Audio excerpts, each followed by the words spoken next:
you grab that thing and you can play the shit out of it, that's what it's all about. You know, you write your shit on that one and then record it on another one that sounds good or whatever, you know, but yeah, dude, it's all about how it feels. You know, if it gives it to you, fuck yeah, dude. I don't care what it is, it's fucking, that's the shit. I kind of had to buy it too because I'd never seen. I mean, it's kind of they're a little more rare because it's a Jaguar and a Jazzmaster combined, and even though that's not, I think it was inspired by Cobain or something. I think it's from the '95 or something. Even though he played a Jag Sting, but yeah, that's the story I read on it. Yeah, that's interesting. Right on. Yeah, I have a old guitar I bought a long time ago. It's made by Tokai, but it looks like a Stratocaster, you know? Yeah, it's kind of a piece of shit, really, but I can just play the shit out of that goddamn thing.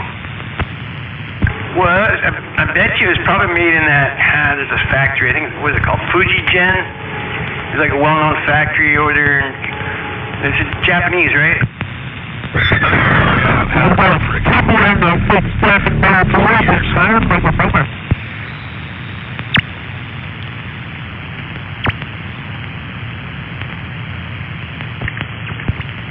recorded my first demo tape on it when I was 13.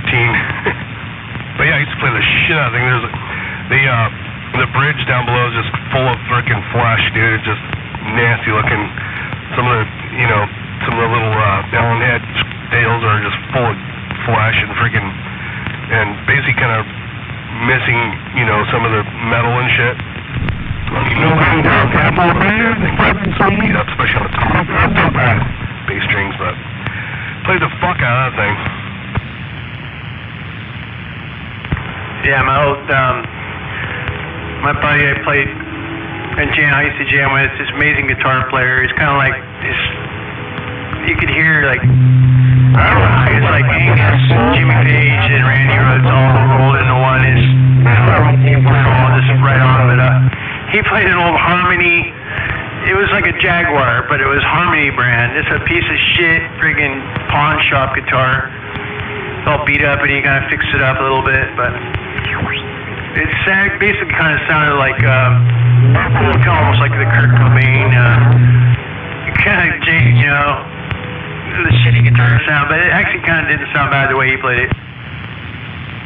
Oh yeah, you gotta spend frickin' $200 for a box to make it sound like that now.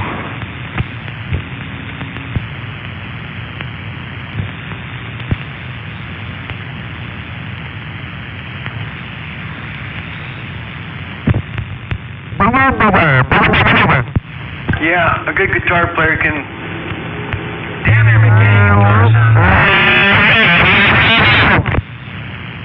Oh yeah. Yeah, I had a long time ago, I had a friend of mine. He got.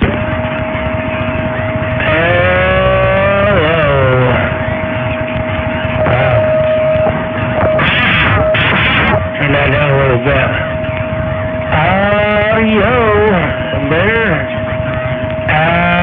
What's going on out here? I'm like, well, here, try my guitar on there. Still didn't sound the same. And I'm like, well, try my rig. And still didn't sound the same. That's when he realized what I was telling him. Dude, you could do that. Waving a hand around the band. Top of the evening out there. And we're, how about that? Things is how, it's a lot into the way I play, so. Anyway. This one's getting out of the breaker. RC, better. Oh yeah, it's like, down in the morning. Well, probably they know the solo or Hey there, RC. easily, especially like Jeff Beck or. Yeah, RC laid it down in the motor car. Break off. Oh yeah. Hey, I seen those wheels you powder coated, man. They look really fucking good, man. You should have seen them on that car. Just started being go ahead. They're rolling and rolling. We're in the. Hey, RC, man. Those wheels you powder coated today, man. They look really good, man. You should have seen them on that car.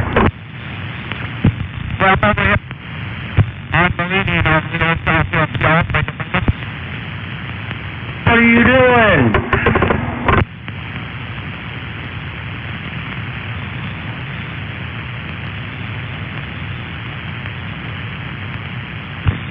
just trying to get down the World of Sound?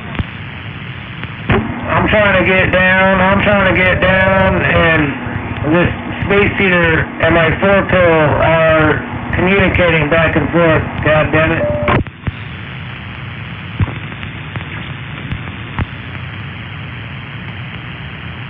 Yeah, Caffeine, I'm at a crossroads where I'm trying to decide if I'm going to sell all my shit or pull it out and start playing it. But real soon here I'm going to make a decision, because it's just sitting in there. It takes up a whole fucking closet, dude. They're trying to... And it's just in the way. Freaking 12, so I don't even know how, 15 years. So, it just, yeah. 1, 2, 3, 4. Oh, cute, man. Come on. Yeah, just gotta find yourself a cool spot to put it, so you know you're more apt to stuff there and grab it, you know, when you walk by or something.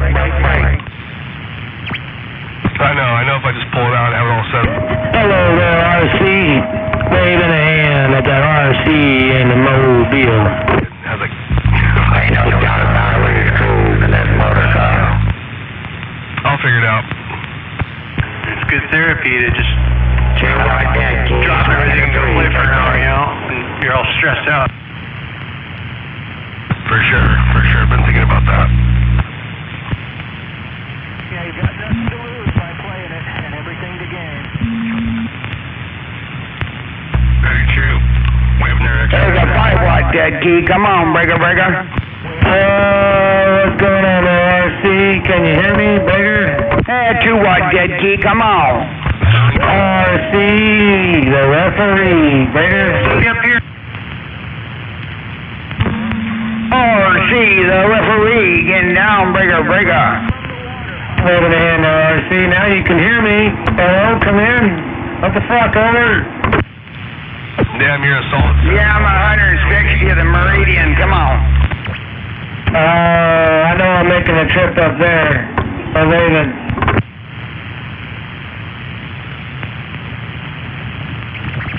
Not too bad. I guess these trees aren't affecting my signal too much.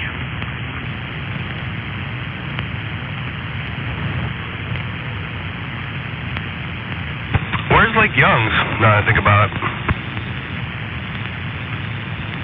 You know where Fairwood is? Downtown Fairwood, the intersection of 140th and Petrovisky.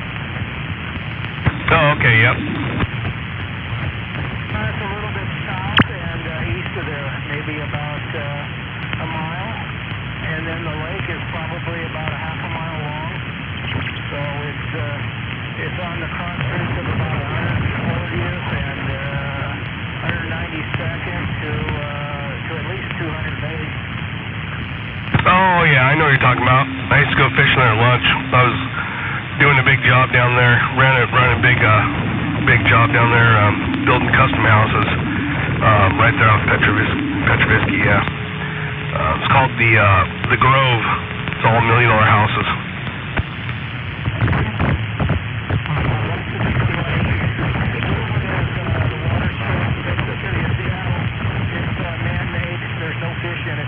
Never has been. At least I don't think so.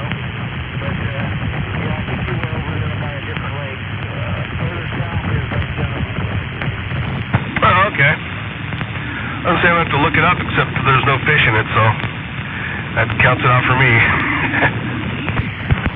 Hey, what's that lake? I might be thinking of one in Federal Way. But at the boat launch, it's real skinny, kind of narrow for a ways, and it's like kind of lily pads on each side of you, not very deep, and you probably go, I don't know, maybe a couple blocks, you know, maybe 300 feet or so, and then it opens up into the big lake. Is that, I might be thinking of Lake Geneva, or a lake up on the East Hill of Kent. I'm not sure which fucking lake I'm thinking of. Yeah, there's one on the East Hill of Kent. It's called Panther Lake, and it's an improvised boat launch, just kind of basically a dirt gravel road that goes into the water. 1, 2, 3. What do you see, RC, in a motor car getting down, breaker? And then it opens up a little bit in the middle, and on the north end and the south end, it's got a lot of those lily pads, a lot. Yeah, I might be thinking of Lake Geneva up in Federal Way. Yeah, shit, can't remember. Lake Geneva, and there's like another one right next to it, to Geneva. Bottom had like a real skinny, narrow area, and then it goes up into a big round lake. Yeah. Have you ever fished Lake Geneva there, Jay? I'm about to break up. Looking in a motor car. How about it, Jedi? Federal Way. I can't remember the name of it. It's off of 312 and Dash Point Road. There's a fire station over there. Not Steel Lake. Maybe, gosh, the name will come to me. Is it Fenwick? No, that's going down. That's when you go down 260th off of Military, and it's down that windy hill. That's a good lake there, Fenwick. Or else you can get to it if you go up 277th and you hang a right there as you're almost to the top of the hill. Oh, yeah, that's right. Geneva is before, it's on Military Road, like, it's south of 320th at quite a ways, past 5 Mile Lake, or no, it's before 5 Mile Lake on the right. It just past the 7-Eleven. Huh, interesting. But I think my favorite lake, besides Steel Lake and Federal Way and Star Lake, is probably Lake Geneva used to be a good salt chicken lake. is my favorite one in Federal Way, and then Steel Lake's probably second, and then Star Lake and Fenwick. For fishing? Yeah. What are you guys talking about my stomping ground, South Key County? Normally I just do it when I'm camping, but yeah, need to do it. Get out there and get after some trout. It's fun. Yeah, at North Lake, it's up there by Weyerhaeuser, and What? you can get to it if you're coming up from the valley, you go up Peasley Canyon Road, go across Military, and then you hang a left right there at the gas station, or I'm sorry, across from the fire station, you hang a left there, and it's about 4 blocks on your left. But, and at the launch, you want to go to your right, around the corner of the point there, in a little cove, kind of cast in towards there, that's the spot. Then you can get green sunfish down there at the south end by the lily pads. I got a ton of those down there, and I put them in my old pond. Where's Star Lake?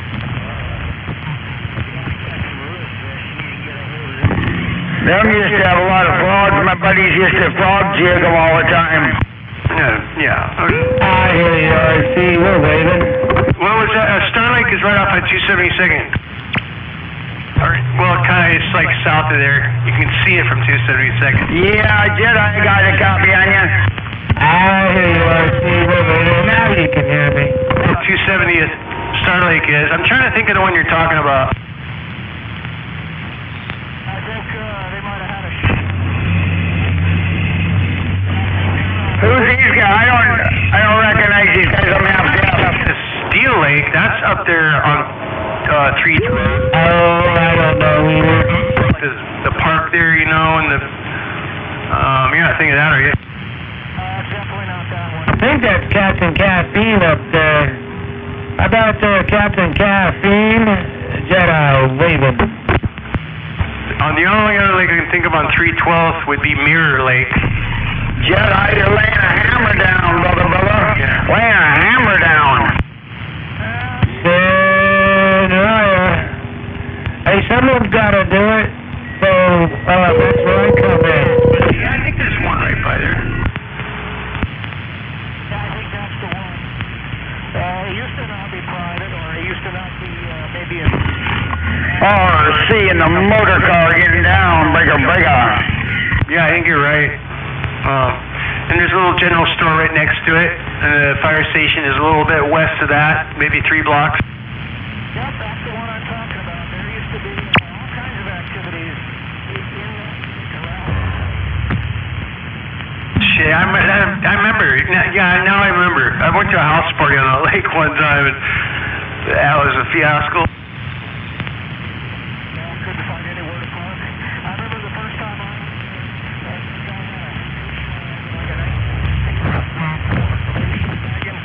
and where the power lines were, but I didn't know where the lake was and not the power lines. We went up to the power lines, pumped in, and then back to the big party, and I don't remember how we got in that night. power lines. Is that that might be the place we call the gravel pits. It was by some power lines out on the East Hill.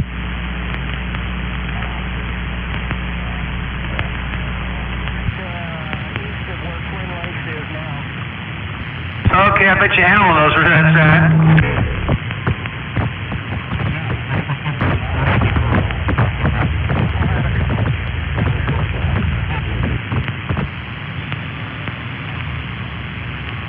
You probably partied at Beer Bottle Beach on the Green River down in Auburn, right? In Kent and the Beer Bottle. Yeah, there's probably Beer Bottle Beach all across the country, but remember there's a cool spot on the Green River. I think it was kind of by the golf course. I've been down there a while. I actually went fishing down there with my uncle about 3 years ago. There was somebody talking about it on Facebook not too long ago. They said by the football fields or the soccer fields or the playing fields, they said it's all taken over by the homeless now. They pretty much ruined the whole feature. Yeah, there's soccer fields there. Now I remember. Yeah, that sucks. Down in California, what's that river? Well, it's the river that goes to Riverside, California. I don't know the name of the river, but it's like stripped of vegetation because of the homeless people. It's just freaking nasty. Just dirt and mud on the sides and garbage. Well, I don't know. I saw that a couple years ago, and hopefully they cleaned it up. That sucks, man. You need to start giving homeless people freaking littering tickets and then start passing out garbage bags to them.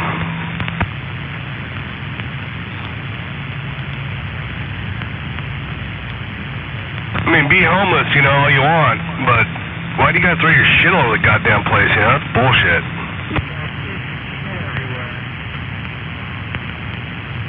Yeah, down there in Fife, on Valley Avenue and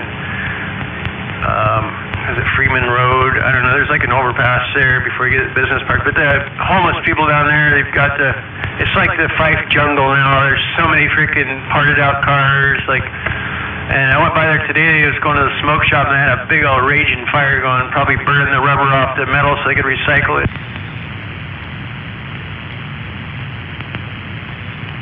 With black smoke. Fire a couple of times. Oh man, terrible smell. Gets all over your clothes, in your nose hairs, and everywhere. That's some nasty shit. I actually drove my '78 Ford van down the bank, up all the way down to the river on Beer Bottle Beach there, and it's all sandy. But yeah, I got in and out there. It was quite treacherous. A few scratches for the branches.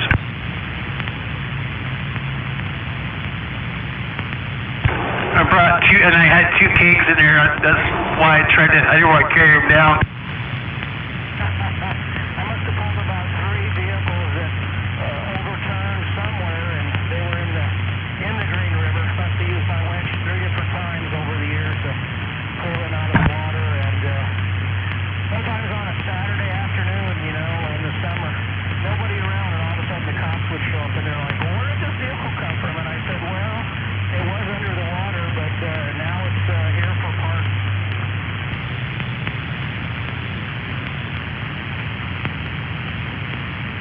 Yeah, probably I think after our generation, they put all those big ecologies, concrete blocks along there so you can't drive down there.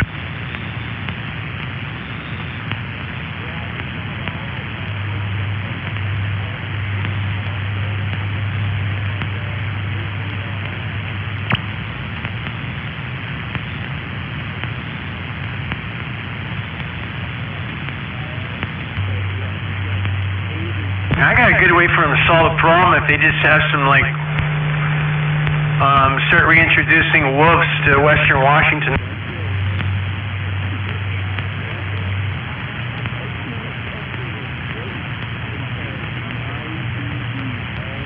Oh, here. Have a good one.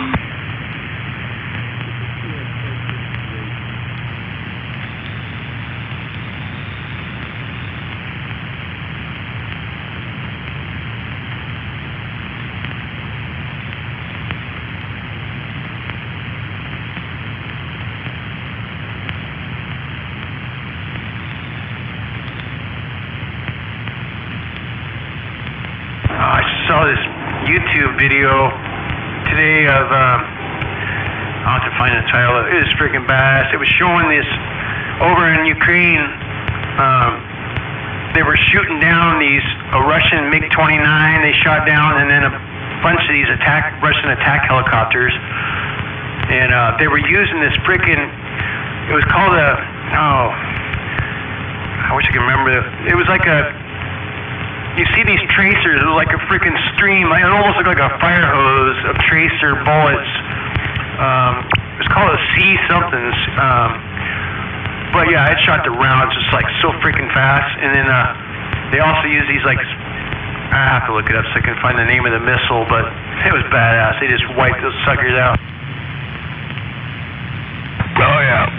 Yeah, I was watching YouTube the other day, and they got bullets that you can control the trajectory of. Apparently now, the site has a viewfinder that you can lock onto your target, and the fucking bullet will actually go to it. It's fucking nuts. I can't imagine how much that costs, but yeah, I've seen something on like latest weapons, you know, on Discovery, one of those channels, Weapon Tech or something, and they show those bullets like it'll explode right as it goes through the window. So if like someone's hiding behind down below the window, it'll freaking explode. Oh yeah, yep, I saw those too.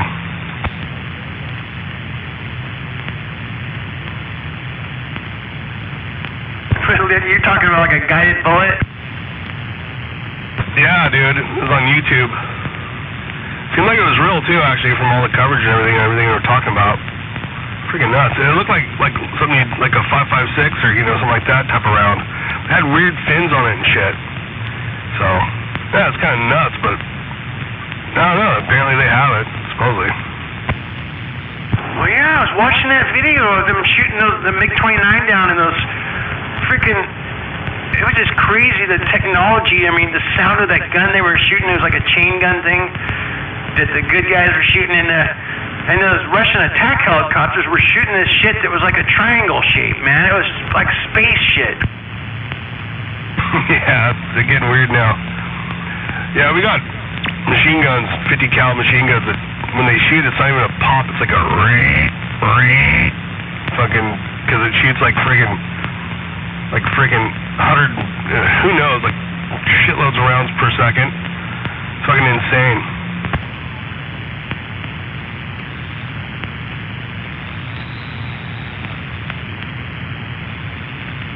Those Gatling gun fucking things, they got huge ones they put on planes now. It's like a gigantic fucking, it doesn't even look like a gun. It's like this big ass fucking robot looking thing, huge. And this big old belt that feeds it, and just just smashes. Yeah, Putin doesn't stand a chance against all this new shit they're bringing over there. When I watched that video, I was like, fuck, Russia's not going to be there much longer. Yeah, I'm thinking how much shit he's going to take before he goes ahead and drops a bomb, Well, I heard about 3 weeks ago there's already like 100,000 Russian soldiers have been killed. Oh yeah, they're Russian soldiers are quitting and frickin' leaving the country and everything else. I heard he's frickin' getting people out of jail early to be a soldier. Give them a pardon so they can be a soldier. And homeless people and everything else. Yeah, I mean, when I was watching that video, it's like I know those Russian pilots in the plane and those helicopters. They knew they were basically kamikaze, and they knew they were done when they seen that shit fired at them.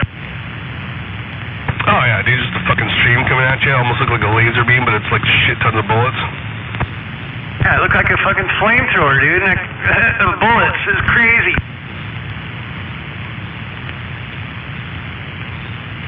You imagine what one fucking, 3-second burst of those bullets, how much that cost, dude? 1,000, 2 1,000, 3 1,000, probably like freaking $300. Because they fucking spray, Yeah, and the pilot of the MiG-29, he went real low, kind of over some buildings to kind of make them stop firing. But whoever was shooting that gun, some stray ones hit some buildings, and you seen some explosions from from the, you know, they probably didn't mean to, but, you know, shit happens. Hopefully there's no civilians down there. They're not sending those MiGs over there. They're now sending the, I think they're Israeli-made UAVs. Well, I'm talking, yeah, the Russians were flying a MiG-29. Yeah, not many. I think once they had a couple down, they got smart. They don't want to lose those. Yeah, this video might have been from a while back. Might not been. I didn't see when it was released, but it definitely was over Ukraine. I saw a video where they're talking about the Russian artillery stuff, and these guys would get out in the field and think they had a block of C4, and they'd unwrap it, and it'd be freaking like a chunk of rubber or wood, and like their helmets and shit, they're plastic. You can just stomp on them and stomp them flat. And just a bunch of horse shit like that, dude. Their gear is shit. And like, come to find out, they were acting like they were buying all this stuff, and it was just bullshit. It wasn't. They were just stacking up boxes of shit, acting like they spent the money on that, but they spent the money on something else. And what was in those boxes was just fucking horse shit.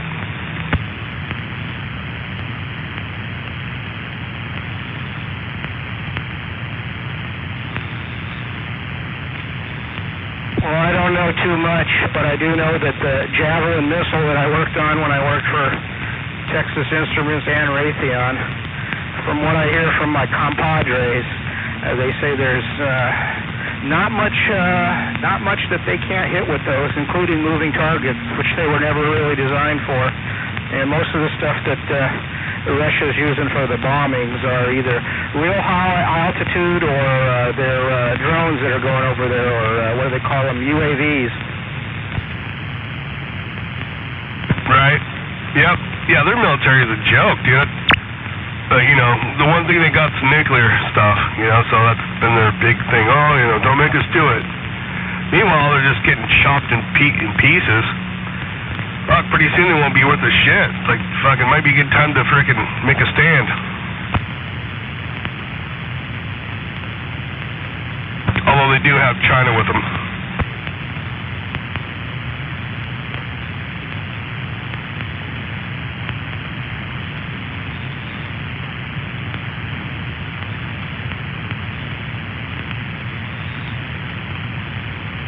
Never get along with Russians.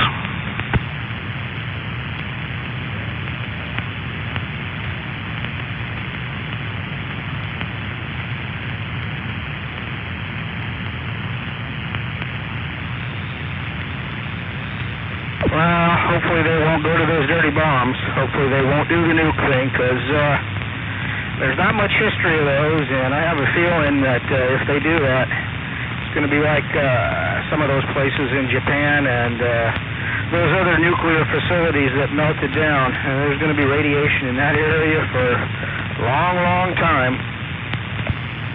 Oh, yeah. Yep, they have them over in Russia, too. Just no man's land. Don't go over there. It's freaking radiated. That's just dumb. Like, why the fuck would you do that? Why would someone make that, you know? It's just like, why would you do that? It's like, how fuck do you want to fuck somebody, you know? I mean, come on, dude. It's just, there's one thing of blowing shit up, but then to irradiate the land, that's just, whoever did that's a fucking dumbass. Well, it was called the nuclear arms race, and we've got a lot of those ourselves. I know. Still sucks. I'm like, what a shitty deal, man. You know? It's like, God, why would, I mean, I could see shooting each other up and blowing each other up, but why would you irradiate the land for years to come? 70 years or something like that? It's like 70 years before anything will grow, or, you know, it's just completely shit. But, it's a weird one, man. Who knows? But things are getting a little odd, though.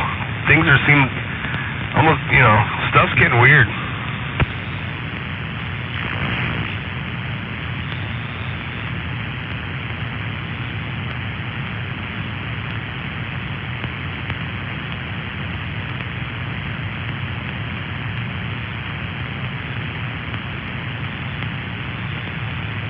Well, let's hope those tanks that we're sending over and the other country are sending over, let's hope they can use those to their advantage.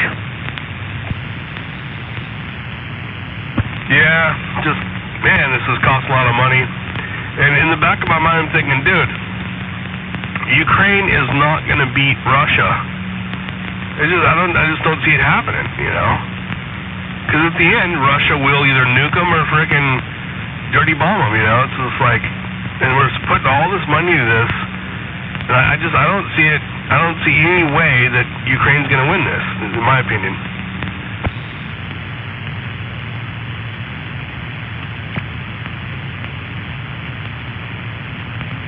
And then after that, is Ukraine going to pay us back for all this shit? Billions of dollars we sent over there already? Oh, they'll become part of the United States. They'll be the new vacation spot if you don't go to the radiated portion.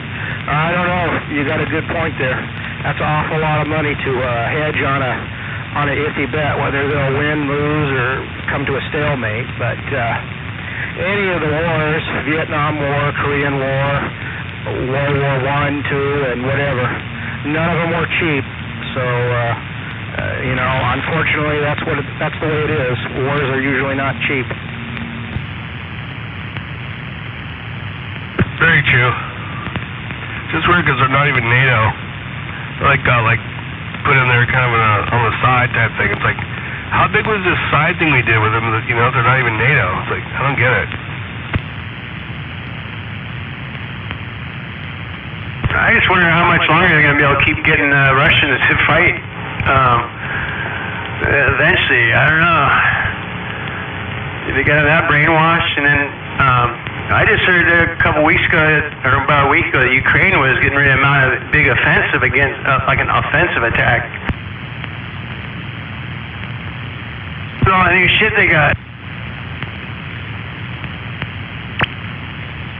What's up, guys? It's hard to say what's going to happen. I mean, well, if Putin sees that things are going pretty bad, is he crazy enough to hit the button? That's the one thing I wonder, like you were saying. Put him in jail and everything else. And the bad part of that is Putin's getting desperate, you know, and he knows he's losing. So it's like, shit, I feel like his hands are starting to be forced a little bit, you know, to do something stupid. Yeah, I'm sure right now he's just using his version of the National Guard. It's just the Russian version of the National Guard they're using now. They're not even using Russian regulars. Wait till spring. Your ego thing, you know. You tell it's definitely an ego thing. That freaks me out about him. Yeah, he's got that small man syndrome.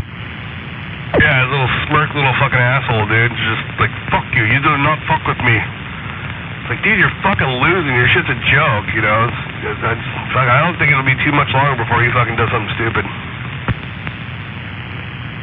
Well, we took out, Saddam Hussein in the Middle East. Maybe we need to send the elite team over there and take him out.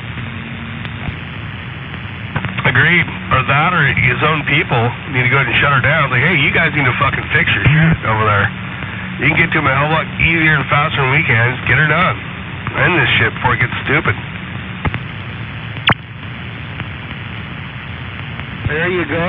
Wave some of those Russian rubies in front of his own people and take him out. Take out his whole team, and then hopefully things would be much, much better. Yep, but if we try to do that, it's full-on act of war. And now we're in war with China and Russia type thing. But some of the fucking people that got to be thinking the same thing we're talking about. It's like, dude, this is getting crazy. I mean, you know, somebody needs to stop this. It's weird how it just keeps going, you know. And people just put up with stuff out of fear. Just like, you know, back with Hitler, you know. Just people are just petrified and just stand there in line to get killed, you know, type thing. They're just so goddamn scared and beat up from it all.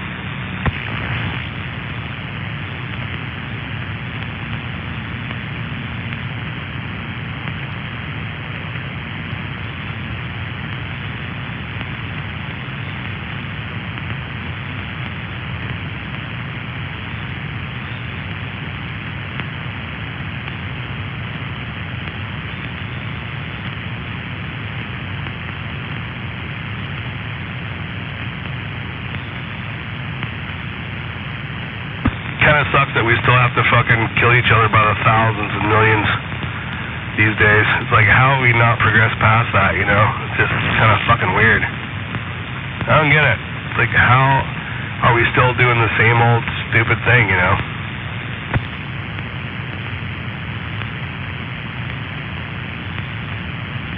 I guess one of the answers is there's a lot of money in it. A lot of money in wars, you know, all in hundreds of different directions. A lot of money in it. Plus, you know, they make those munitions and shit. They sit there for so long. It's like, yeah, we need to go pop some of this shit off. It's getting old, you know, and make some new shit. Sometimes I think that, you know, it's like, yeah, you know, we got this pile of crap over it. Let's go blast it off and see what it does and make some new shit, you know. That way the guys making the new shit get a job, you know. And, yeah, it's fucking... What's insane is there's probably a little bit of truth to that. Yeah, they want to get past its expiration date. They got to use it up. Right? It's like when you go 4th of July, you go down and get you some fireworks. You try a couple, like, oh, those are cool, and these suck.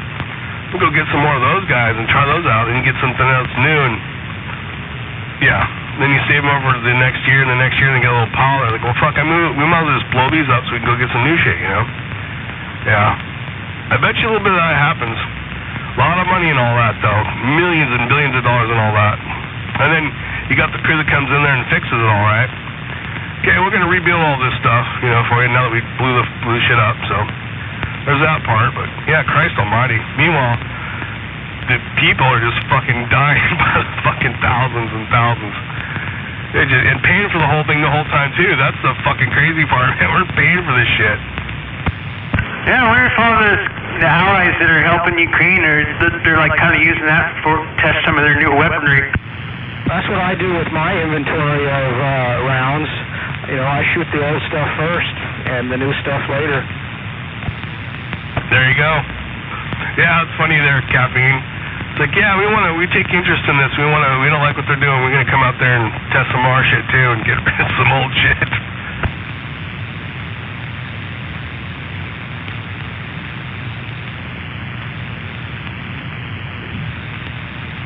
Yeah, I'll be right back.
Come back to me. I guess they don't want to come back to the War Daddy up here in the northwest corner. We're waving. Come on back to that War Daddy. It's up here in the corner. Stuff's not sounding good at all.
Yeah, I was getting all ready to go fishing the Wainuchi River here in February. And I started looking it up, and looks like they closed it down for steelhead fishing this winter.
Hello. Oh, there we go. How about it? Bigger, bigger.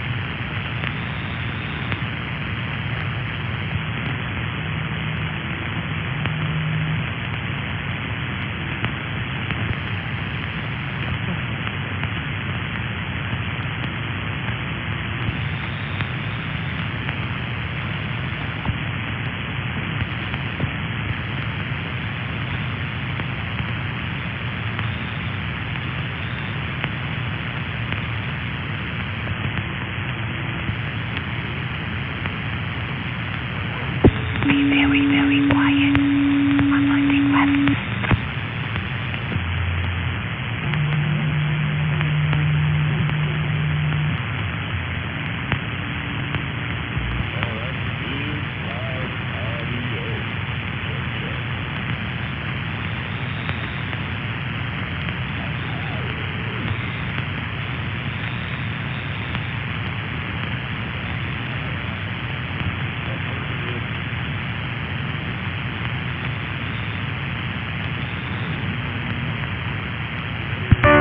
Potato Head, always making faces. How many do you have? What breed's about to change it? 'Cause you've got angry eyebrows, and I don't know, but somehow it feels like they're angry at me.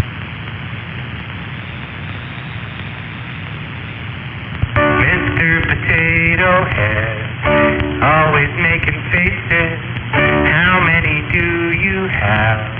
What breed's about to change it? 'Cause you've got angry eyebrows, and I don't know, but somehow it feels like they're angry at me. Shh, I'm hunting rabbits. Oh, rabbits.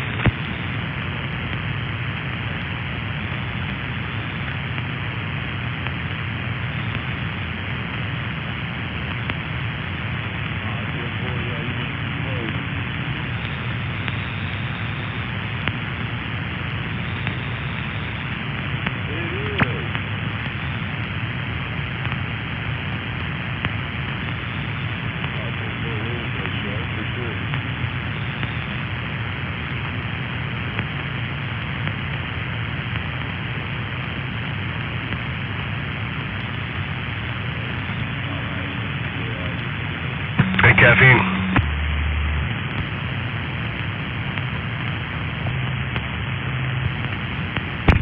JYD, Waving. what are you doing?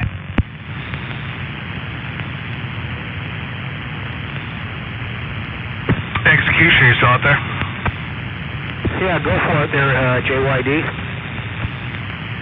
You ever had golden king crab, or brown crab they call it?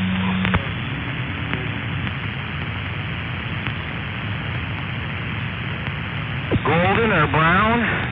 No, not by that name. I did live in New Orleans, Louisiana, where we had some crab that would come up the bayous, but that's so many decades ago, I don't remember what it was called. Yeah, we just had some golden king crab tonight. It's big, long, and lanky like the regular king crab you're used to seeing, big old huge legs, but it's a little skinnier, just a little bit, and the spines on it are really pokey. Like, not spines, but you know the little pokey stuff that are on king crab? There's like quite a bit more on these and way more sharp. Anyway, long story short, it was way cheap. Like, the same amount of legs I got of the king crab at Costco for like 50, 60 bucks, I got it for like 35 bucks. And we had it tonight, and it was freaking delicious, actually. Huh, well, that's good. Must be a different variety, but as long as it tasted good and it was reasonable, I guess you'll have to look for that next time. Yeah, I know what you're talking about. I've seen those. No, the crab that I've had, I don't think I've ever had king crab, even the stuff from Alaska or from around here. I've had the East Coast stuff, the blue crab, and some of the stuff from the deep south, from the Gulf of Mexico and Texas and that kind of stuff, but I'm not much of a crab guy or a lobster guy myself. I hear ya. I'm not a huge lobster guy either, unless it's made just perfectly, but I love crab, and yeah, king crab's excellent, man. Regular king crab, it basically tastes like buttery, you know. You don't even have to dip it in the butter, it just tastes like buttery. Same with the snow crab. This stuff actually, this golden king crab, it had a sweet taste to it. It's crazy. Delicious, but a slight kind of sweet taste to it. I recommend it. It was good, and half the price of the regular old king crab. Yeah. Did you buy it frozen?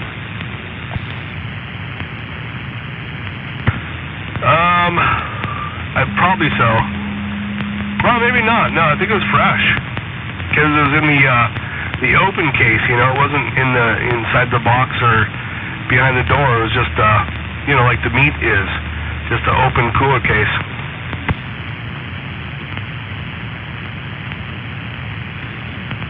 I'll have to remember that. My brother-in-law is a pretty big fisherman, and they occasionally get some crab and shrimp, and mainly fish, but occasionally they get that. So I'll have to run that by them and see when they get it and try a sample of it. Yeah, I haven't had any crab in a long time. Oh yeah, Costco's got pretty good prices on that stuff, and it's really nice, decent, fresh, you know, good stuff. But in fact, they didn't have any king crab. They only had that golden crab. It looks just like king crab, but just a little bit smaller, and like I say, a lot more pokey. But yeah, it was good. Anyway, I'd mention it to you. It's something different.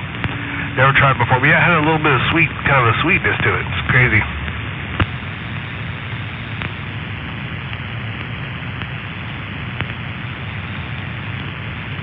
Cool. Yeah, I don't have a Costco membership, but a lot of times I can go in there and they'll let you buy something. They just charge you maybe 5% more. Hey, you ever want anything, let me know. No problem at all. You're not far from me. Go ahead and shop it. Let me know what you want. I'll grab it for you and bring it to you. Give you the receipt.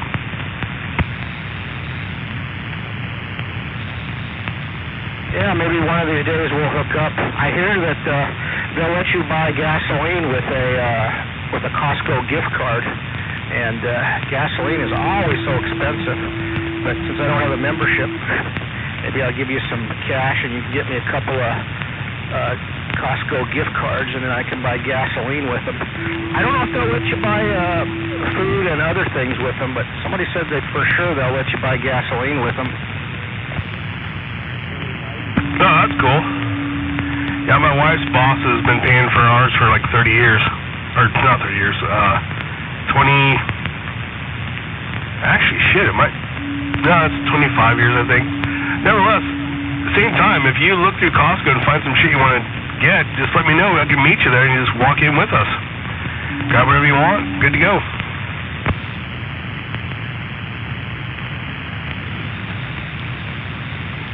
Yeah, I hear they have some really good deals too. But since it's just me and my dad, we can't buy the large food. You know, we'd buy a container of mayonnaise, a gallon of mayonnaise, and we probably have to throw it away before we eat it all. Oh yeah, no, I hear you. They do have large quantities. Like, yeah, we don't get vegetables and stuff from there because it's just in such big packages. It's hard to eat all. But I mean, they got all kinds of stuff, you know, there that's awesome. You know, they got these ribs. They're like, I think there's 2 racks in the package. They're already not marinated, but they have a rub on them, and those are really good. Throw them in the pressure cooker, you know, the Instapot. You just do them for 45 minutes. Throw a can of Coke in there with it, and man, it just falls off the bone. But they stuff like that. Just excellent meals. Yeah, lots of big cheese and coffee and everything else. So, lots of you can go around for a lot of coffee and everything like that. Cereal and different stuff. So yeah, you know, whenever you want to check it out, let me know. Well, friggin' thank you.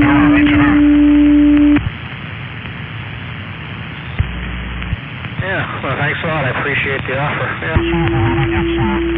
Better. We might just have to do that when you're going down there. I can meet you down there and buy a few items and get a couple of gift cards and be set for a while. Oh yeah, yeah, they got everything in there. I don't know if you've ever been in there, but you could be surprised. Yeah, they got tools, friggin' everything, man. Every time I go there, I end up buying $300, $400 worth of stuff. Went in the other day for eggs, and they didn't have any eggs because there's a shortage right now, but $300 later, you know, I was like, God damn it. But yeah, I mean, they got, you name it, they got it in there. Office supplies, on and on and on. So, yeah, I just thought I'd throw it out there. Let me know whenever you're interested in checking it out. I'll meet you there.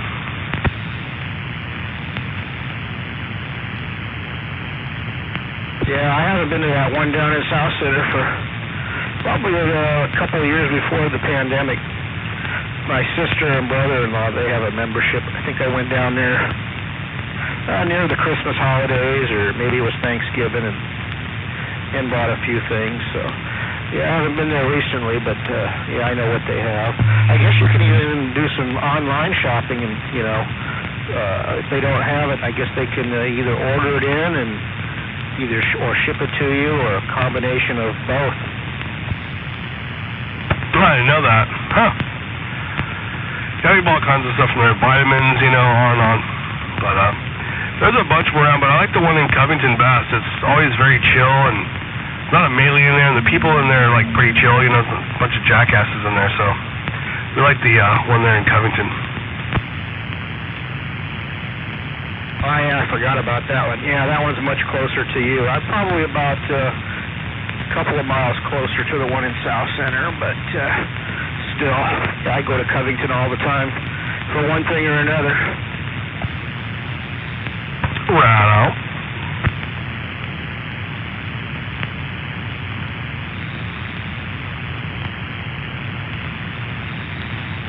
Seriously, you should think about bringing out your musical instruments and your pedals, effects, and whatever else. You know, you got nothing to lose. You already own them.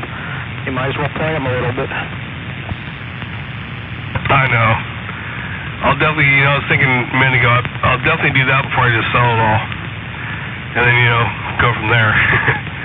You know how that's going to go probably, but yeah, I mean, I got really nice stuff. It's all freaking super sick.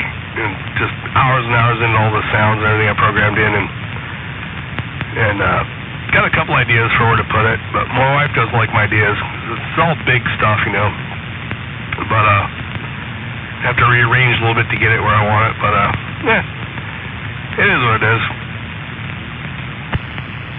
Well, hey, that's a good excuse for a sound room.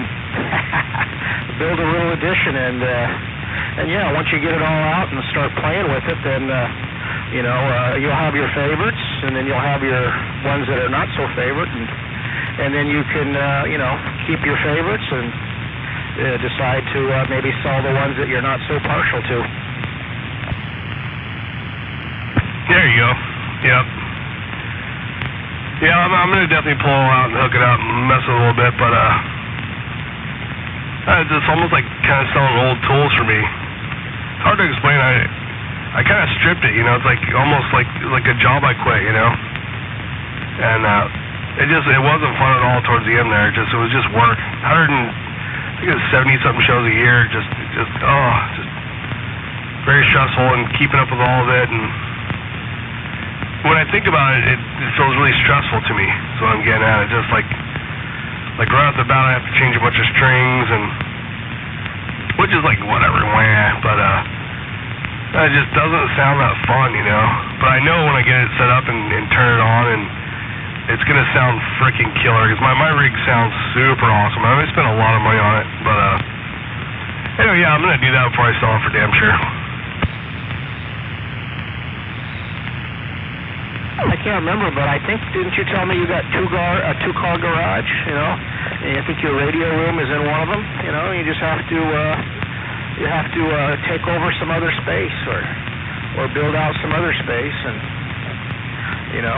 consolidate, condense. I have a feeling that once you get it all back together, it will bring you joy, It'll be recreation instead of having to do it for a job. Very possibly. Yeah, I thought about that too. Yeah.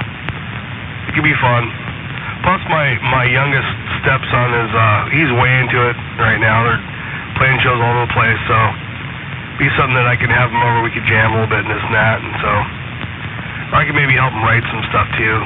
Which I promised him I was, and I kinda was helping a little bit, but it was like, I wasn't playing, I was just critiquing, type thing, so I don't know. Who knows? My new job, well, it's not really a new job, but just new management.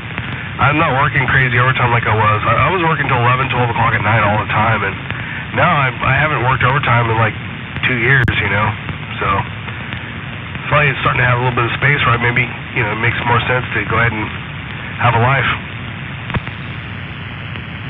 Yeah, exactly. Yeah, spend some of that overtime money. And yeah, with the pandemic now almost over, there's a lot of ways you can get together on the internet. I have a musician friend that's in Arizona, and he collaborates with other musicians all over the country. They get out on the computer and jam together, write music together, and it's a new thing. I think you'd really like that. You've been away from it for a while, and since you already have the stuff, you don't have to go out and invest, a huge amount of money. Just set it all up and start playing with it, and, if you kind of like it, then maybe you can, instead of having people over to your place, you get out on the internet and jam with Captain Caffeine and Animal, and I think there's a couple of other musicians out here. You can all jam together. Yeah, that'd be cool for sure. In fact, I have a Pro Tool thing on my computer for recording like that and playing live and stuff that I haven't messed with for years on my other computer. I don't really play with it anymore, but yeah, I mean, who knows? What the hell? Be fun. I had like 12 folk songs that I wrote a long time ago, believe it or not, right in the middle of all my crazy metal stuff, because I like that stuff too, and I found a cassette recording of it the other day, and I was like, holy shit, I thought I lost it, I recorded when I was in Arizona for a little while, and listen to that, I was like, wow, dude. I mean, some of this stuff still is really killer, because I wasn't a folk musician, I was just coming straight on my soul, type thing, when I was living in a little trailer in Arizona for a little bit. And so I was thinking about maybe trying to maybe figure out how I was doing that, maybe, type thing. Yeah, break it out and what I like to call polish it up, you know. Maybe make a little bit of change here or there. It's amazing what you can do nowadays with a laptop. And if you don't like the modern age, then you can just set another tape recorder out there and play it live and record it. Make the changes in real time. Oh yeah. Yeah, we used to do that a long time ago when I first started. Absolutely. Yep. Play one and record with the other. Yep. That's fun. Kind of like 2 tracks basically almost when you do it like that.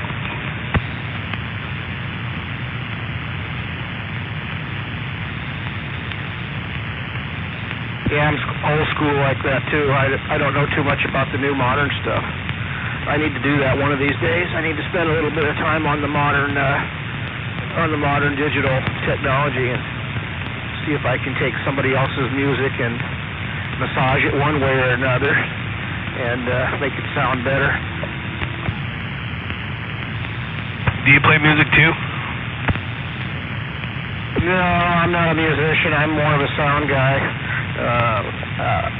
Outdoor performances, reinforcement of sound. You know, whatever you sound like on stage, I try to reinforce it to the listeners. That's right. I remember you telling me that. Yeah.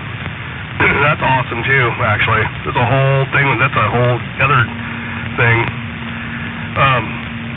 One of my bands used to practice at NAF Studios down in kind of Tukwila area, and this guy named Mark Nafasi that used to own the place.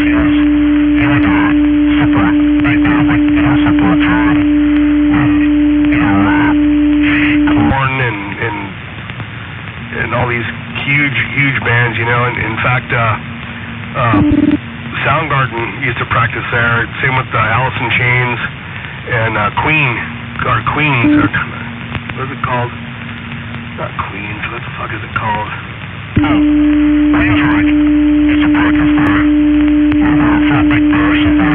couple bands that they were managing there, so got pretty good with that guy. He was really cool, and he would go out and you know provide all the sound on stage for all these big huge bands, and he would build tour boxes and everything, and just he was a really cool guy. It's cool knowing him and practicing there at NAF Studios.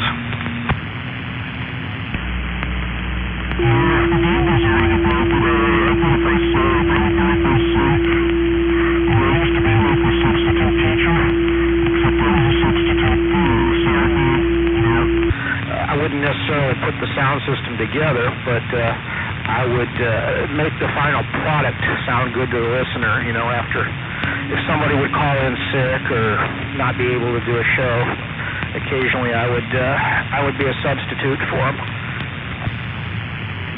That's awesome, man.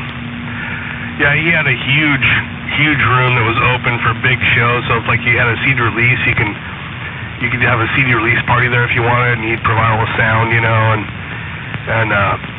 like I say, Queensryche owned a couple of bands or was managing bands, and they'd have big CD release parties there, and everything was free. You know, they'd be serving filet mignon and all this excellent food, and transform the whole room. You know, it's high budget shit, but yeah, it was awesome. We had one of the biggest rooms in there. We had a full stage in our practice pad, and then a whole little workshop inside there, and couches, and they used to throw huge raves there too. Gigantic raves. There'd be thousands of people there, and we'd have our practice pad. On those raves, doing a code check and selling water.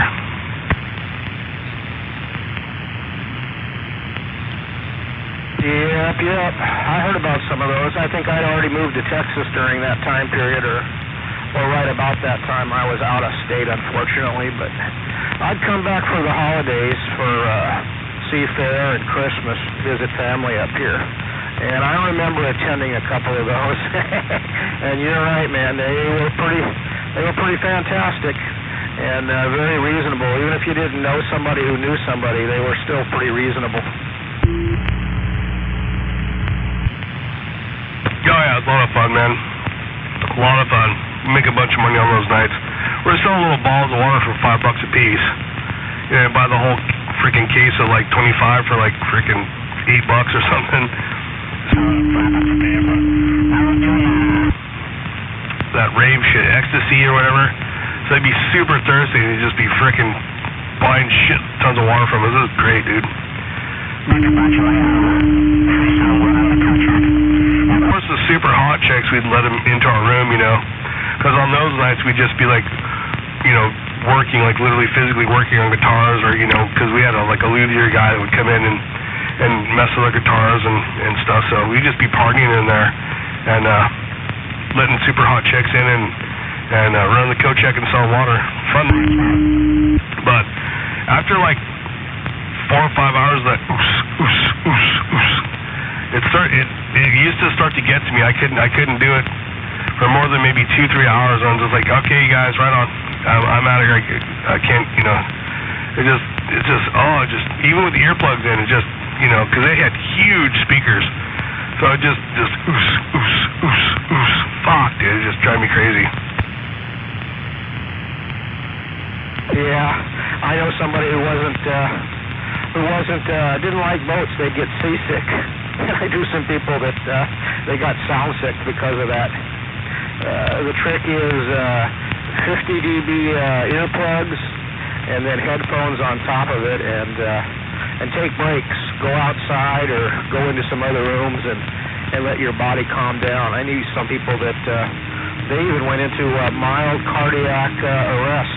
Sometimes some of those disco beats and some of that 3/4 beats and the 8th time beats. It was messing with their heartbeats. And some people would come out of there complaining about their chest and all kinds of things. So yeah, you really got to be careful if you're working there, if you're there for a long period of time. Oh yeah, no, that's real. I noticed myself breathing weird a few times. You know, it like, you know, it just overwhelms you. It just start breathing weird. Plus, I have a little bit of ADD, so it was messing with my. It's hard to explain it, but symmetry, if you will, and just so I'm just constantly, my brain just wasn't good. But yeah, you can only do it for like 2-3 hours. Like, you know what? Fuck this. I don't care. Take my share. I'm out of here.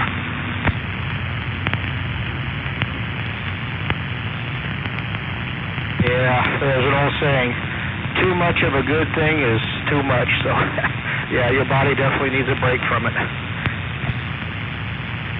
Yeah, I ended up buying, my tour box that I bought from that Mark Nafisi guy, and it used to belong to Hart, actually, and so I could put like 2 stacks of speakers in there, and my brain, you know, my rack system and all my pedal bag, and then I had a little wardrobe in there too, where I could put my clothes and stuff, and then it would all just stem on the side, you know. So basically, when I got to a show, I could just pull the face of it off, and all my stuff would be there, ready to go. Boom, you know, lights in it and everything. Just plug it all in, and so basically, when those nights would happen like that, I just put my face on there and lock it and leave. You know, it was good to go.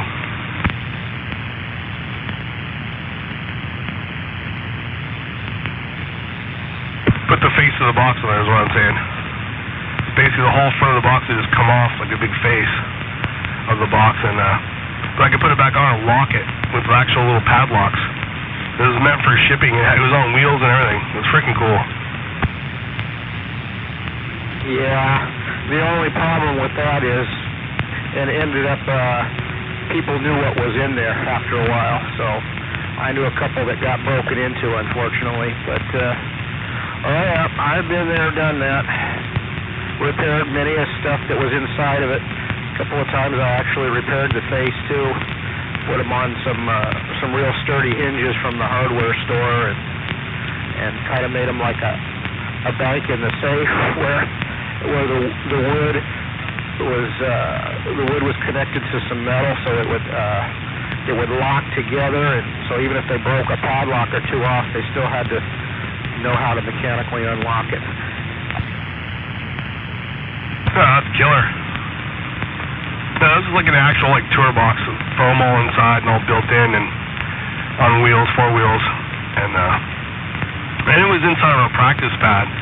Well, like I say, the door is open with the coat check right in front and a table there just stopping people from coming in. And then my drummer used to get pretty hammered, and like a bunch of chicks in, you know, so I got to the habit of just putting my cover on there and locking it down, you know, like, okay, I'm out of here, you know, put all my pedals and everything there, so, and I take my main, you know, my guitar with me, but it even had... Attendo, faccio che voce, non spacchi stamattina.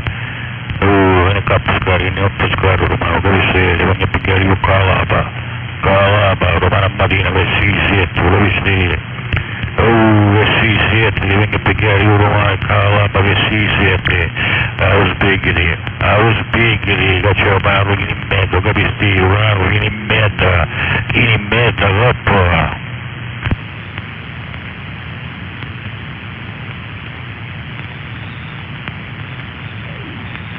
Sui setti, vengo a pigliare io pezzi sciamo nero, uno del sbiro ti vengo a pigliare io pezzi setto, capisti, troppo.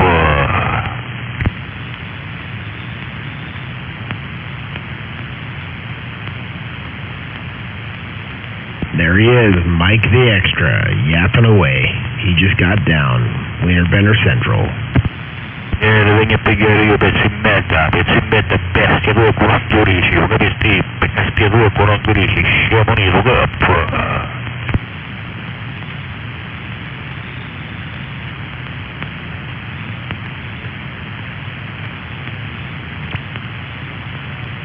Catana ammazzare, a te e tutti i bestie che ti pesano appresso, capisti? A te e tutti i bestie che ti pesano appresso, sciamo nero, chi è caramello da Rossana magari. Il caramello da Rossana che ti piace, ti zecchendo a uno, capisti? Ti zecchendo a uno, troppo.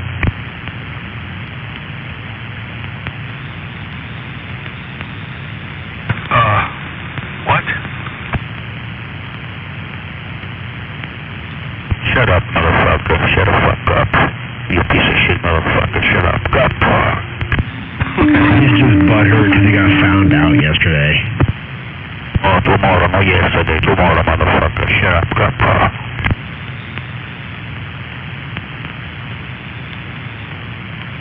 Man, Mike, I thought you were going to go away after all that shit yesterday. If I were you, I'd have tucked tail. Shut up, I feel sorry for your father to create such a stupid piece of shit motherfucker like you, kappa. I'm actually a robot.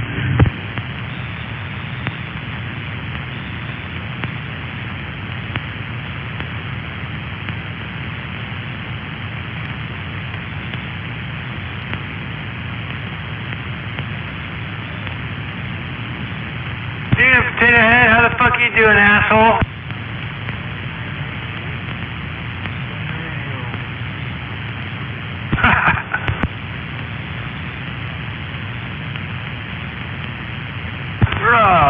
I just got myself a big old bowl of chili. You got a picture here, the Wiener Bender on QRZ. I gotta say, not what I expected. I think I heard that Jedi. I'm waving and caffeine sick.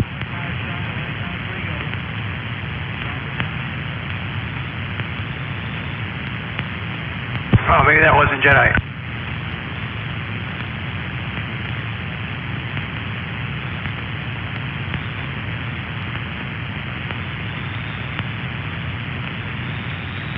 Who was that out there waving for me? Come on.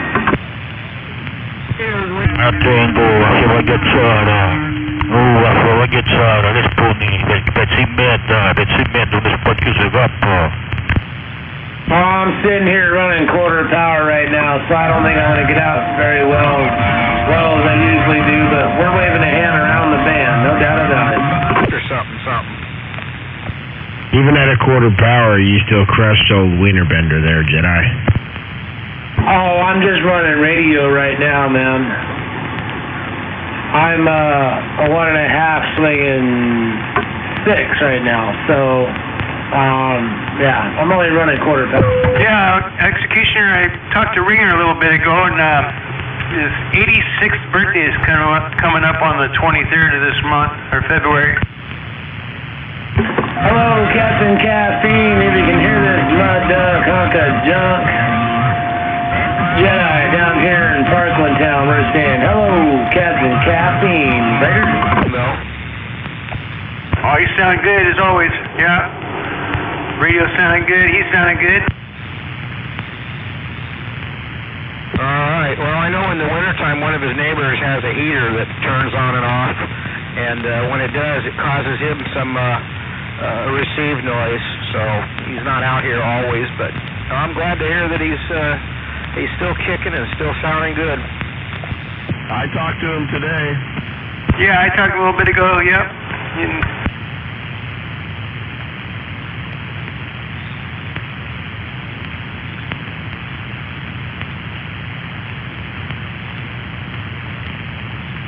Yeah, it's amazing what he does over there with... Yeah, I got the 4-pill in remodel mode, so I'm just sitting here running straight radio. In the branches and the leaves and that kind of stuff, so...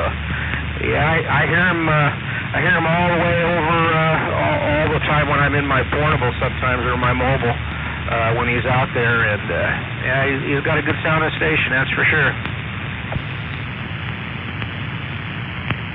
Oh, yeah, yep. And I remember a couple years ago talking about the branches growing up around his tree, and talking about maybe his son cutting back, and I don't know if it ever happened, but yeah, darn it.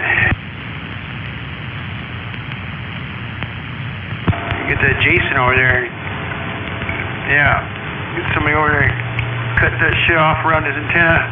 Of course, he probably doesn't want to hear Potato Head any more than he already does, though.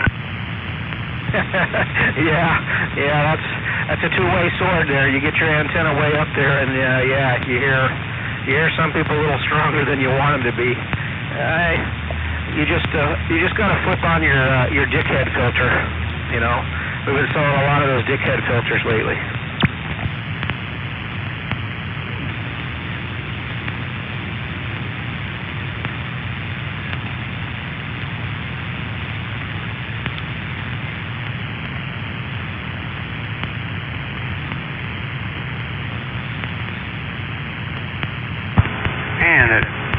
Chili can says to heat the chili for 3 minutes, cover it with a paper towel, cover it, but freaking I took it on microwave, it was like boiling. It's like, I think next time I'll do it for 2 minutes and 30 seconds.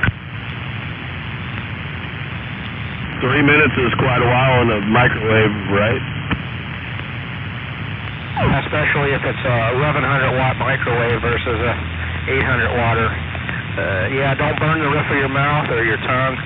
Let that stuff sit. It's better to have it too warm or too cold and have to warm it up again than to burn your tongue or the roof of your mouth. Yeah, I got a joint here I'm going to smoke while it's cooling off. There you go. That'll give it some extra salt and pepper kick.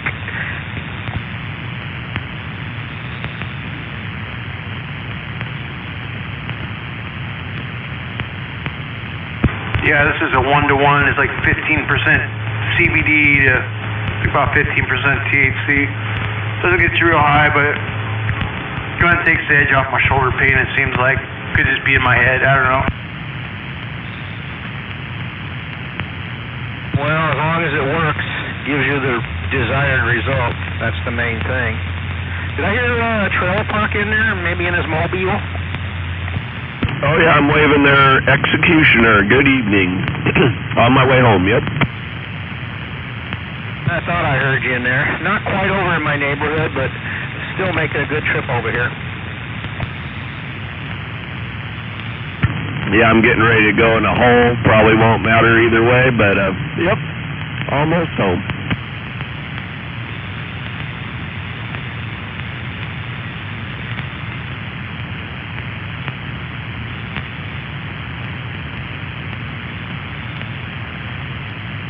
What did you get a Jack in the Box, man? Wendy's Biggie bag, $5 Biggie bag. The hell is the $5? What is that? Full of cool shit or what? It's got a double stack, small fries, small Coke, 4-piece nugget for $5. That's like the cheapest thing in town right there. Fuck, man, I just went cruising by Wendy's the other day. I'm gonna have to stop in there. Yeah, I mean, if you get anything else, it'll be, you know, normal $10 for a meal, $11, $12, but the $5 biggie bag, not the $4 one, there's a $4, the $5 biggie bag. That one's a good one for me. And then you could, I just large sized it, so it cost another $1 something, but instead of small, I got large fry, large Coke. Jack in the Box is giving them a run for their money. They've got a $6 thing. You get a hamburger and a taco and fries and a drink for $6. Yeah, I saw that too. Is that any time or is that just certain time though? I don't know. I haven't participated yet. I just saw it on the One-Eyed Monster. It's possibly just at like nighttime or, you know, later at night, like right now till later at night. I don't know. I don't think they have it in the daytime. It's possible. I saw it on the boob tube. I didn't read the fine print if there was any.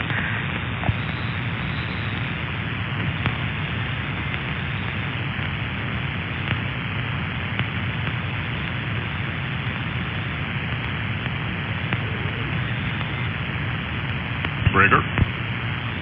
I'm surprised that Wendy still has the. Hey, 007, you got your radio on tonight? Talk to 007, you got your radio on tonight? Mike's calling. Yeah, since COVID, no doubt. One more time, 007. Come on, buddy, cue that thing up. Thanks for the break. And there's Mike. Hey, what's up? Trailer Park Mobile waving. Yeah, man, you sounding good, buddy. What's going on?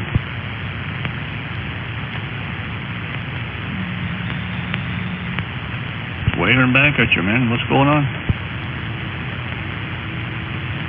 Oops, I guess I lost him. Anyway, I'm standing by.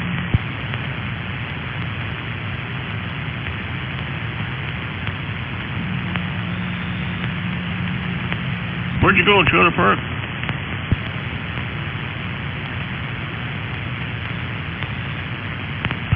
Darn it.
Back in action.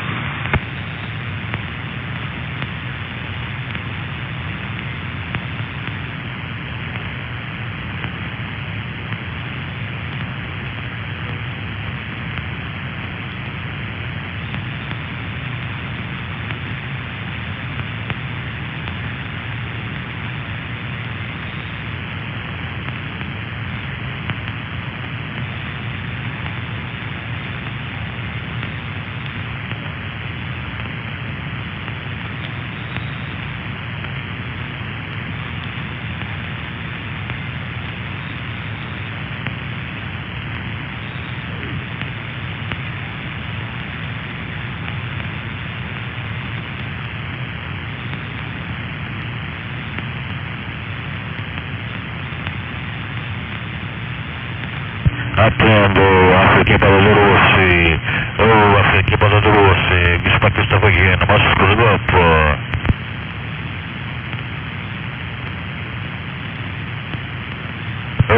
merda. Un spacchiusi, Gesù. La macchina a pescare domani, capisco troppo. Shut up, Michael. Ti porto io romano a pescare, che patate rosse che ti piacciono a te, o capisci? Ti mettono un cappello che vermi, troppo. You speak the English. Buttiamo magari a cambiare la pagliazzara domani, dai, gli bacine, todo tappacchino, capisci? Todo tappacchino, cappa. The translator to Hindi. Like shit. No matter what language you talk, your Saba sounds like shit. Yeah, you sound like shit without Saba. Anyway, cappa. You don't need no Saba to sound like shit. You sound shit, that's natural. Motherfucker, cappa. Oh boy. Come on, he's your brother. Yeah, your sister, your mother, bro. And fuck you, poor cappa. Oh, you spit on me? Man, you clean that up. Every night, cappa. Just think how that microphone is. Yeah, you need to have your checked by your professional technician, cappa. You spit so much shit into it, it's feeding back. You sound like shit, cappa. Hey, I appreciate it. Thank you. When you say that, I know I'm all good. What is sheet? I don't know what sheet is. Is that like a covering for your bed? You sound like a bed covering. Hopefully it's like a 800 thread. Yeah, something really nice and tight fabric. Yeah. I don't have any fancy sheets like that. I think I got some 300.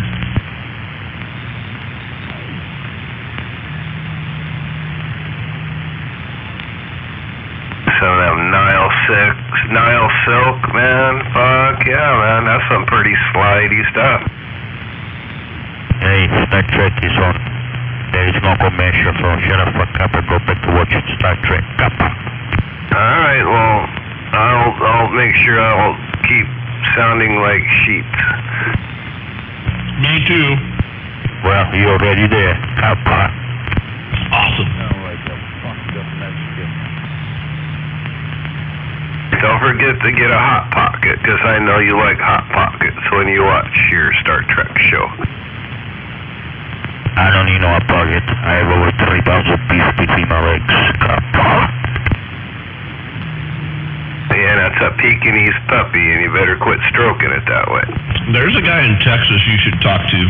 He likes to talk about penises and gay stuff too. His name's 900.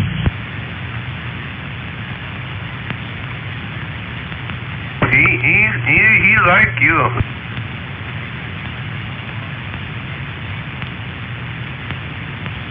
Waving there, MAD and Trailer Park. I can't even hear who y'all are talking to. It sounds like you're talking to nobody. Is somebody else out there? It doesn't really matter, but I'm waving 777. What's going on, 777? Hey, yeah, I was just doing some meal prep. I heard the gate, and I heard a guy sound like he's speaking another language. I thought it was Wienerbender, but he really sounded like complete shit, so I didn't know who y'all were talking to. Step on up, Wienerbender. Are you folding sheets? Remember 800 count thread if you're folding sheets. No, I'm barefoot right now, and I think he's just not getting out. He never does. That's his MO. I thought old Mike was going to chill out after yesterday, too. Picture of him up there and all.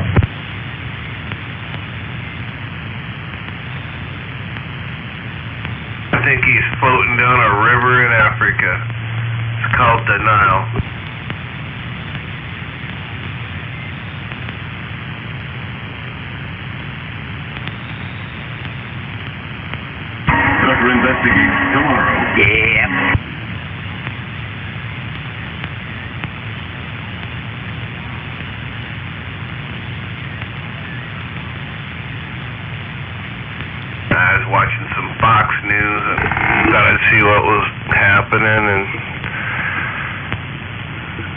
Yep, same old stuff. I kind of liked that Barefoot Monday thing last night. It was nice and quiet. We didn't even hear from the old Bender or anybody else. And then today sounds like it got a little loud. What do they call that? The ceasefire only lasts so long. And when I get that antenna, when I get that, my buddy out here, tree trimming service, and I get that up, I'll be able to be barefoot much of the time. It's going to be great. You finally gonna get up in that tree? Yeah, Jedi, hey, Wavin. I got a buddy who owns a tree service, and I was like, hey, bud, I don't know if you want to do this. He's like, yeah, man, let's do it. You go up in the bucket with me. So we're putting the base of the mast at 110 feet. Mast is 6 feet, so 116 feet will be the base of the antenna. Hey, that's like mine. Hello, Pierce County, King County, Thurston County. God damn. That's like 3 wavelengths, and you got down. Yeah, I got the coax. Kilo was talking to me about it. I got 168 feet of 213, and 10 analyzer. It's going to be good, I think. And he's Right on. in New York out there in Skipland, and we ain't gonna hear him, and we gonna think he's ghost talking. Here's the problem. Even though the coax is like kind of expensive, right? I don't have the money for a Saba, so I don't know what I'm gonna do. You gotta get the Saba 2. Is that one like cheaper? Saba 2s are a little cheaper. I only have $100 like Catfish, so I was gonna buy a Uniden, and then hopefully pay for shipping and tax with that. Well, anyways, I just wanted to jump in here and wave a hand, say hello, and I'm back out. I'm back out. I'm back out. He just got his hand full of Sleepy. What? I'm gonna fucking punch him in the throat.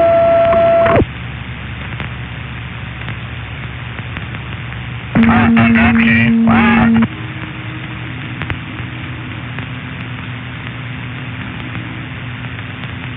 Yeah. What did I do? MAD. We're waving. Good evening, Jedi, and you're back out.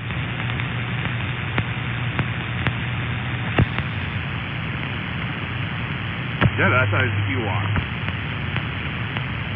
Tell wrong way. I have a woman over here, and he lost his chance, and he's back out.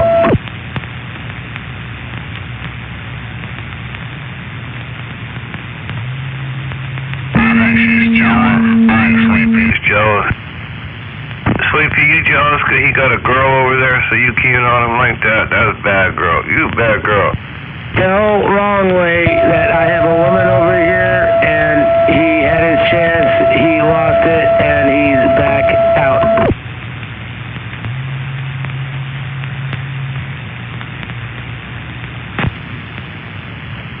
That's hilarious. Anyway, what's going on, Seven? What you making for lunch? Oh, I ate more than I expected today. So, just the usual ground bison and rice soaked in bone broth and nothing spinach, nothing exciting. I heard, what's his name, Trailer Park there talking about chicken nuggets, and I was like, fuck, man, I need a cheat meal. I was listening to the gate doing the dishes. I was like, dude, I need to eat something that tastes, better. Like real food, not like your caveman? When I was eating this, I was thinking, God damn it, I need to eat something that's better for me. What the fuck? Captain's like, dude, you look like a fucking Neanderthal. Yeah, I shouldn't be eating this shit 777. It's gonna kill me. I gotta quit that shit, but I was thinking that while I was buying this. So you were thinking about buying something yummy, and I was thinking, why am I buying this shit?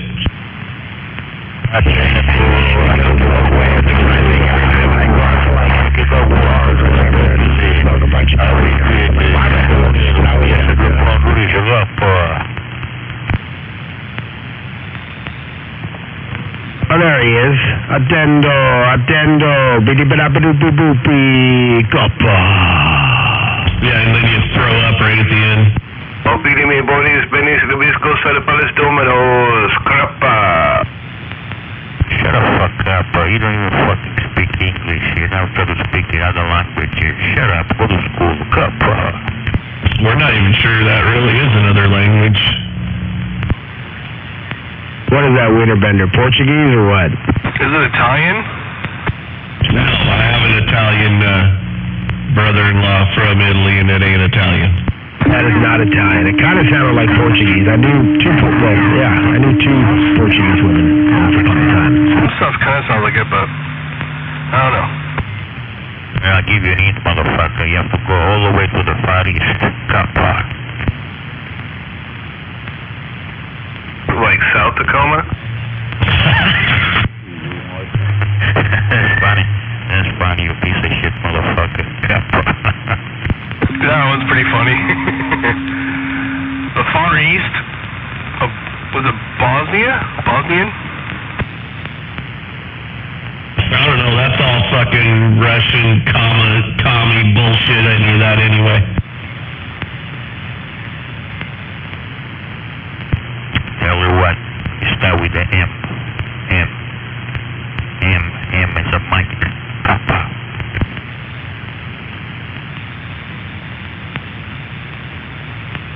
Yeah, Mike. Now try to think about it. Someplace starting with a M in the Far East. Emma, you found it cool. Kappa. Madagascar? What do you say? Madagascar?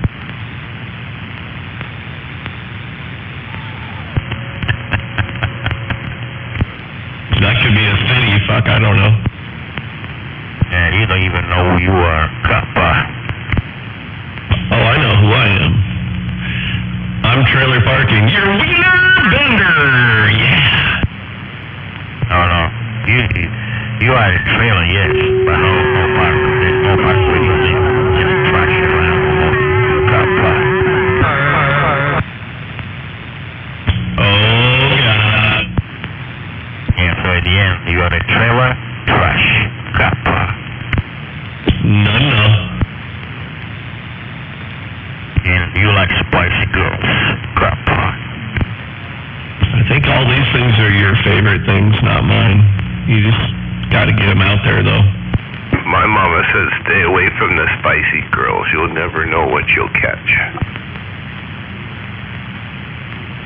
That is a different movie. That is Tom Hanks. We say, you never know what's in a chocolate box. You never know what you're gonna get it. Kappa.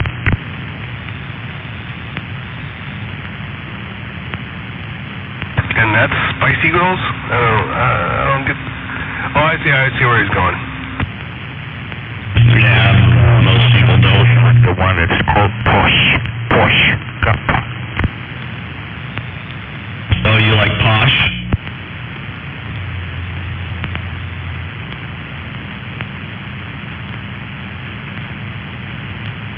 You go get it there, Wiener Bender.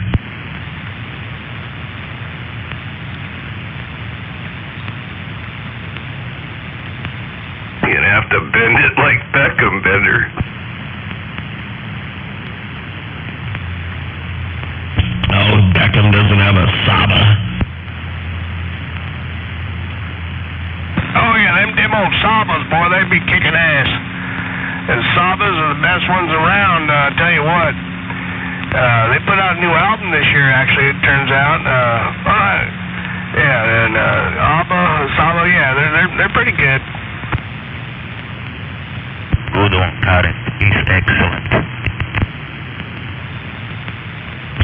Abba, yeah, they kick ass.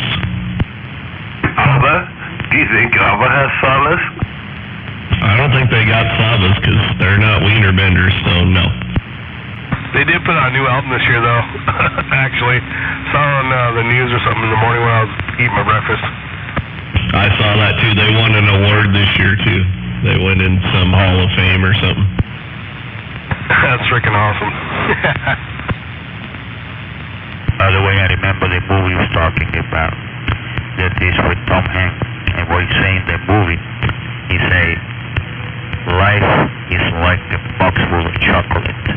You never know what you're gonna get. He actually says, like, life is like a box of chocolates. You kind of said it weird in your own language way. From the country of M.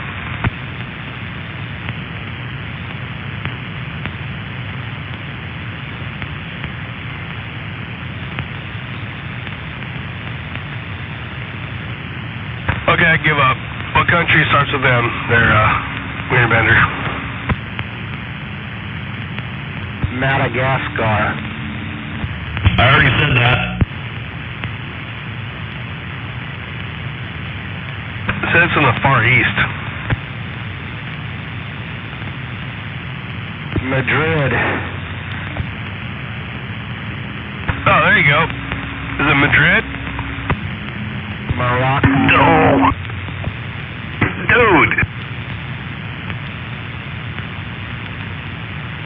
There's a couple.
here tonight.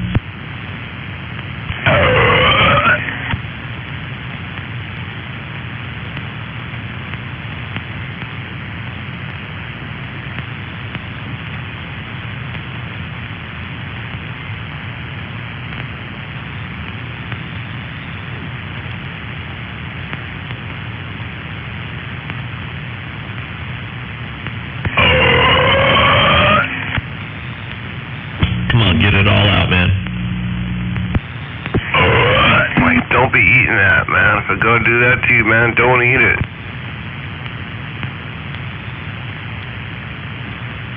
Somebody slap that bitch in the back. Get that out.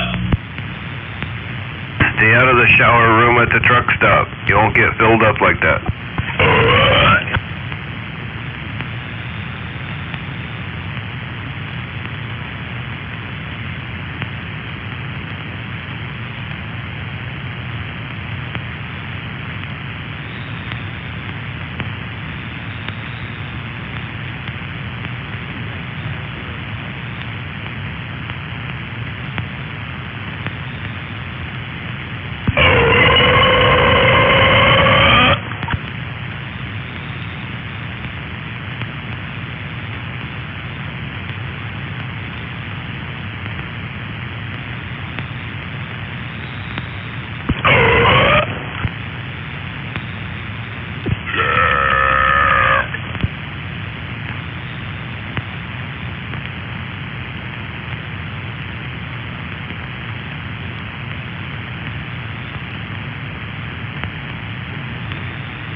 You better hope it don't start coming out the other end. You'll probably poop your pants.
again, super good antenna. No SWR whatsoever, all you bastards out there listening. Oh yeah, Kappa. Did you say SWR minus 1 point something? Yeah. I'm sure if you don't know what SWR means, it's standing for standing wave radiation. Kappa. I don't know about radiation, maybe a ratio. Where'd you get the negative sign from? That's a new one on me. Because everything is negative on this antenna. I don't have positive sign. If you have a positive 1, 2, 3, 4, 5, that's a bad thing. If you get a negative, it's a good thing. Kappa.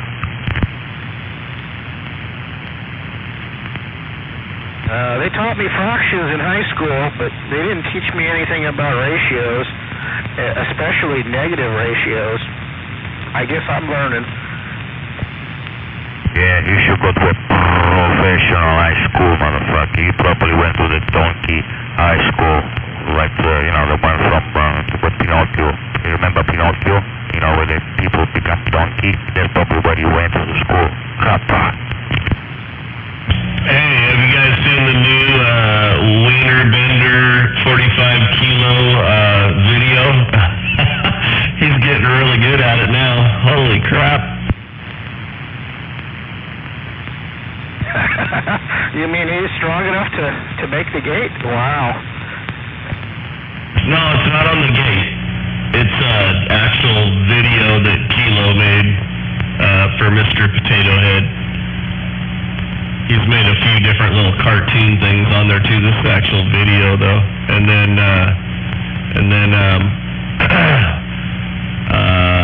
what's his name's at the very end on there talking. 141's on there talking at the end. But anyway, it's kind of funny. Little video got sent to me on YouTube. Well, I can't believe that people spend waste time on Potato Head. Well, there's something cool. Kappa. Yeah, you're fucking famous, I told you. I'm telling you, I'm famous. I'm rich. Well, rich, I was born rich. But, I like to be famous. Kappa. Yeah, you owe me, man. I'm like your advertising firm, because nobody even know your name. Wiener Bender, if I wasn't out there putting it out there every day, man. You owe me, man. You don't need no name. You don't need no name to be famous, You will just hear the voice, you know who you are. You just trash. Kappa.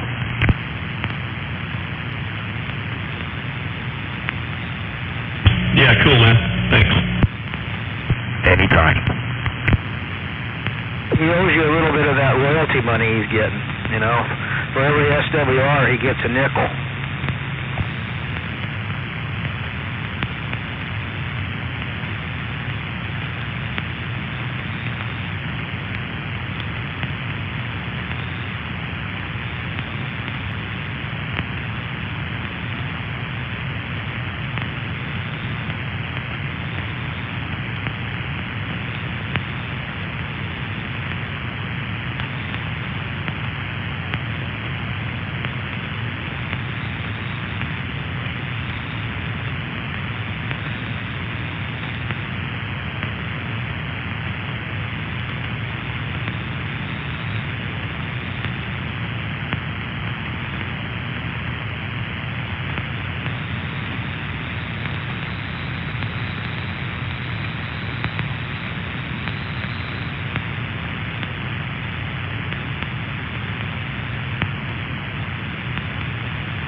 What's that, Skipper?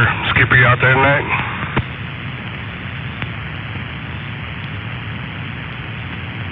Yeah, I'm here, piece of shit. Go ahead. No, I didn't say piece of shit. I said Skipper. Skipper, you out there?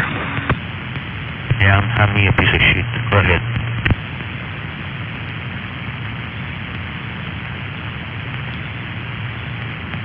You'll be alright.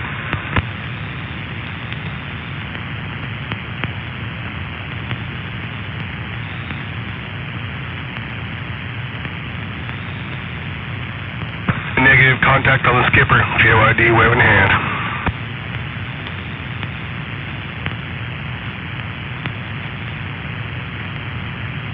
Mr. Potato Head, always making faces.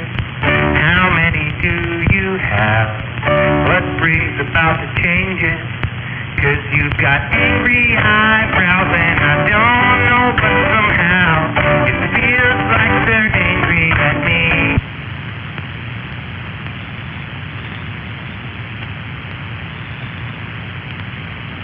I'm excited to hear the next verses.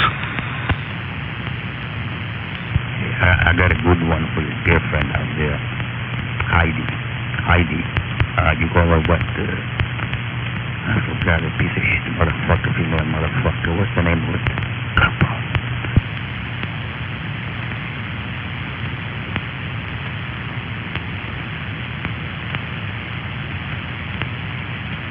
Oh, this was Snoopy, Stroopy, something like this. Strappa, Snoopy, whatever it is. Wait a minute. I thought you were a wiener bender, not Mr. Potato Head.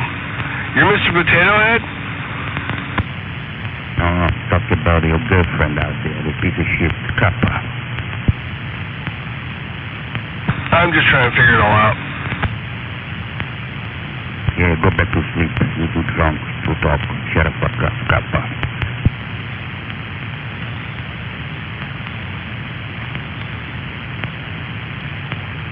By the way, all those bastards, that trade is ended.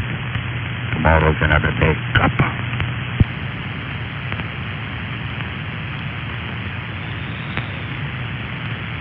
What do you do for a living there, wiener bender? That's confidential. Classified as well. Kappa.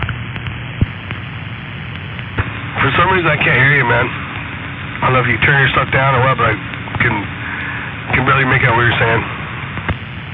Yeah, of course, because you have to, in the morning when you get up, you're supposed to have those things called cotton swab. You stick in your ear, actually clean your eardrum, but eventually you don't do that.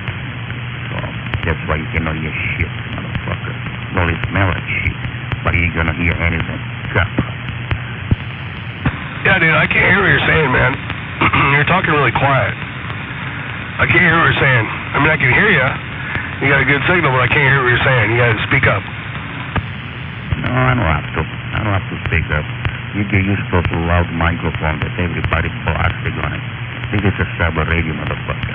These are hi-fi, stereo hi-fi, left and right. Kappa. All right, well, yeah, I can't hear you, man. You're not talking loud enough, so. Like I said, you got a good carrier. I can hear you, but I can't understand what you're saying. You're talking too quiet.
Waving. Lost cause.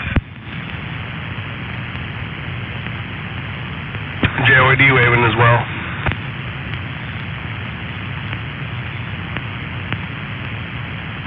But who is JYD waving at? He waving at Lost Cause too?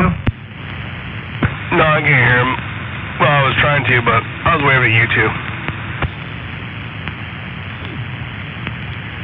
Oh, gotcha. Well, I'm waving right back, and yeah, I think Lost Cause is probably waving at you too. Right on. I guess I'm waving in general. Right on, bro. Hope you have a good night, man.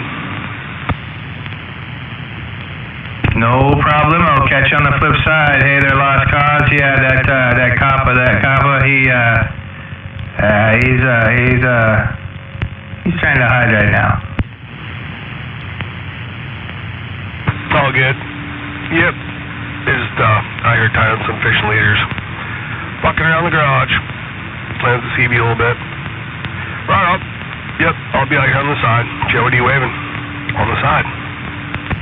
410 on the fishing leaders and being on the side. Who is that, by the way? Mr. Nobody up here on the tip top of Brokeback Mountain, waving my assless chaps over at my head and tipping this dusty white cowboy hat. All right, Mr. Nobody. Yep, sound good tonight, man. What's your 20? Are you like Tacoma, or where you at? I'm right up here on the tip top of Brokeback Mountain. Yeah, where is that though? That's that big old mountain over here in Graham. Brokeback Mountain. Right on. Yeah, you sound great on my radio. Completely clear. You hear everything you're saying. You're hitting me about 1 swinging 2 or 3. Oh man, looks like my 3 watts are getting all the way out. 1 swinging 3 all the way from the top of Graham Hill. Yep, and it sounds excellent. So, whatever you're doing is working. Oh, well, sweet. That bring it up a little bit there? Just a wee bit, up to about 8.5. Solid. Sounds super killer. But you were sounding good before too, but yeah, okay. That's a good switch to have. But yes, sir. That definitely brought it up. That's just a switch. That's just a switch for the driver. That's not even the pedal. That's just a switch for the driver there, JYD. Nice. That was a big bump. But what's really cool is before you were sounding completely good. Was that barefoot before? Oh yeah, this right here? Yeah, it's just 3 watts, 3 bird watts. Right there, hold on. Yep, right there. That was dead key, 3 bird. That's it and that's all. Yeah, man, that sounds good too. Completely good to go. Yep, nice. Well, it sounds like you got your rig set up pretty good.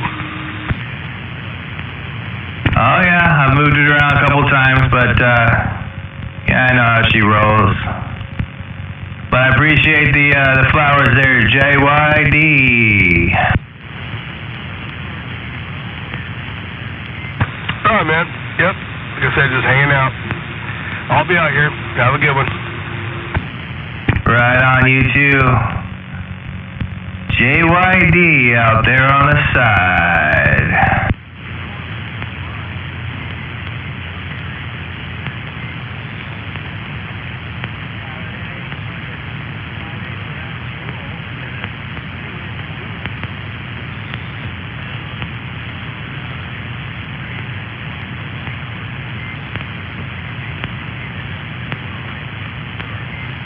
I guess I could turn this delay off for you too. Oh yeah. It's called Cocaine Bear.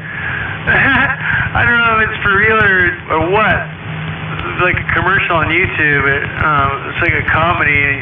Dudes are camping and got a hold of some cocaine. Or that bear got a hold of some cocaine. Yeah. Oh no, it's real, dude. I saw that one too. In fact, the last time we went to the movies, we saw this movie called The Menu. And it was a trailer that came up there Looks pretty crazy, pretty funny. Who knows? Could be interesting. I was thinking that would probably be a Netflix one though.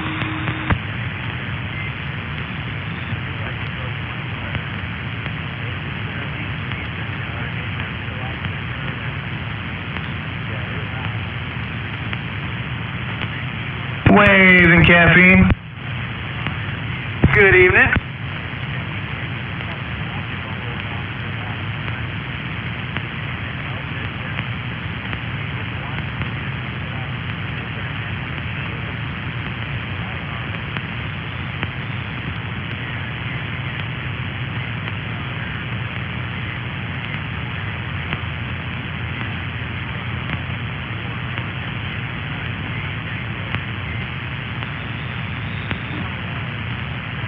Hey, Cappy, you know anything about cars at all? Like mechanic-wise? Well, yeah, I got this old Toyota truck that's been sitting there for like 13 years, and it's got 13-year-old gas in it. And I bought a pump siphon thing to get the gas in the tank. I was just wondering if I need to drain the lines and everything too, and try to drain the carburetor before I start that bitch up. Somebody else might know better on that one. I wouldn't, yeah. Right on. Probably so, though. My plan was always just to drain the tank and put some Freshie in there, you know. But it makes sense that the lines will have all the crap in, so the minute I hit that key, it's going to suck all that shit into the frickin' carburetor. Or it doesn't have a carburetor, it's fuel injected or whatever, but anyway, yeah, I just thought I'd bounce it off you.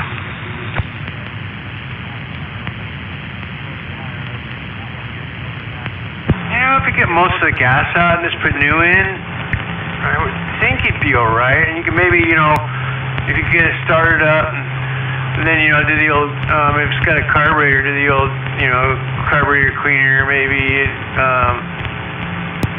I don't know. Yeah, no, it's no carburetor, it's fuel injected. So, I guess I'd need to research it more before I do it.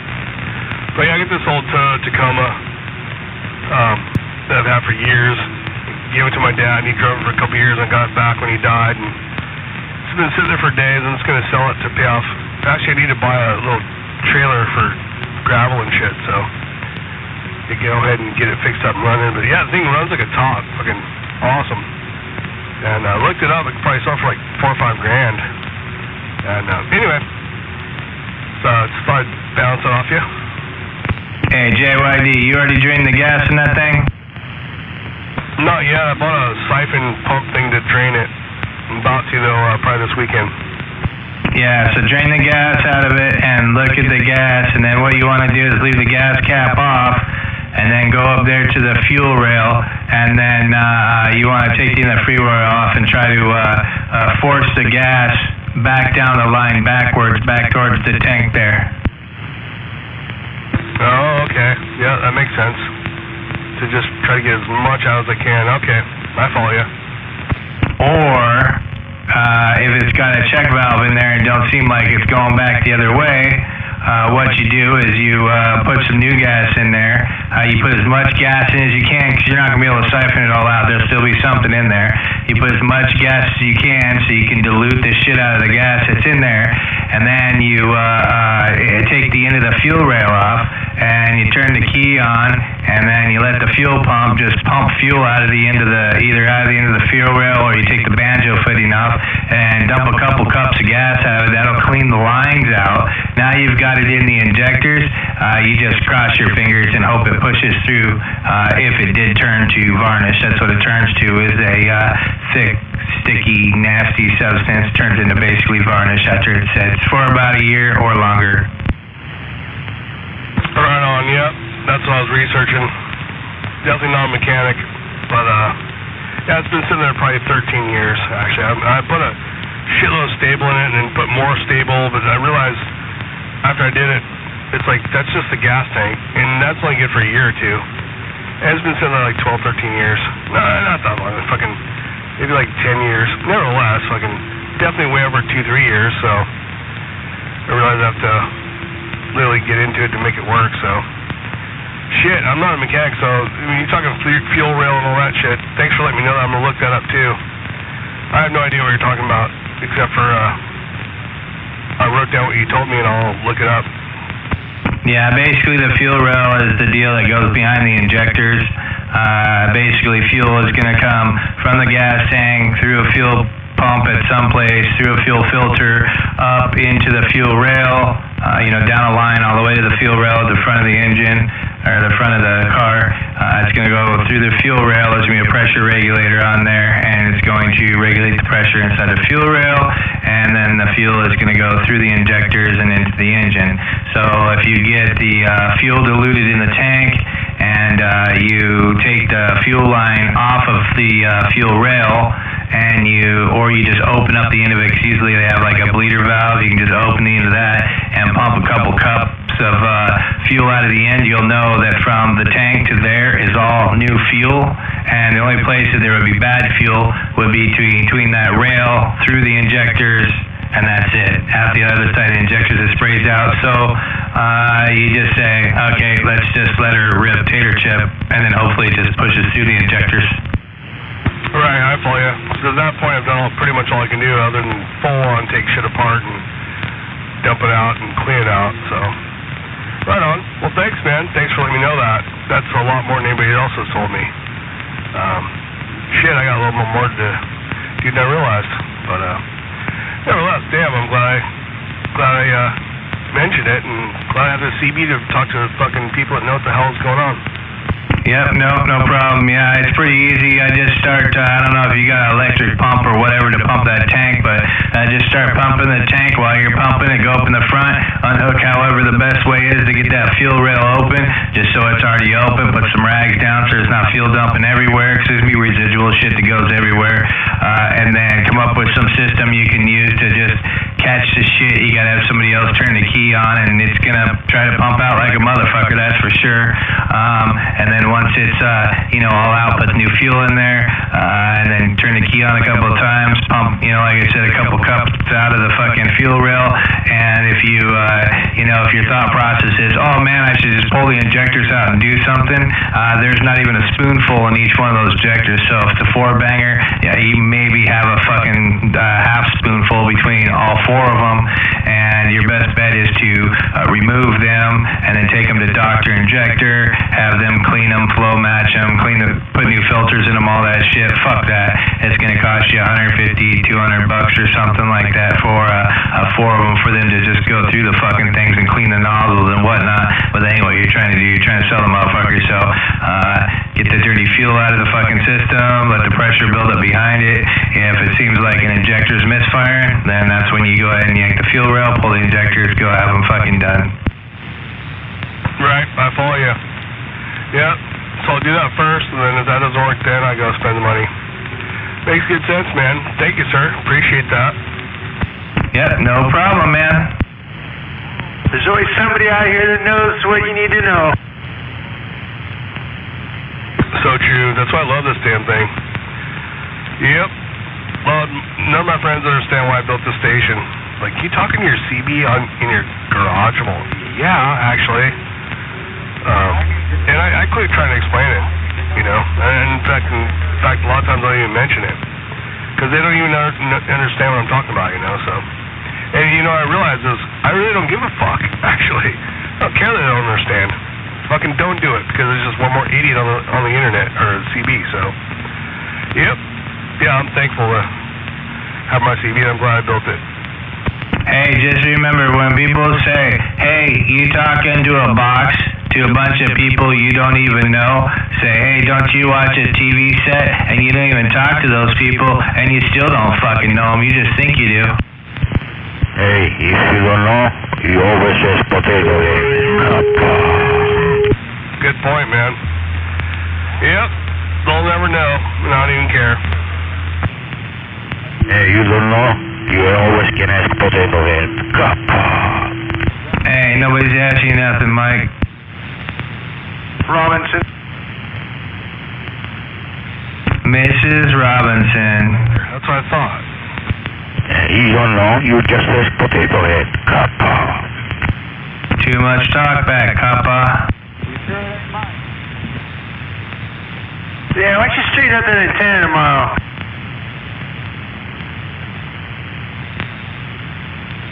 When you don't know anything, don't go line. Just ask Potato Head. Kappa.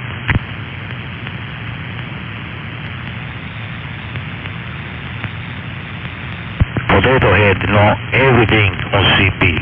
I'm a professional technician. Kappa. Professional technician on the meter? On the wiener? So you got, what kind of antenna is that thing you got on the roof there? Potato Head.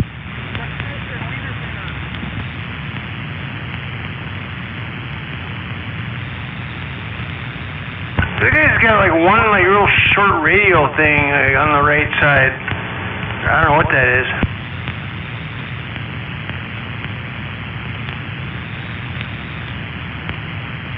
Okay, you wanna know? I'll tell you what it is. It's a big, huge hot dog between my legs. I use it as an antenna, and sometimes I use it as a leg. In fact, actually I walk with 3 legs once in a while. Kappa. Oh, so he's a midget? I didn't know he's a midget.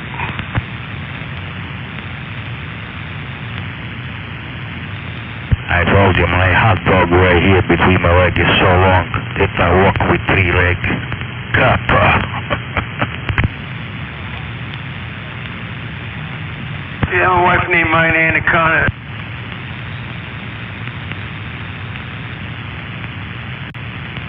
I think that's one of those 6-meter antennas. Only a 6-meter antenna.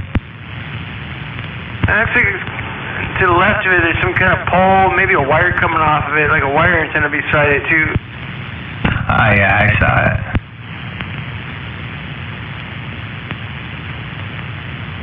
I saw it in 4K.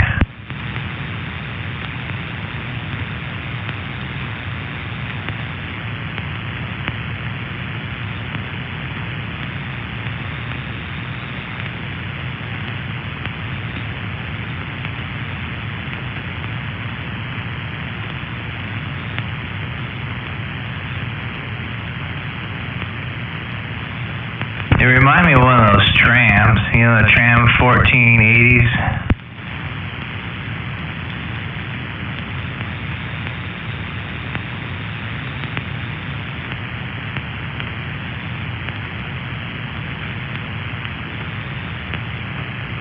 No. Yes.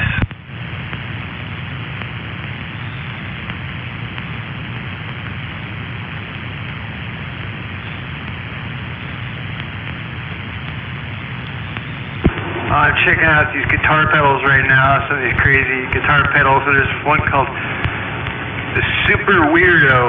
It's like a fuzz pedal that has time-based modulation, and it's made in Germany, Potato Head, so it's probably a good one. Oh, is it the Saba pedal? It's called a Super Weirdo. As soon as you said super, bro, only super stuff is always a fuzz, right?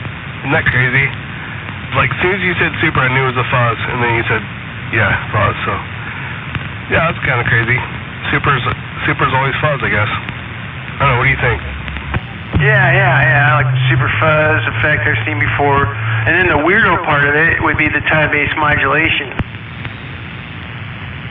Alright. So you can play with it a little bit and shape it. So it creates massive, strange fuzz sounds that you've never heard before. Hey, maybe that's what Wiener Bender uses on his radio.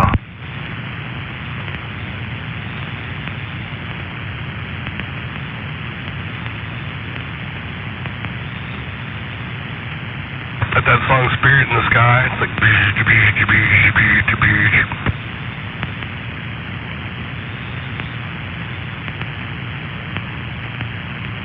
I did just find this one thing though, it's like $500, but it's like it looks like a MIDI thing with all the different colored buttons, but it's got like all the basic effects like delay, flanger, distortion, whatnot, plus but you can like create your own. The thing is just crazy. It's like you can make any sound, any effect you could ever think of, but it's just too. I would waste so much time playing with this stupid thing. You wouldn't really use it. I don't know. You could use the reverb and the normal effects, I guess, in a song. Oh, crazy. This guy was telling me about these processor amp things. Can't remember what they're called, like Prophecy or some shit like that, but it's like an emulator. So basically, it has all these different effects in it, but they're not necessarily effects. They're different tones and so forth. So like if you want to sound like a Marshall, or if you want to sound like an Ampeg, or frickin', all the different amps, and then beyond that too, like certain songs you could sound like too. And then apparently you could sample with it too. And yeah, I can't remember what the fuck it's called. Damn it.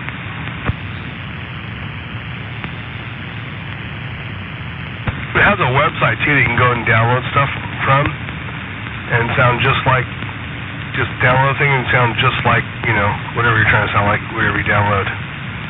Damn, I can't remember what it's called. It's not Prophecy. It might be Prophecy, but I can't remember what it's called right now. It's been a while since I talked to that guy, a couple of years.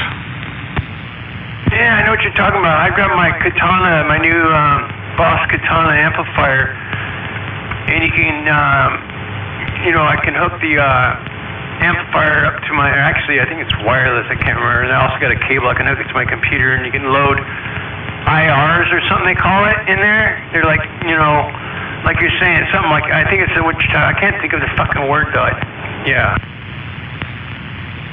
Basically like, patches or, that thing, like, like presets type thing.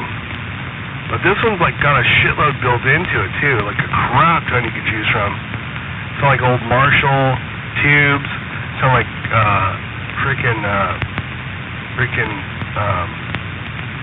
state of the art, or not state of the art, what's it called? Like my Rocktron is it's not tubes, it's fuck man, I'm way out of the loop. It's not tubes, but it's oh Christ.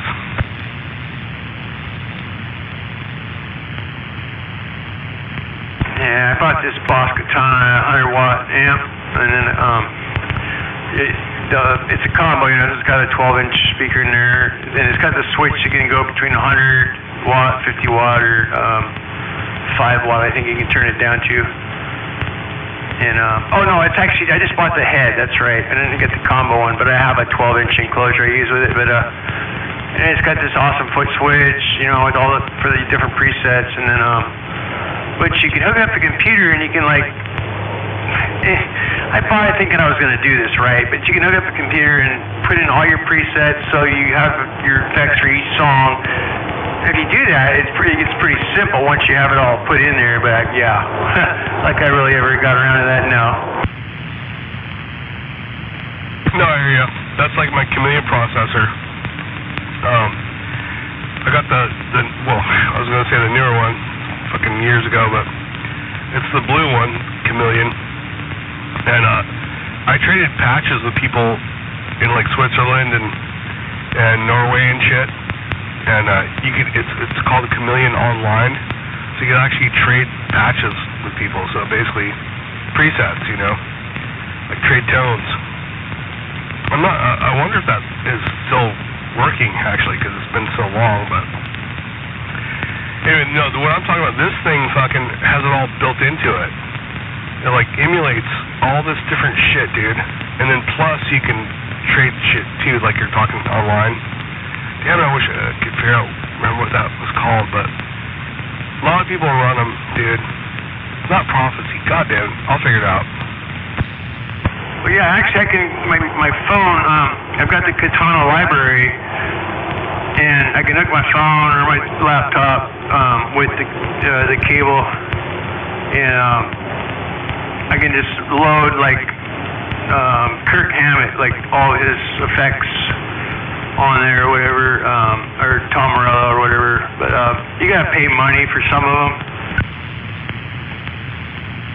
Oh yeah, yeah. I only did a little bit with my Chameleon, and there was no money. I You had to pay money to download the site type thing, type thing. So, oh yeah, Chameleon Online, you can do those. Oh, you have to pay money. Like, fuck, goddammit. So, I did it way towards the end of my whole shit, just when it's like I was exploring.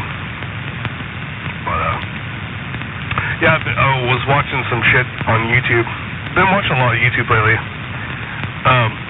When Dimebag Darrell got murdered, Dimebag Darrell from Pantera, lead guitar player, he was buried in a Kiss casket, which I think is kind of tacky, because it didn't say anything about Dimebag Darrell or Pantera. There was like literally the Kiss. It's all flames, and it's a badass casket, dude, don't get me wrong. But what I didn't know is when he got buried, he was wanting he was trying to get a replica Eddie Van Halen guitar, the red and white striped one. And when he got buried, dude, Eddie Van Halen put the original fucking guitar in there in his casket, and he said that he was an original, so he deserved the original. And so he actually put that fucking red and white fucking striped guitar in there with him when he was buried. Did you know that? No, I didn't. I think that's pretty awesome. But yeah, that's pretty badass. Right? You know how much that guitar is probably worth, dude? Fuck, dude. I know the replicas are like $4 or $5 grand for a replica, dude. Because I knew this dude was all into it.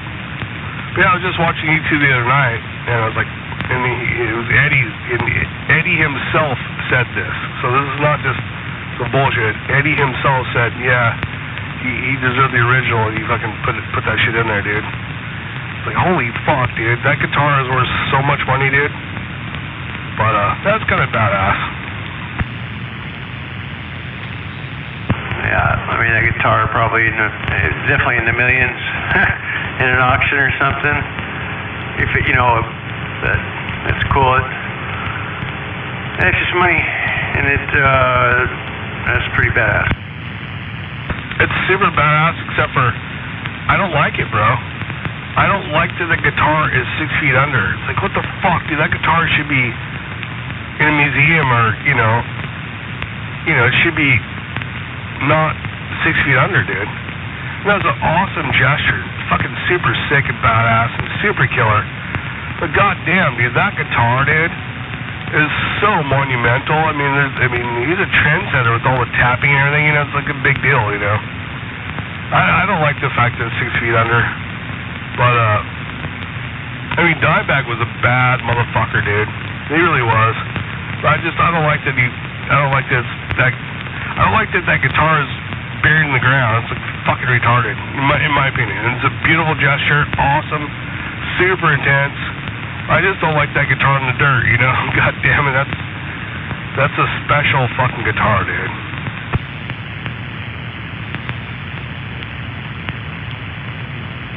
That was my teen years, man, my best years.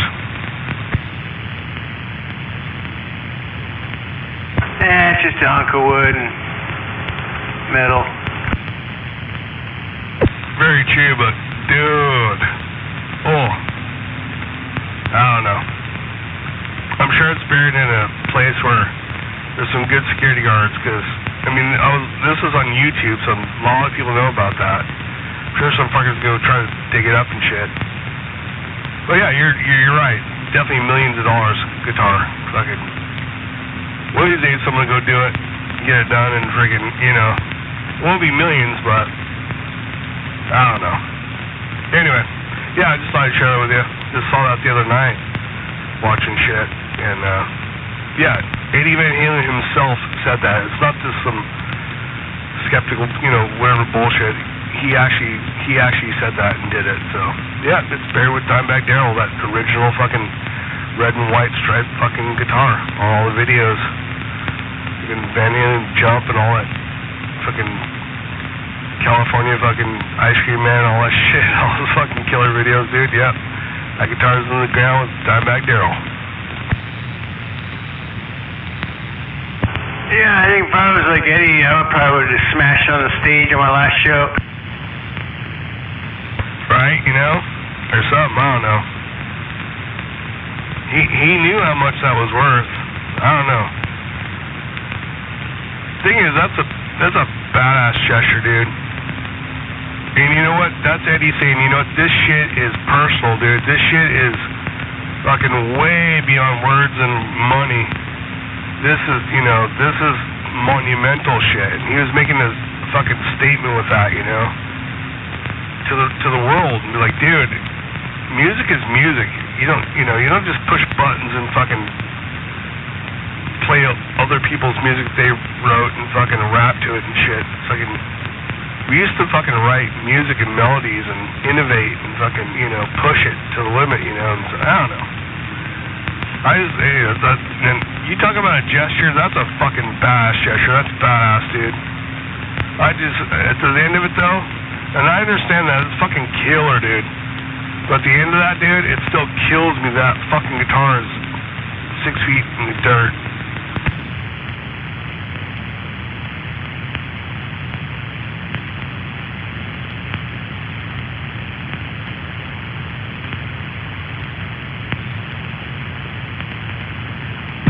Should be sitting there at the Experience Music Project. Or what the fuck? Mopop. Yeah, that's what they call it now. Should be there where I can go down and check it out and look at it, and just fucking get all weepy and shit.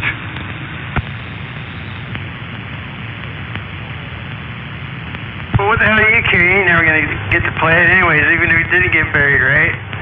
And no one's gonna ever play it again anyways, unless, somebody, he didn't do it and somebody paid millions of dollars, some fucking stupid rich fucker. You see what I'm saying? That's what probably happened. Or it'd be at Mopop or on exhibition so you could actually look at it, You ever been to Experience Music Project or Mopop? You ever check that out? At least a dozen times. We got to go there at least, once every couple of years. I think we went there like 3 times in 1 year before. I think they're kind of cool. I'll just sit in that egg thing for a while it walks around and listen to the music, but and then I love that little recording studio thing you can do. Yeah, dude. My cousin made most of that shit up there. No shit. My cousin made most of that shit. The exact shit you're talking about. She has the prototypes at her house. She has a degree in classical guitar, and she's also a fucking electrical fucking engineer. And yeah, she fucking actually made most of that shit up in that area you're talking about, the lab or what it's called, music lab. She actually did, bro. No shit.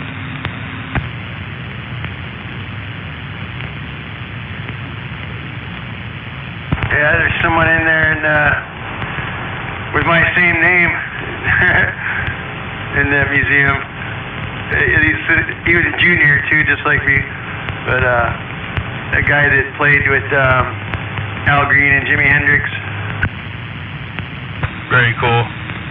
Yeah, dude, when that thing first started getting built, my dad put a shit ton of money towards it, and we had this plaque. He was like a gold fucking card member or whatever the fuck it was, and fucking I went there maybe 3 years ago, and that's gone, and they don't even know what I'm talking about at all. I was like, are you fucking kidding me, dude? My dad put a bunch of money towards this thing. It's like this special thing, it's supposed to have he had a plaque and everything. All those plaques are gone. I don't know if you know about that, but yeah, in fact, next time I go down there, I might raise some shit, dude. It's like, what the fuck, dude? My dad contributed a shit ton of money towards that place, dude, because he loved what it was and everything, and he had this plaque there, and we were gold card members or whatever the fuck, right when it first started, and now all my shit's gone. It's all wiped away.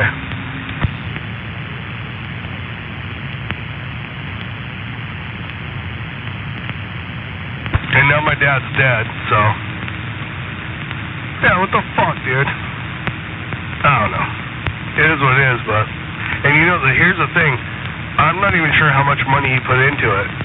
So to figure out how hard I should fight and shit, but it's like Dude, my dad definitely put money in there, and I remember there's a plaque up there along with all the other fucking people that put money into it, you know? And now all that's gone.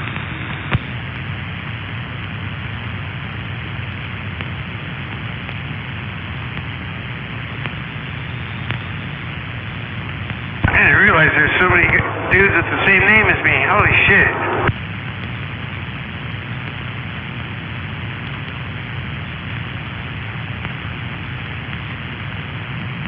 But yeah, dude, those interfaces up there with the guitars and this and that table that you could touch and make noises and all that shit, my cousin made that shit, dude. No shit. I swear to God, my wife's fucking life.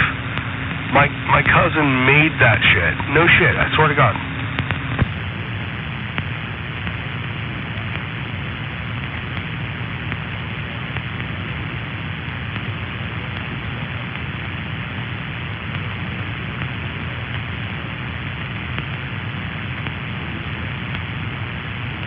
She's got an interesting story. So basically, her dad got with somebody, got pregnant, blah blah blah, and long story short, she was estranged from my family for years, and then they end up, somebody did some family tree thing and found her, and turns out she lived up here in Seattle, and then we reunited with her, and then, but there's a long story, dude. Basically, her dad ended up, he was one of the richest guys in my father's family. He owned a big corporation and shit. And she never even knew him, dude. Meanwhile, she was separated and she went to college and all that shit and she became an electrical engineer and got a degree in classical guitar. She was a professor at UW for fucking like 30 years. And she made that shit at Mopop, dude. Yeah. And anyway, trippy story. But yeah, we've only known her for the last maybe 10 years when we figured it all out, put all the pieces together. But yeah, crazy story. Wow. My dad's side of the family is super freaking successful. Yeah, they just fucking hard-working people, and yep, they fucking pushed hard, dude. My dad had 12 brothers and sisters, and then the 13th brother was not actually a family member. He was a guy that my grandfather brought home. He was shining shoes. He brought him home and took care of him, put him in college. That guy freaking he is the richest guy in the whole family, and he owns a huge corporation over there in Colorado. But yeah, he was fucking shining shoes when my grandfather met him, and he looked all beat up, and my grandfather just brought him home like a cat and shit, and took care of him, and he is the richest person in the family. Yep.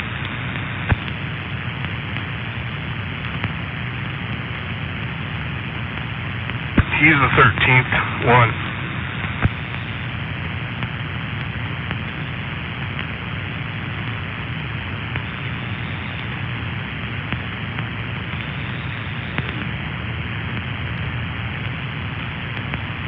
That's my Spanish-French side. My Irish side is my mom's side. They're all pretty much dead. And frickin', yeah.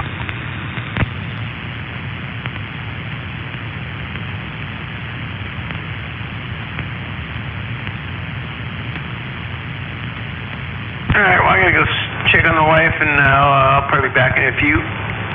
Catch you in a few. Right out. Fish up, tie some fish lures, and check in a few.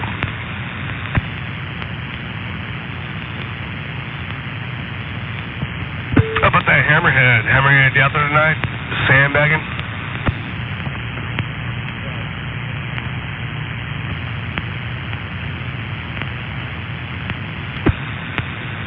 Whoa, check.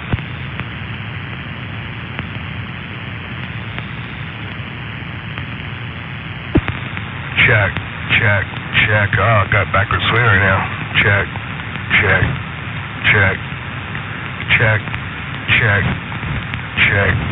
What the fuck? Oh.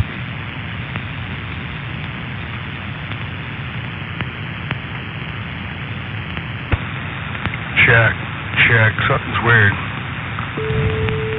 Check. Oh, shit.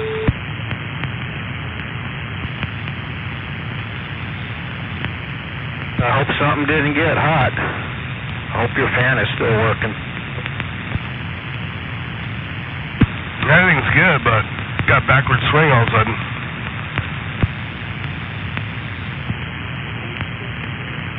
On which meter? On my, not my radio, but my other one.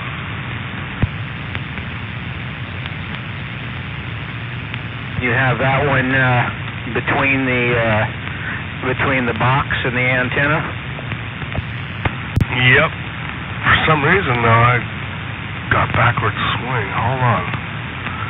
Wait a minute. Let me take a breather and check some stuff out.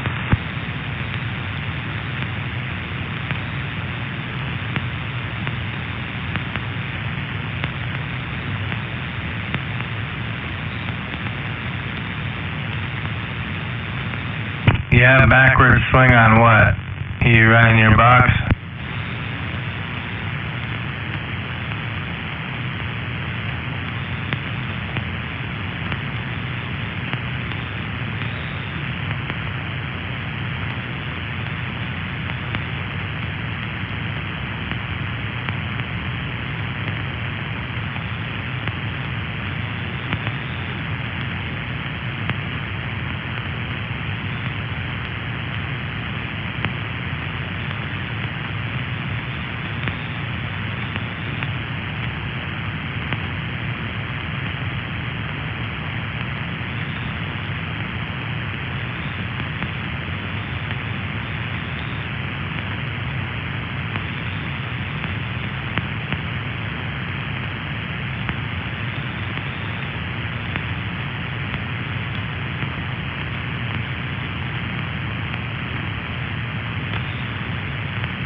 Turn everything back on and play a bunch of knobs and check 1, 2. Got forward swing back again, but not a bunch. But my output's really low, I think. How's this thing sound? Sounds a little bit louder than before you started doing whatever you were doing, and you got echo in there.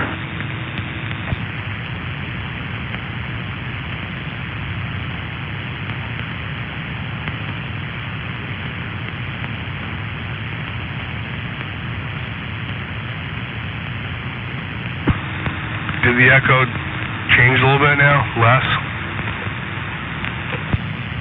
Yeah, 10-4. That's probably a better spot for it. Okay.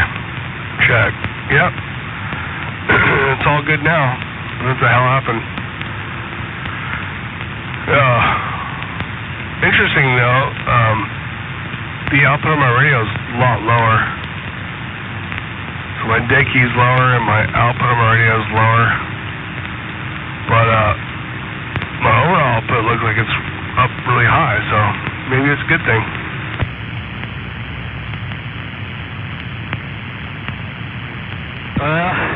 You were talking for a while there. You know, those radios, they got to give out a little bit of heat too. You know, it wouldn't be a bad idea to maybe put a real small fan somewhere on the radio, keep the radio nice and cool too. Maybe degrade a little bit.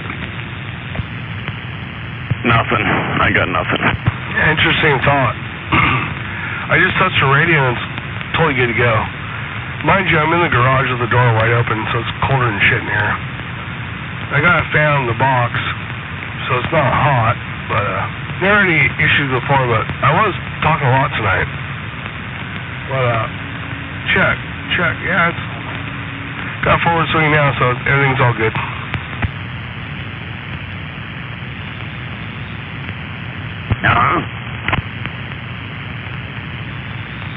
Yeah, I don't know. I know you built some shelving to put your equipment in. You know, you need to make sure that on all your equipment you got plenty of room on the back and the sides and the top to get rid of heat. Even if you got a fan on it, you still need to have room there.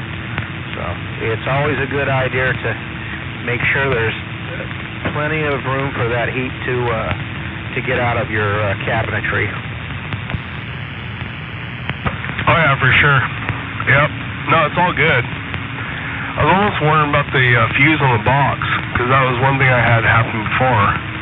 I was running a 30 amp fuse, and it didn't blow up, but it got a little fizzly. Put a 40 in there, and it was good to go. But, check. Yeah, it seems like it's okay, but what's weird now is, like, now the output of my radio is way lower than it's ever been before. And, but my output that I'm putting out is really high, so, yeah, maybe it's a good thing.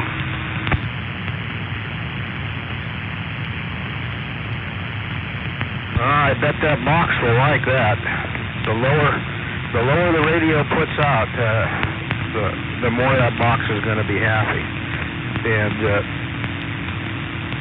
when you're just talking across town, you know, you don't need to run that thing full blast. Oh yeah, I've always kept it low. I think the most I ever ran out of the or into it is 3 watts. Not even actually 3 watts, just under 2.5 watts. So, yep, good to go. Still rocking. Check. Yeah, I have some low batteries here and there. This mic seems pretty responsive though. Look at the needle on that thing. Looks pretty good.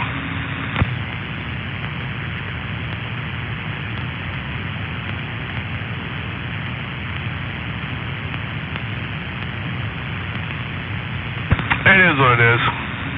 Got that swap meet coming up in March. Tell you what though, I bought a couple things on swap meet last time that didn't work that I had to bring home and work on. Kind of pissed me off.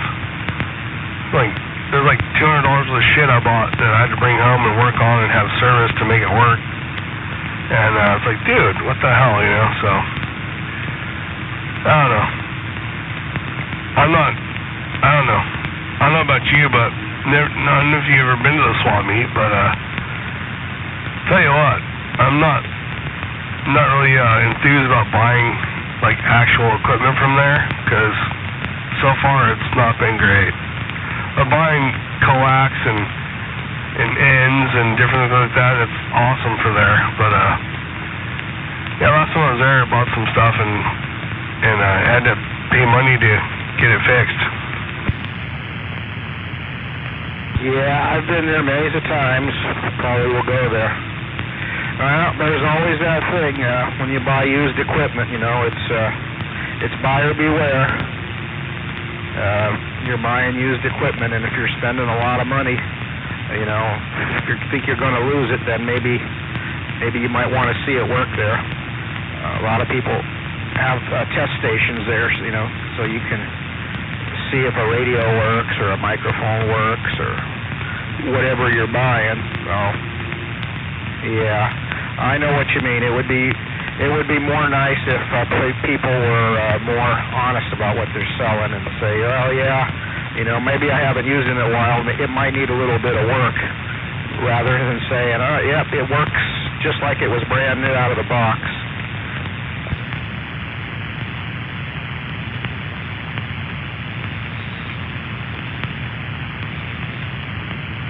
Exactly, you know. Got a pretty good feel for people, and thinking back on it, the couple items that I bought that did work perfectly that I had to have serviced, those are the two guys that are like, kind of sketch, but they had the shit I was looking for, you know, so.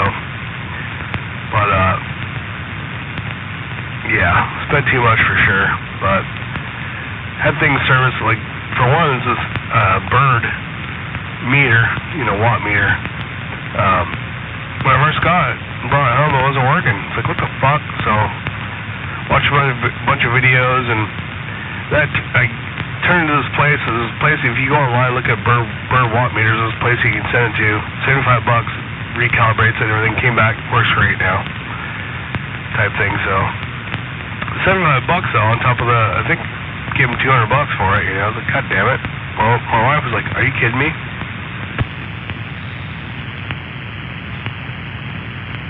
Is that the one that takes a 9-volt battery, or if not a 9-volt, you have to put a battery in it? No, it doesn't have that peak. That's the peak frickin' deal you can add on to it for peak watts. No, it doesn't. I could do that to this one, but it doesn't have that. No. Okay. Are you using it now? Is it in line? No, it's not in line.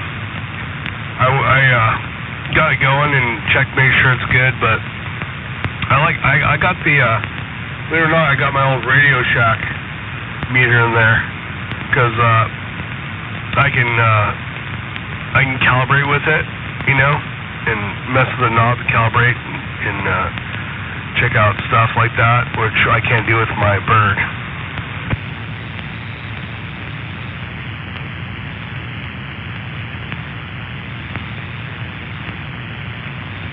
So every once in a while I'll put the bird in line just to see what's really happening, but I like my old Radio Shack little shit, you know, meter. It's got everything on it. It's got range and function and mode, but it's got the calibration knob, and that's what the bird meter doesn't have. So I'm thinking of go ahead and put that in line also, actually, just to double check things type deal. Yeah, that's what I would do. I would put the Radio Shack one between the radio and the box, and then put the bird between the box and the antenna. And you can take that slug that's in the bird and turn it the other direction and see what's coming back down the coax into the box. And it's just simple math to find out what it is, so you don't have to use that calibrate function. You can do it with math. And,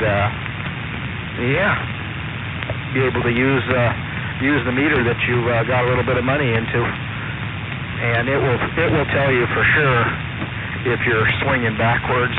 There'll be no doubt about it. That's true. Yep. I got the bird and I got a slug from him too. Let's see here. It's a upside down. 500-watt slug. That I bought for $100, which is old and ugly and shit. Told me, he promised me it worked. Brought it home. It didn't necessarily work, but I cleaned it off and then gave it a couple taps, and now it works great. But I'm not the type of guy that likes to have gear that you have to tap on, type thing when I'm spending $100 on something. But I also have a 25-watt one too for in between there, but and a couple dummy slugs.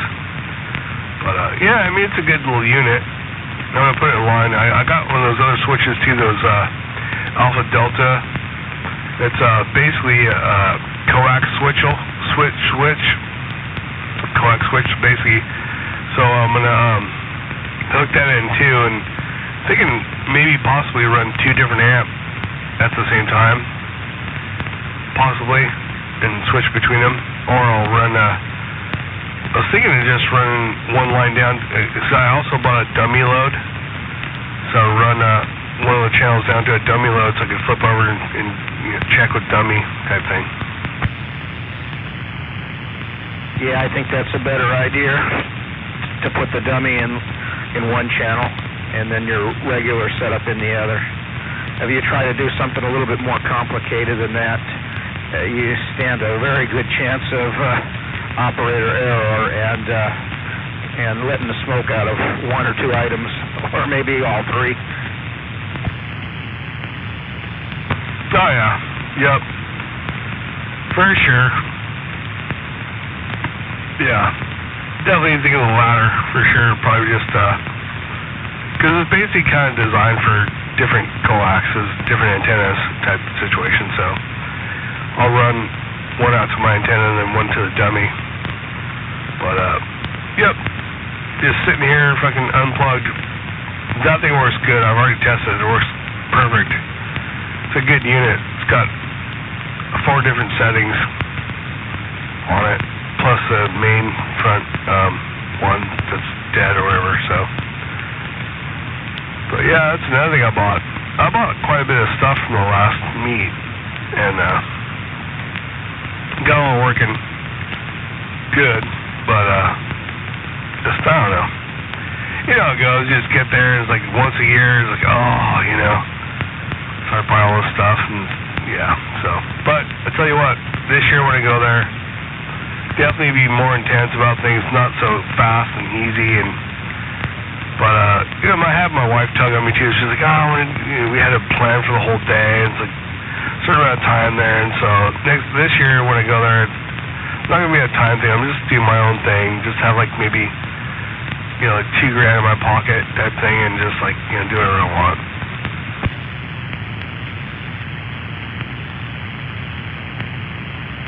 Yeah, you don't want to be rushed there, that's for sure. You might accidentally make a mistake without realizing it. Yeah, take your time. Give yourself at least 2 hours to look around, and then maybe another hour to bargain once you find out what you want. See what they have there. Maybe meet somebody that you know that can help you check something out. Like if you're going to buy a ham radio, like one of those 7300s, that are close to $1,000 or $800-900 used. Yeah, you don't want to buy that and find out that only half of it works and the other half doesn't. So, yeah. But if you're just spending a couple of $100 here or something like that, then sometimes maybe you might take a little bit of a risk or a chance that something's not exactly right. But then again, like I said, a lot of them have test stations there where you can test the thing out, at least see if it does what you want it to do. Yeah, I was unaware of the test stations. That's something I'll definitely be taking advantage of this next time around. If I find something I'm looking for, see if they'll be willing to let me take over the test station, you know. And for sure, yep.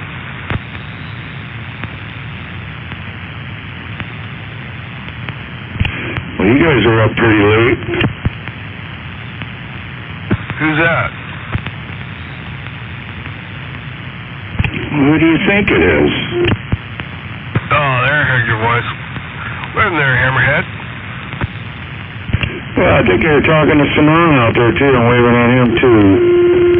Welcome to the evening, the late evening, it seems to me. Got some good bass there tonight, but you're just right on the edge. You got a little humming slightly, very slightly. Yeah. I'll turn away. I don't usually talk on AM with this setup. It's all sideband. No, it's working now. I hear you in there, Hammerhead. I got 7 or 8 S units of noise, and you're right there in it, so I can't pull all the words out. But we're waving right back at you. Yeah, I got this as quiet as a bell here. I'm not kidding you. I got no static whatsoever. It's pretty weird. But if you can hear me, Arsenal, you take care. Good talking to you guys. I'm hitting the hay. See ya. Wait a second, man. I got a couple questions for you. Make it quick. So I was just reading today that I was thinking about going to the what's that, Wainuchi River? You know anything about that one? Supposedly it's closed down this year for Stillhead. You know about that? I haven't seen the regs on anything, lately.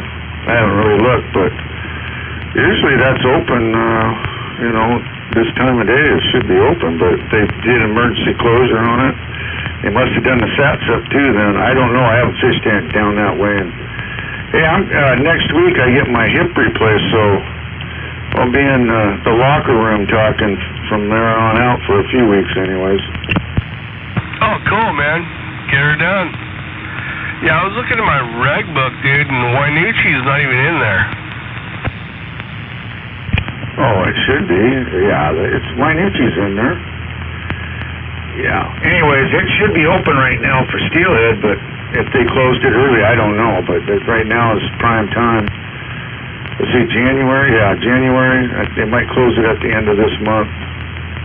Then let the natives come in. I was like, I Googled it, and it says it was closed for 23 fucking winter stillhead fishing. Anyway, I'm just trying to look around, see if anybody really knows, you know how Google is, but I was planning on getting up there next couple weekends. But I was hoping you knew something about that. No, you just gotta call up the game department or look it up on your phone or whatever and look for emergency closures. And yeah, I know they closed a bunch of coastal rivers too down for steelhead. So you just gotta, just get out there and either call them or look it up on their website, and then it'll tell you exactly what's open and what isn't. I think the best bet right now is the Cowlitz. I think it's a little bit of a drive, but right now I know it's open and it's rolling. Yeah, that's what I was thinking, bro. That's what I'm thinking of doing. So you doing okay, man? How you hanging? Well, I'm doing fine. I'm just, just waiting to get her done so I can walk right and everything else. But yeah, I'm definitely ready for it. Right on. Yeah, my wife's about to go in for surgery on her foot. She has a bunion or whatever they're called. So, freaking do that whole deal where they freaking go in on her foot. So, I think 5 weeks before that, but she's all set up for it and making meatloafs and all this shit. Like, dude, we got freaking 5 weeks, dude. I got you, We'll be good. Hey, we're on there, Hammerhead. Fuck, there's a whole bunch of other shows I was going to talk to you about. It sounds like you're ready to get out of there. Good to talk to you, brother. Yeah. Excited for you, man. Get her done, get that shit over with, and rehab and fucking go kick some ass and go after it. Yep, that's the plan of action there. Hopefully I'll be doing a lot better here in a couple months. We'll see what happens, but anyways, yeah, I do gotta get out of here. I had a rough evening here. I'm fucking beat, ready to hit the hay. But you take care. I'll probably be out here probably tomorrow night, probably a little earlier. But yeah, anyways, I'll talk to you guys later. Oh, there, Hammerhead. Yeah, fucking answer your phone, man. Answer your text. So far you've never answered one phone call or one text, fucker. Well, I'm pretty bad about that. You probably can't hear me now. You're just shutting off my shit here. No, it's all good. Your fucking message machine kind of tells the story about that, so. Anyway, when you're down there sitting there fucking hurt and shit, answer your goddamn phone, fucker. It's bullshit. Anyway. Oh, there, Hammerhead. Looking forward to you getting fixed and maybe burn some fire with you this summer. Oh, yeah. Definitely, we'll definitely be camping. We're booked on shad fishing down on the Columbia there, going shad, and then we're going Springer. It's all coming up here in the next few months. You know, that's May and June, I think, is when that's going on. And then we're booked for Mount Baker on sockeye salmon for Mount Baker. We've got a campsite up there for one weekend. But anyways, yeah, you better do it now. You won't get nowhere. Tell your brother. All right, well, cool, man. I'm gonna call you and talk to you about some shit. I want to plan some shit with you, dude. I built my my little Voyager 2 vessel. So basically, I got my truck, not my camper, so I can bounce out wherever I want, dude. And let's go fishing, dude. Let's hang out. Definitely want to do some shit with you. So I heard what you said there, but not completely good because you're turning your gear off. But yeah, dude. Answer your phone, fucker. Maybe I'll call you tomorrow or something. Alright, I'll answer. You know who called me today? I never check my messages, but it was old Grass Shack called me about something. I never did listen to it. I gotta call him back tomorrow. I was reading some shit to where they dip nets for what is it, shad or not shad, but they're dipping for fucking smelt dipping. Apparently they got a season coming up for that one day or something coming up. You ever done that or heard of that? Fucking smelt dipping with nets. Yeah, shit. Done it many times back in the day. I haven't done it recently. But yeah, if they offer it up, I've actually smelted on the saltwater too. You just go right on shore and scoop them up when they're coming in to spawn. But hey, I gotta get out of here. I'll talk to you tomorrow. All right, Hammerhead. Sorry for keeping you, brother. You have a good night. We'll talk to you soon. Have a good night, brother.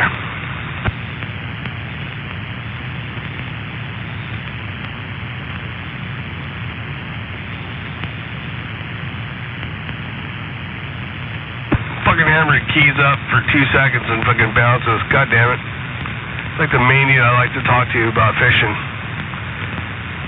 There you have it. The man, the myth, the legend. That's how it goes. So did he catch a hammerhead? Is that where he got his handle from? No idea. I never asked him about that, actually.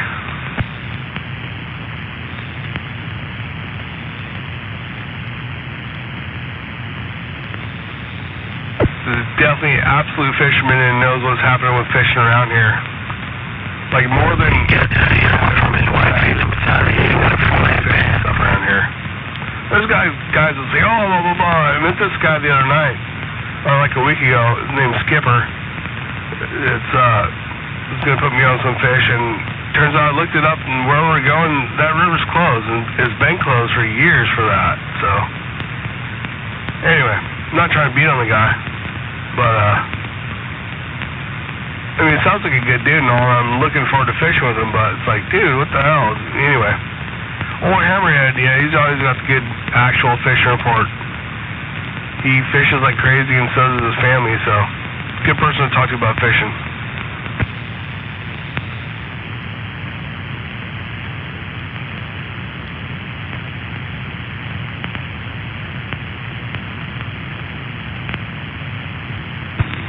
Me, I'm not super crazy. Well, no, I gotta take that back.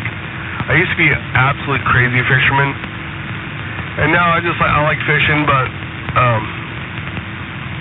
most of all, I like getting out and doing stuff and setting up my campsite and do a little fishing type thing, you know. Fishing's like part of the activities. Yeah, I don't have the patience for doing the actual fishing. Driving the boat, working the downriggers, and camping, and yeah, going out for the ride, and eating the fish. I like to eat it, and maybe even learn a little bit more different ways how to cook it, prepare it. But the actual fishing, yeah, just not quite my cup of tea. No, I gotcha.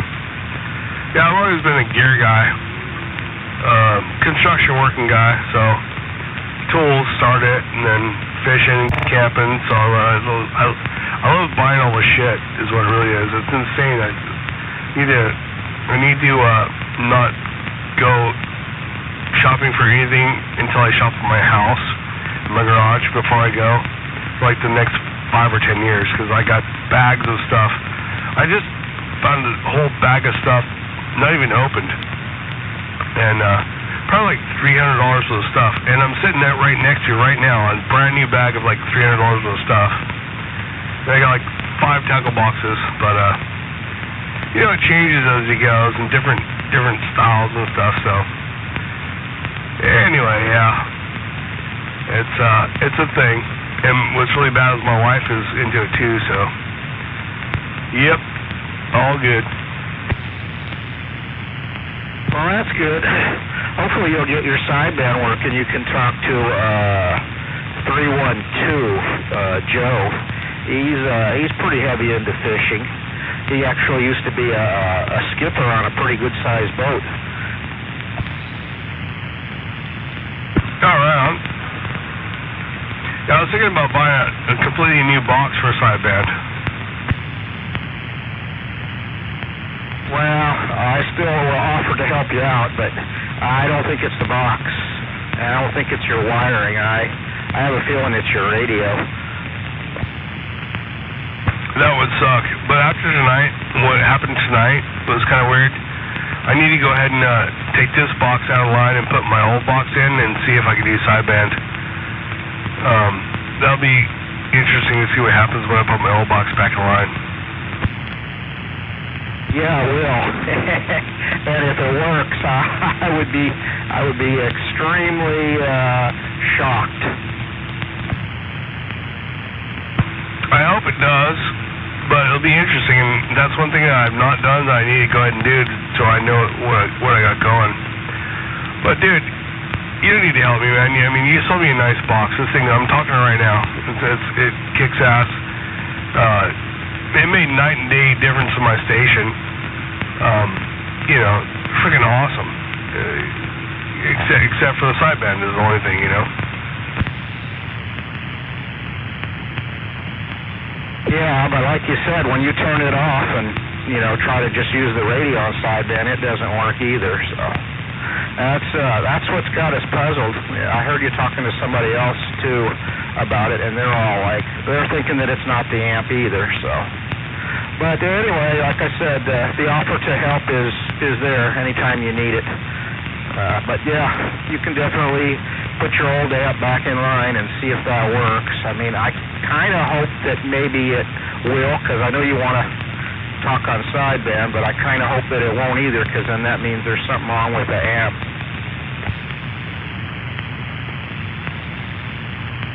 You think I can keep running this same power station with my old box.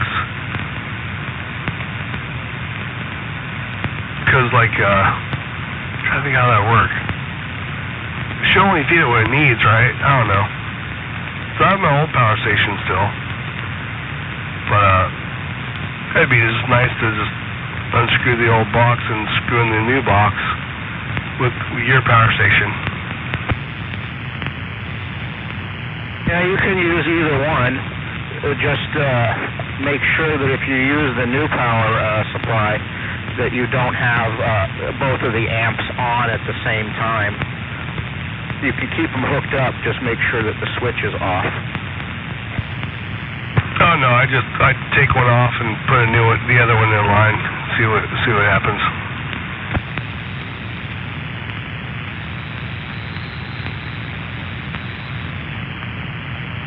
I need to go ahead and do that one of these days, just to see. Yeah, I definitely miss sideband, but yeah, I looked into it, and the cost to send this box off and have the sideband worked on is like freaking not worth it. So basically, at that point, I would just buy a new box.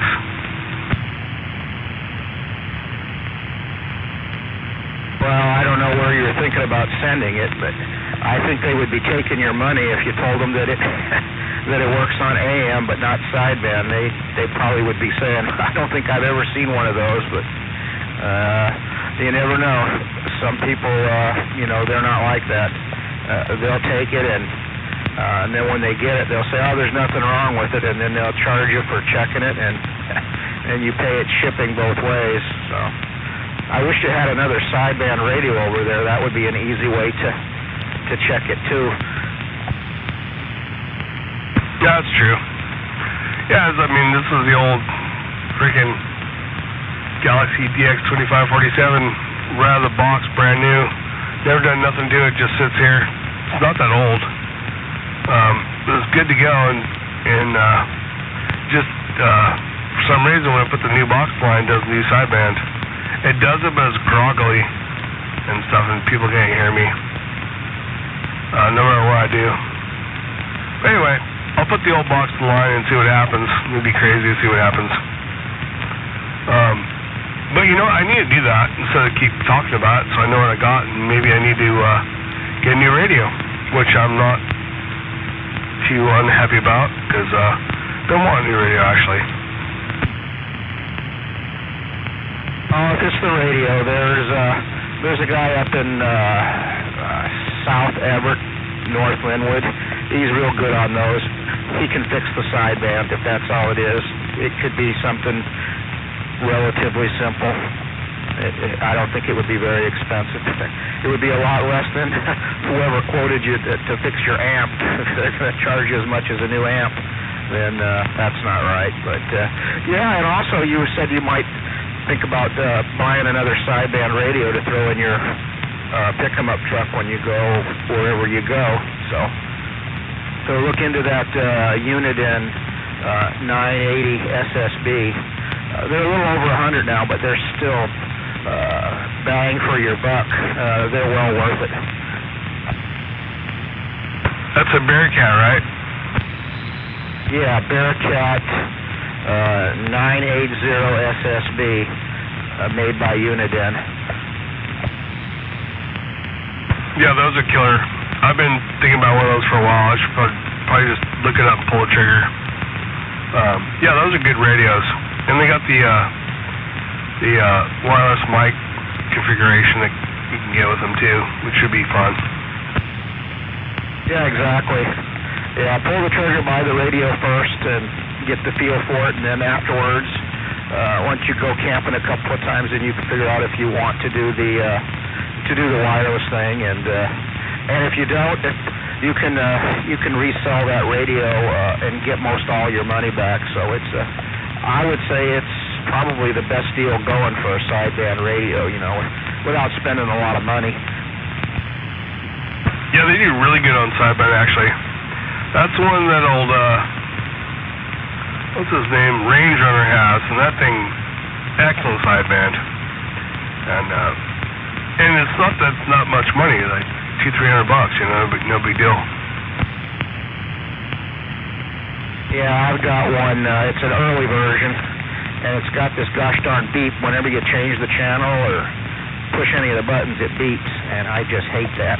So I haven't figured out how to get rid of that. I get rid of that, I'll use it more often. But I talk on mine every 3 or 4 months. I will put it in the vehicle or put it on the base and use it. But like I said, it's they're a little over 100 now, maybe 100 and a quarter delivered. It is in my opinion anyway, it's the best bang for your buck for a sideband radio to start out with. I absolutely agree.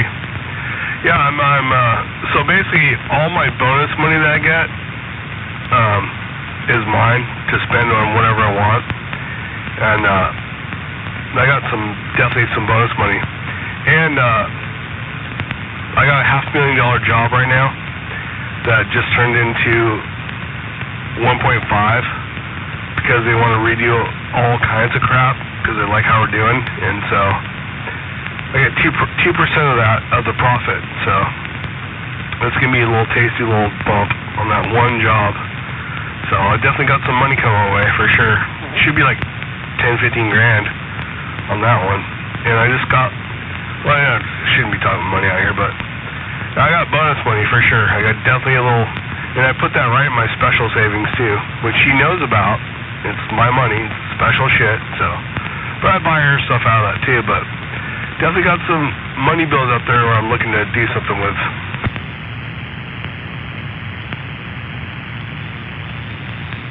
Well, good for you. I'm glad that work is working out, and I'm glad that your hours have been reduced a little bit so you can enjoy life. Yep, you don't want to burn out. Take care of yourself.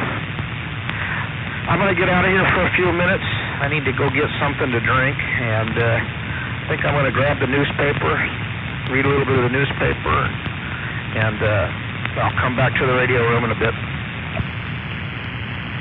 Ron there, Executioner. Appreciate the bullshitting tonight. Always a pleasure there, sir.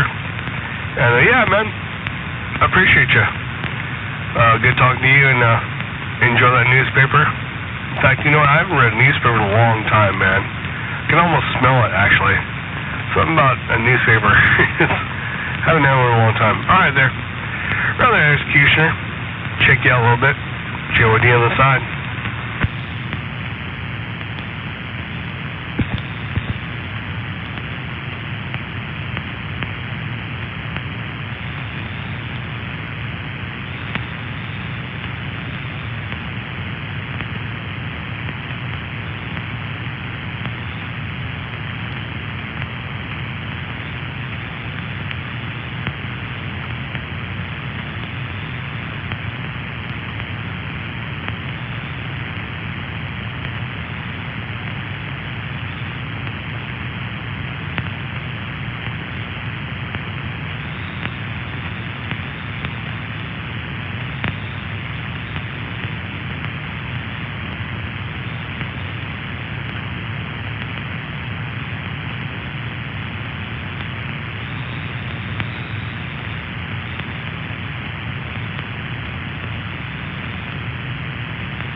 check, check.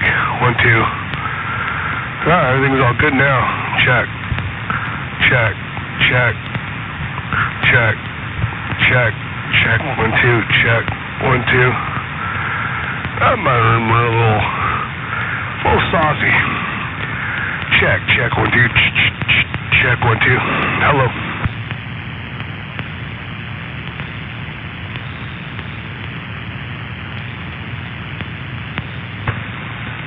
Check, check. Check, check. 1, 2. All good.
Check, check, 1, 2.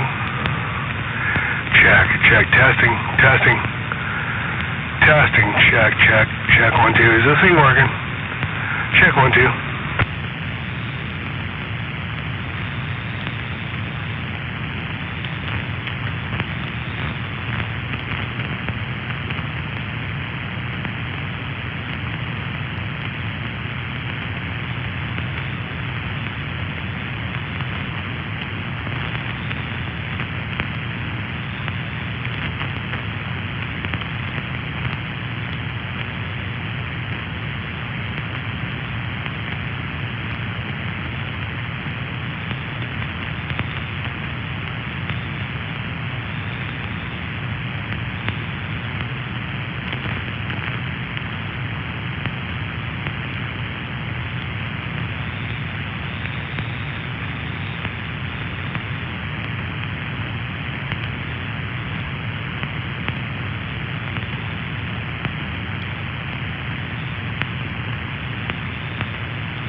about there, Breaker?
you out there, CP?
It won't be long now.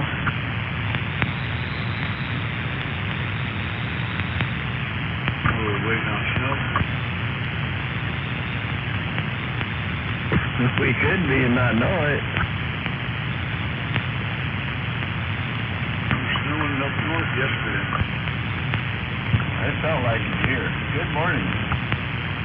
Morning, yeah, I was talking to the trailer park yesterday. He said it was snowing his way.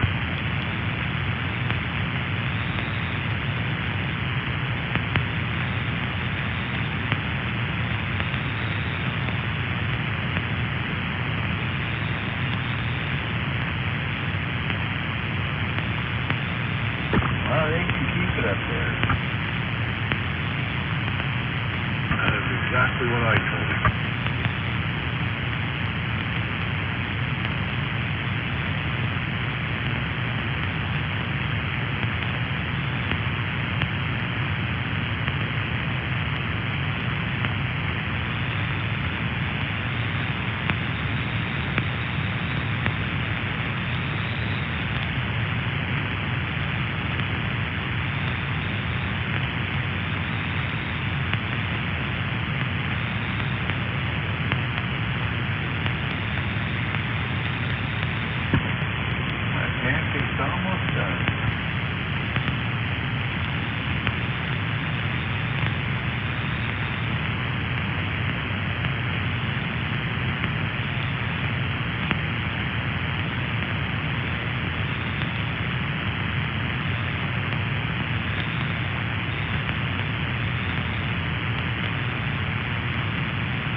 0400. Boots on the deck. Rise and shine on the firing line.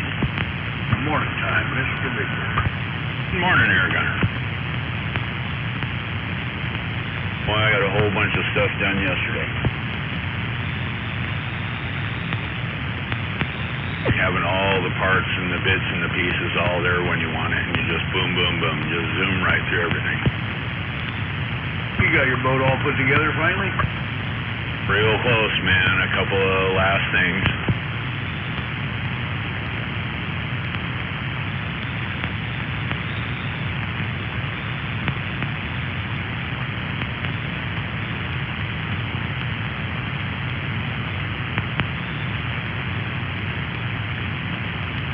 Aluminum, working on with aluminum is a little different than steel, you know.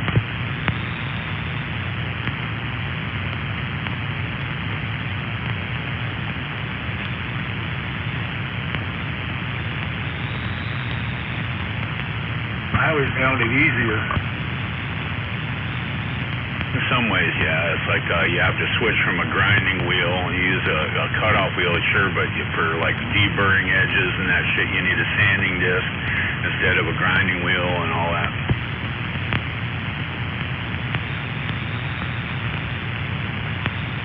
Do shit a little different. You have to camfer all the holes and all that crap. Yeah, cutting it, I just take it to my fucking chop saw and just chop it off. I do that for basic cuts, but when you want to like take off corners and shit like that, you use a cutoff wheel. Well, yeah, you know you're doing angles and shit, and you put them on your compound miter saw for cutting wood. Just go real slow, it'll cut right through aluminum. Won't even dull the blade or nothing. If I had a blade for aluminum, I might do that, but I don't know. I'd take my big miter saw and run aluminum. Nah, I'll pass on that. I chop shit up in I cut aluminum in mine all the time, dude. Doesn't even dull it, nothing. You just gotta go slow, and it cuts right through it.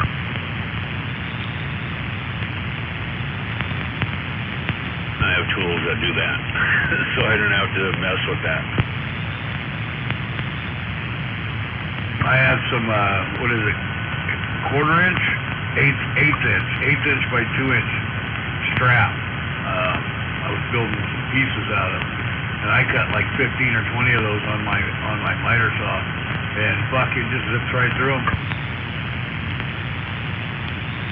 You know, it'll do thinner stuff. I'm working with 3/16 aluminum 2x2 angle, and it's a little too much for that kind of thing. It works with for just to square cut it. It works great in the chop saw, but you know, for like taking the corners off and stuff, you know, I do a 45 on the corners, and it's like I just use the cutoff wheel for that. Yeah. I have some cutoff wheels for my air cutters that are specific for aluminum, so I can use those too, I guess. But yeah, I put them in the old compound miter saw and just chop them up. 3/16 is a bit thick for that.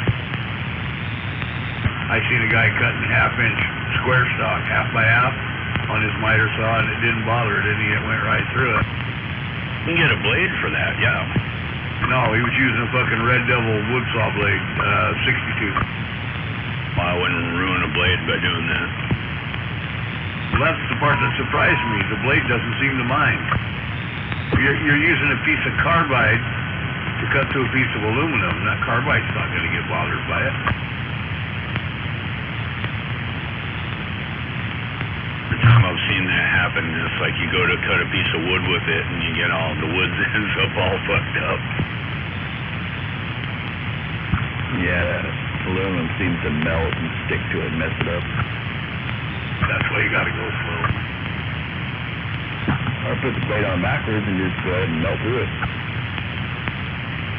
Well, if you're going to change the blade, put an aluminum cutting blade on it and do it that way. They make blades specifically for cutting aluminum to fit your compound miter saw. And you get little tiny bits of aluminum all over your saw and everything, and the next time you put a piece of wood on it, it's got little bits of aluminum stuck in the wood. All this, I'll just keep the wood for wood and aluminum for aluminum stuff, and yeah, I just keep it that way. Morning, Richard.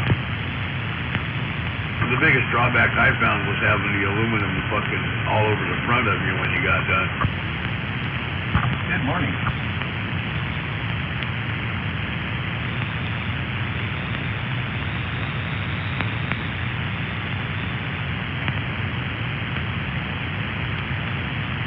Now the compound miter throws sawdust down your front. It really sucks when it's aluminum.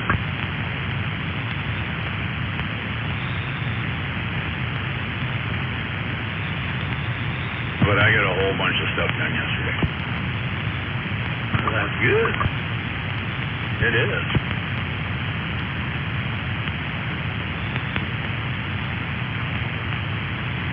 I got the Mia Lady part down yesterday, and that was about it.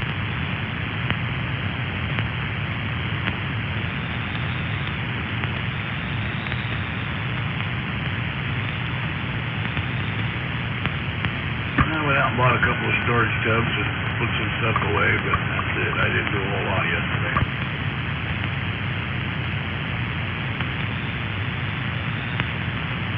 Anything, it was 35 degrees yesterday, at least on my shop thermometer said 35 in the high part of the day, and it felt like it was warm outside compared to that 15 a couple days ago. It was fucking cold. Yeah, I didn't find that warm spot yesterday.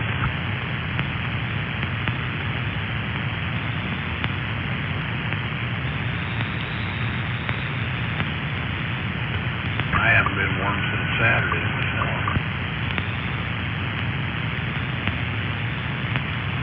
I don't take the cold like I used to.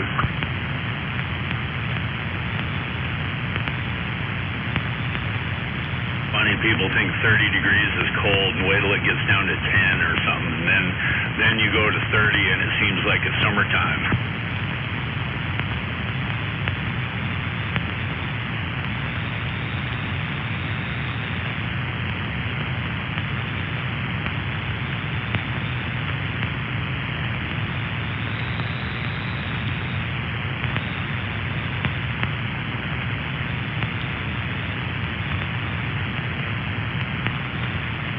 Depends on what you're used to.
Downrigger rod will be here today. Yay! I haven't picked a reel for it yet, though.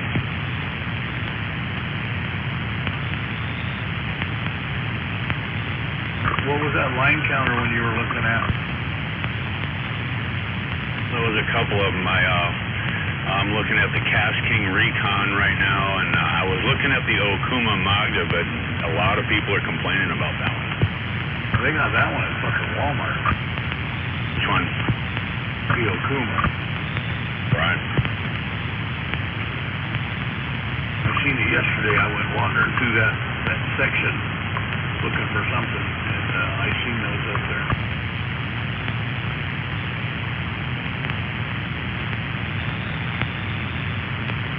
Dang.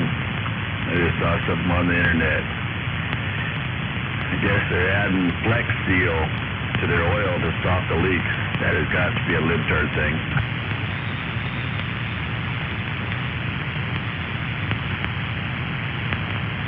Oh, yeah, that sounds like that's going to work out real good.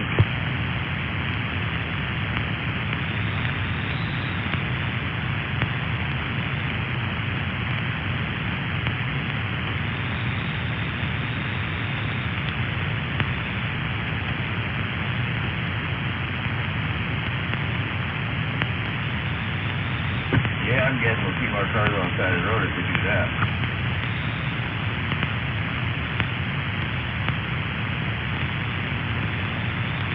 We're pouring it in the radiator or the crankcase? Crankcase. Oh, wow.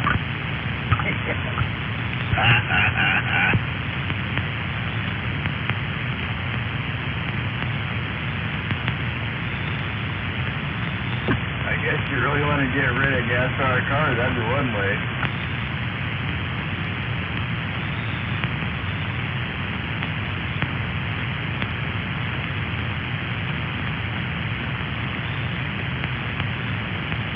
Used to make a lot of money doing engine R&Rs, man.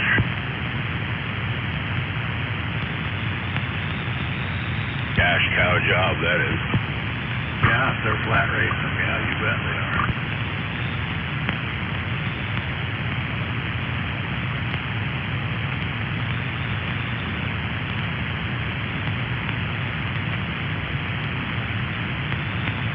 Unless they put you on fucking diesel, that stuff was good. Yeah, I remember in the early 90s doing those $500 a pop, R&R.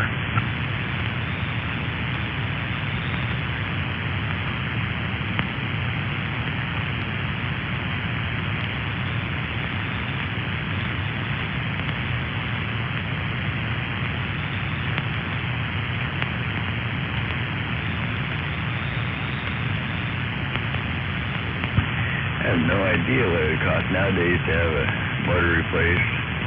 Probably about $5,000, I'm guessing.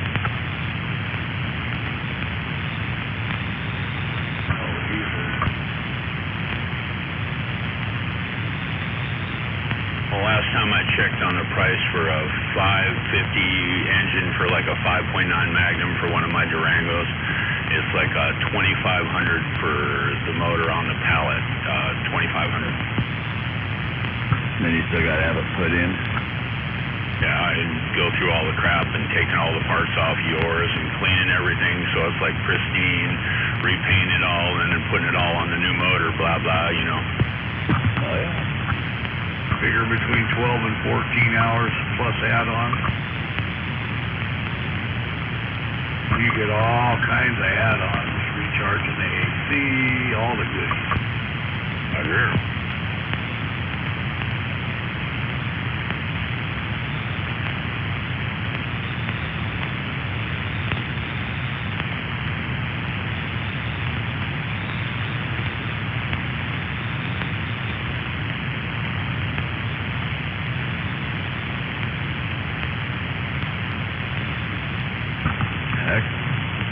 Never really had to recharge the AC. I usually just took the sandbag fender covers and scraped them over the fenders and put the air conditioner right over the side there.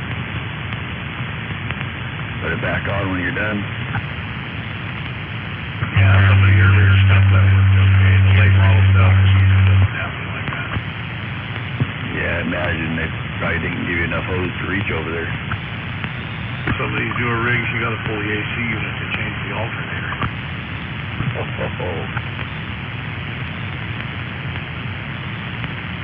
Some cars, there's no way around it.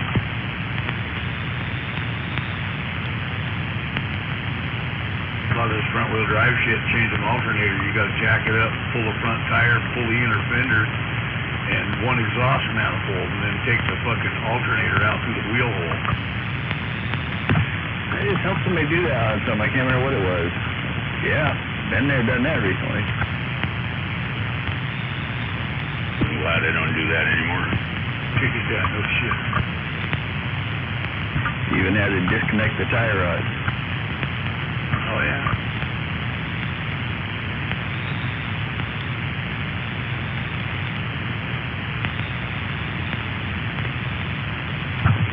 In the old day, they knew that was going to get replaced. They just stuck it right there on top. Couple bolts and you're ready.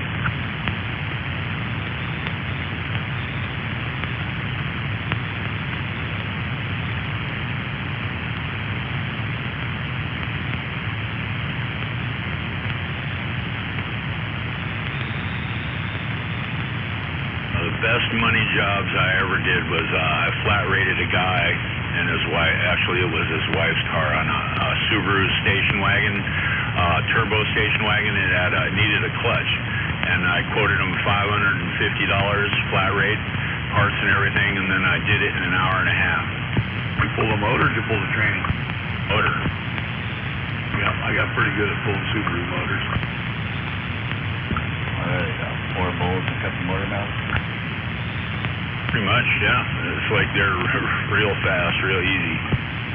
Exhaust bolts stick straight down, nice and easy to get to.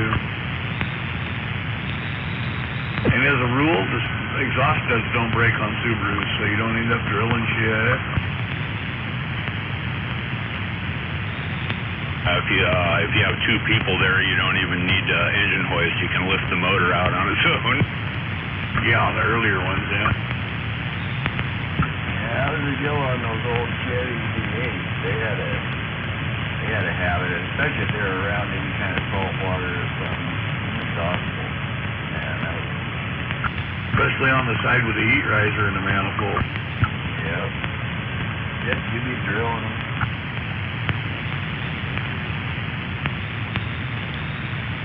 Unless you got torque, you can heat it up. And even that was no guarantee. That's right. Bolts would corrode, and in the middle they'd be really thin there at the middle. You can see where they just kind of corroded away. And you have the thread on the end, and you have the part in the manifold, and right in the middle there it would get real thin. Water pump bolts on V8 Fords. Mopar, small block water pump bolts that go through the cover and into the block, and they corrode and they snap off, and you have to pull the whole timing cover and shit to get the stub out. Ford did the same fucking thing. I just one spray, I can't remember what it was. I just one spray, you could spray it, come back the next day, and 50% of the time they were loose.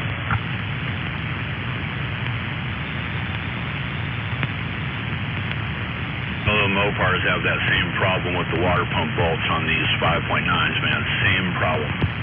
Oh, yeah. Well, the 5.9s like it, the timing chain cover likes to fucking dissolve, too. We've replaced a few of those.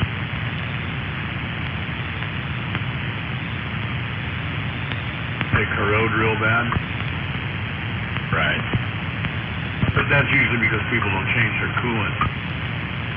They use that caustic flush shit, and it eats the aluminum. Toyota 22Rs are really bad that way. Yeah, they do that shit too. That's why when you buy a timing set, it comes with a cover.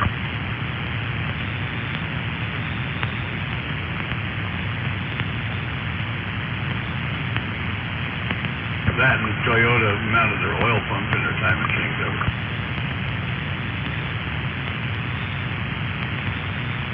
The cylinder heads, man. You take the cylinder head off, and the freaking you could crawl and hide in the water jackets, man, because they're all eaten out. Yeah.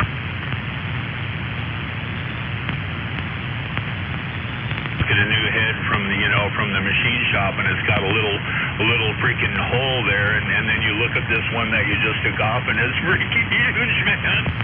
Yeah, 3/8 hole in one, that 1-inch hole in the other.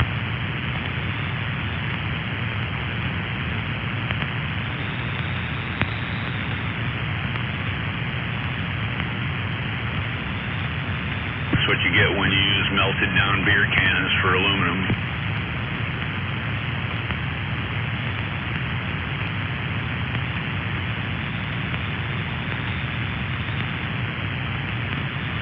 One thing I'll say about European cars, it's like I don't like working on European cars for many reasons, but one of the things I will say for them is they have a higher quality of aluminum in them. You know, the only Japanese rig I've ever worked on that had any quality to its aluminum was Honda's. Like the transmission castings for Hondas are fucking flawless.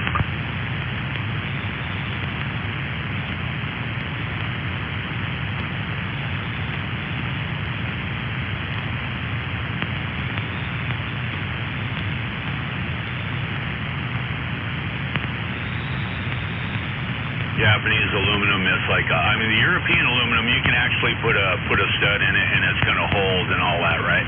But a Japanese aluminum, you just look at it sideways and the threads just pull right out.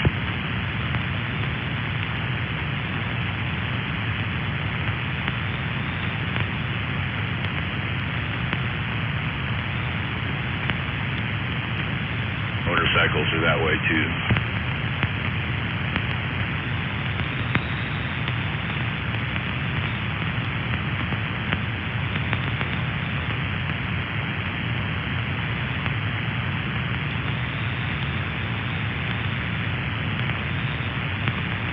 The torque specs, it says 16 inch-pounds, right? So you get the quarter-inch torque wrench out there. You set it to 16 inch-pounds, and it doesn't even get there, man, and the threads have already yanked out.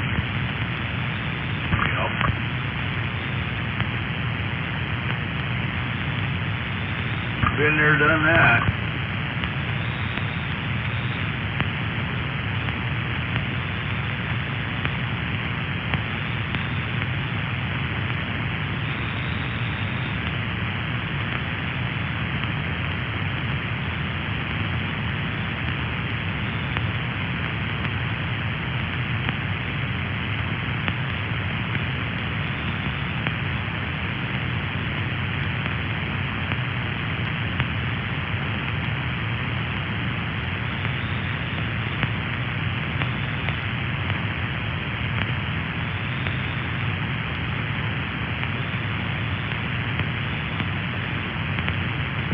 What the fuck?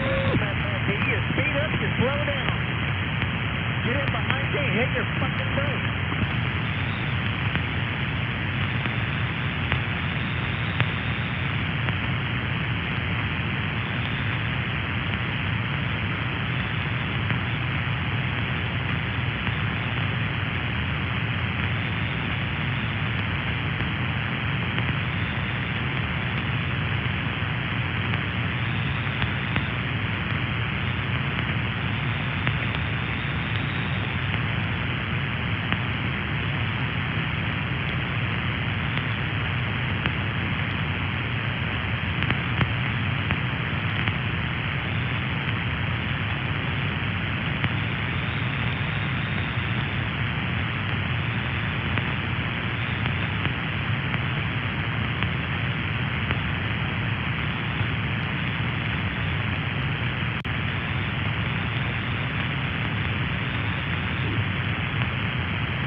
We had a service advisory way years ago that said to use distilled water and the freaking radiators on newer cars because the chlorine and the various chemicals in the freaking tap water would eat your aluminum.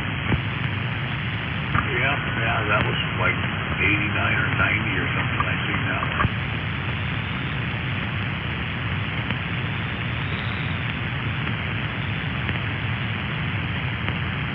That's when they started selling the pre-mixed freaking antifreeze everywhere.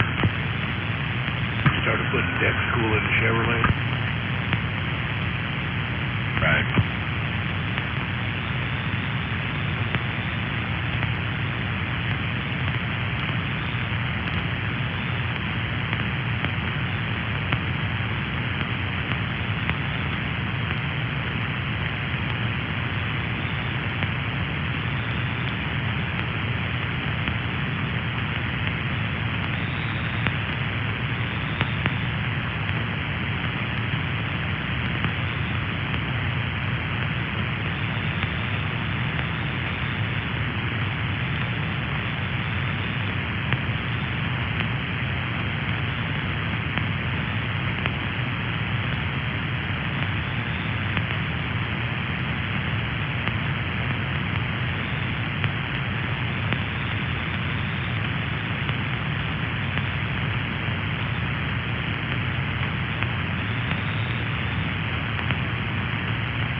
watched for a guy tried topping a tree. He only went about between a third and halfway up, about 50 feet up. Started topping, the tree broke out, gave him a fling. He got lucky, that bell freaking slid down. He landed on his feet okay. He got lucky. Yeah, he did. He's lucky he didn't freaking leave his face on that tree all the way down. Like he didn't flick him off like a booger. Pretty much what it did.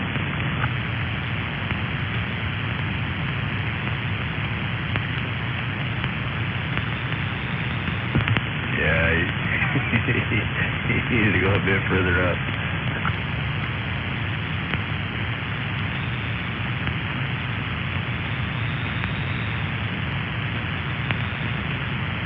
A little too much weight above his cut, huh?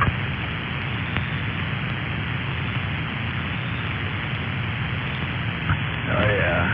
It looked like one of those palm trees freaking breaking off. Snapped pretty good.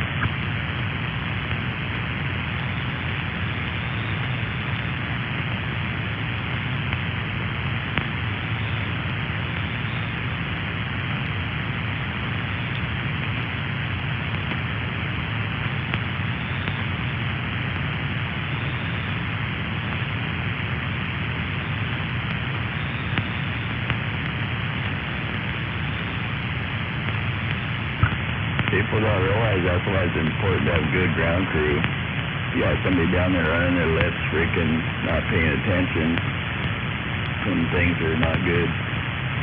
You're up in that tree, you can't really measure things out. Yeah, it gets hard to judge sometimes. Yep.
Gold is headed back up again, and silver is too.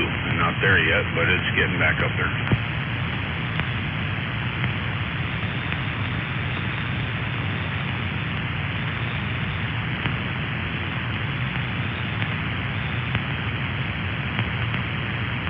Silver is 23.62, making up its losses, and gold is up. Yeah, 1931, back up again.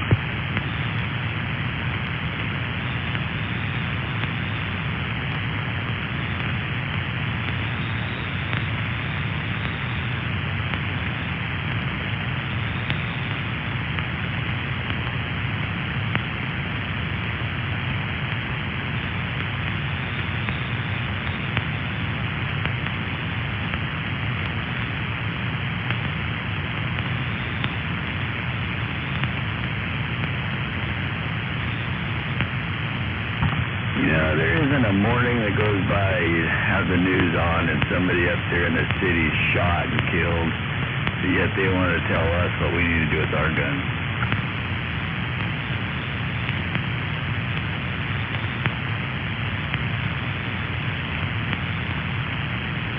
Yeah, I know, man.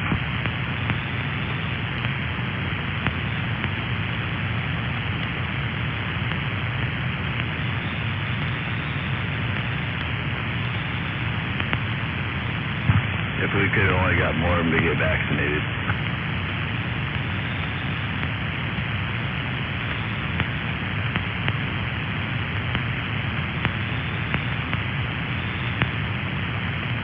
They all need a booster shot.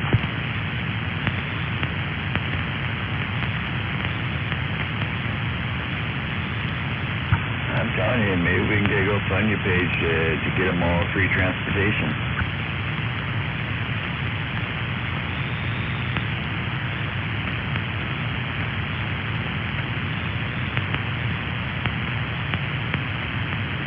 I guess that hospital over in Olympia, not St. Pete's, but the other one, I guess it's freaking packed with people having heart attacks and stuff, and they don't even have any facility for them.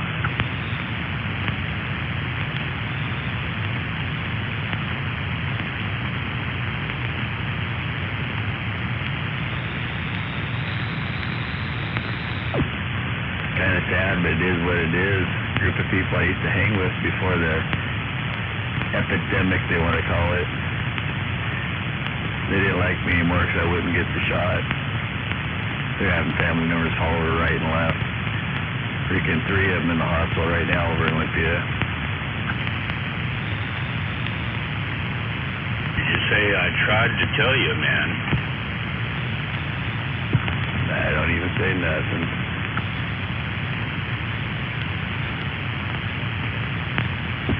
Let God sort them out.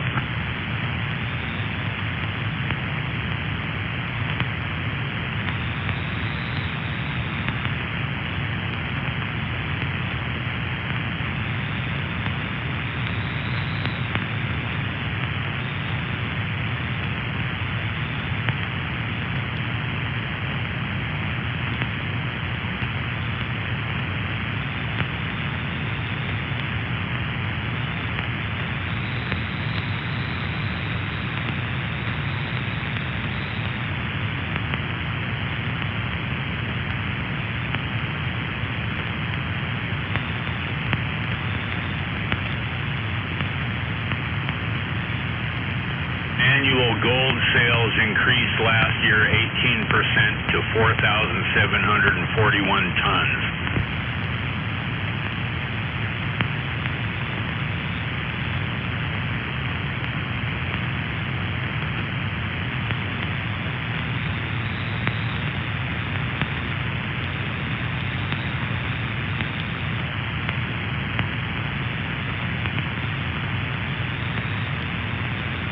Driven by a 55-year high in central bank purchases. Big banks are buying gold like crazy.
and I'm back out.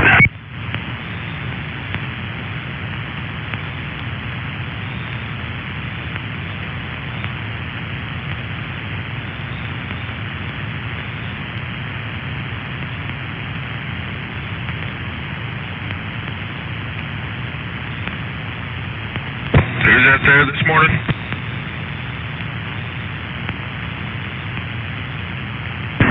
Brrr, and I'm back out.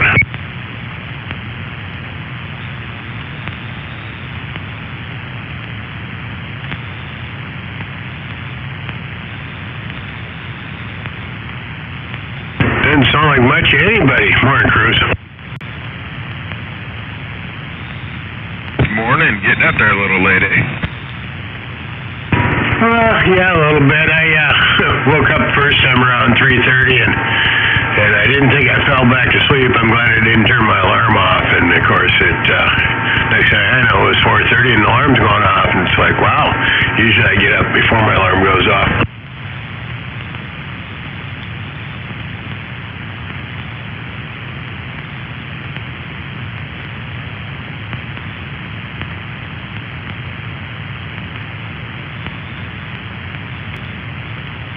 Yeah, I know a couple people that are like that. I'm not like that.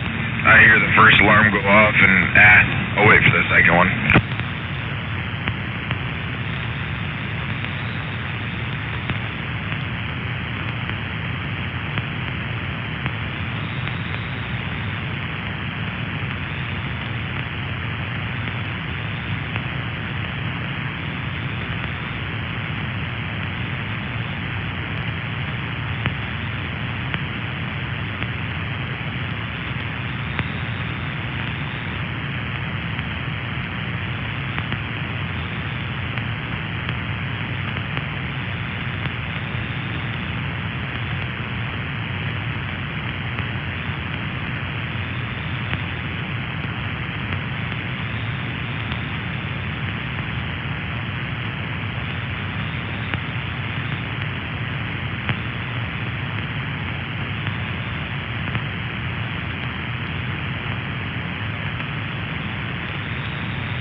Figured they would. Missing radioactive capsule in Western Australia found.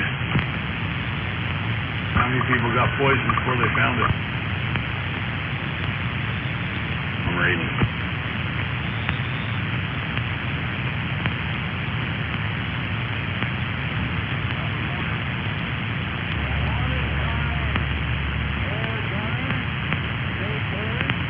Morning, dear watcher. Here, sir.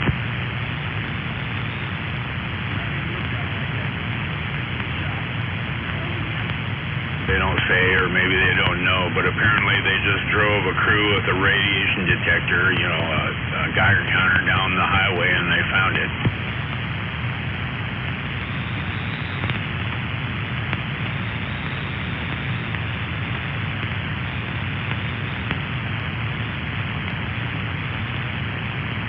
Shows somebody in a yellow radioactive suit with a mask and all that crap.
celebrities call for a total Hollywood strike until every last person gets jabbed. And it's like, oh, we're like, okay, do that. Yes, please. Totally a great idea.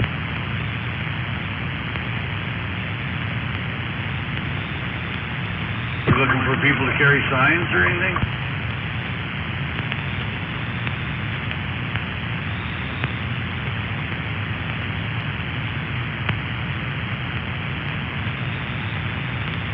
Spokesperson for the group says, quote, "It's about time people understood that we're the ones with the power and that our audiences are there to serve us, not the other way around," unquote.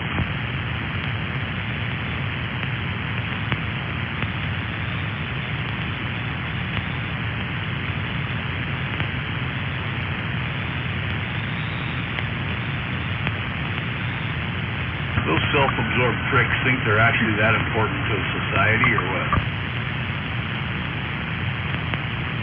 I guess.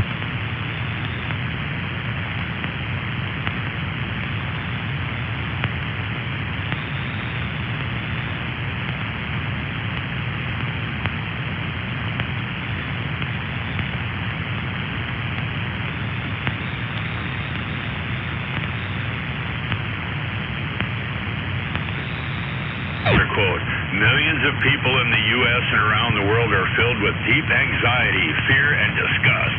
Our anguish is right and just. Our anger must now become massive resistance before anti-vaxxers become emboldened and failing to do your duty to humanity becomes normalized."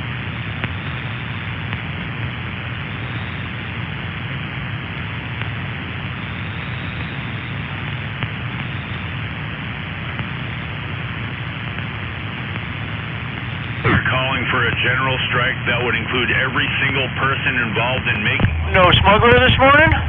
Starting with... Oh, I'm here. Celebrities themselves. Oh, I was wondering. Yeah, I drove in yesterday and didn't hear you at all. Props, movie memorabilia. I was out there earlier. I was talking to Cruz and... God, I don't remember who else was out here. But yeah, I was out here yesterday for a while. I left. I probably went in about 5 o'clock. Must have just missed you. Another quote, "Hollywood is simply put the..." So that gal never did call my buddy back on that car. But come to find out, you know, when it said FWD, he thought it was four-wheel drive, but it actually meant front-wheel drive. So it's only a front-wheel drive car. Well, they put a whole lot more value on themselves. Yeah, I don't know what's going on with that. I haven't heard anything there, but I guess they had... OSHA came yesterday and spent 5 hours at their store measuring shit and everything. I must be hurting for money.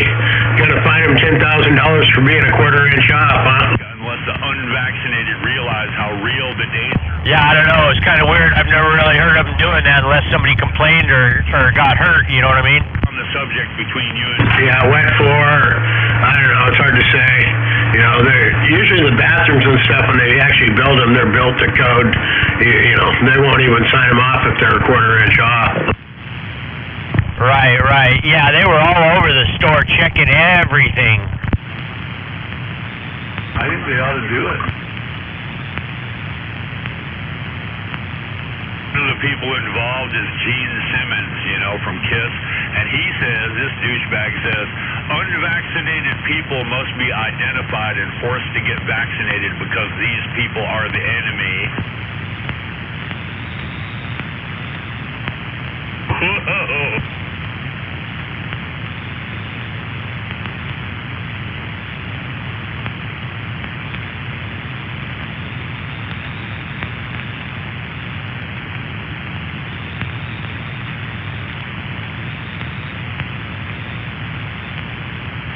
These people are just full of juice. Yeah, I volunteered to work today. I've got a flooring guy coming out to look at that bathroom floor and give me an estimate on installing this material I picked out. A couple of years. I thought you're done in there. You didn't get your flooring done yet, huh? No, not yet. I got to finish painting too.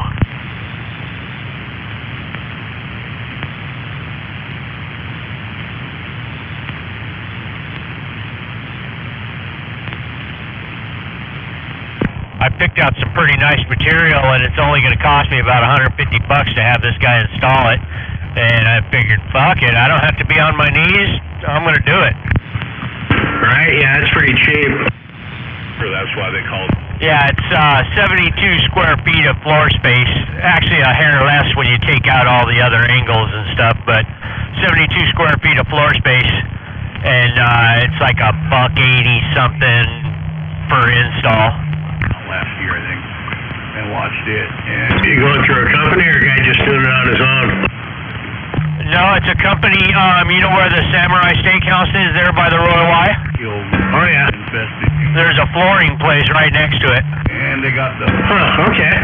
anti-racism message all through the fucking movie. I almost turned it off. That's all. Yeah, now that we're past the holidays and all that other shit, I figured I may as well get that little project finished and wrapped up.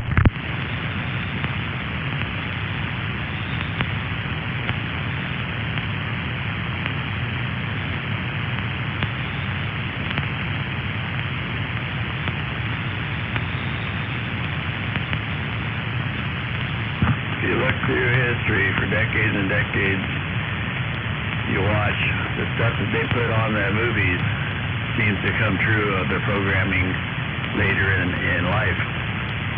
So it's good to keep track of what they're actually doing. Just keep your common sense and realize what it is. They call it predictive programming, yeah. We've discussed that several times. Yep, whether trying to make everything acceptable by putting it in front of your face and giving it time, then promoting it, and it becomes normal and acceptable. Yeah, now that car is only front-wheel drive, it's not that good of a deal now. I mean, it's still a good deal because where are you going to find a Cadillac, of that year with less than 40,000 miles for $12,000, but it being front-wheel drive versus all-wheel drive, that makes a big difference. Yeah, it does a little bit.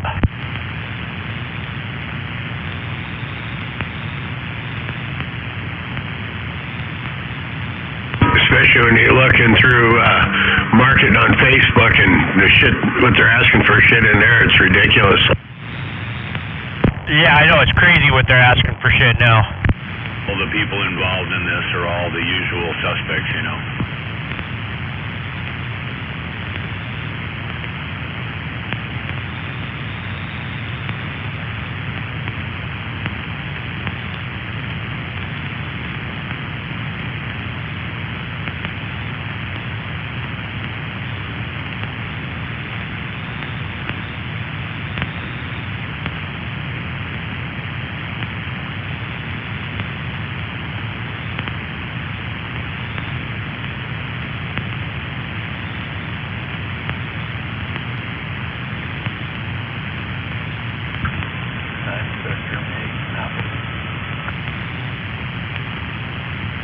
Germinating apples?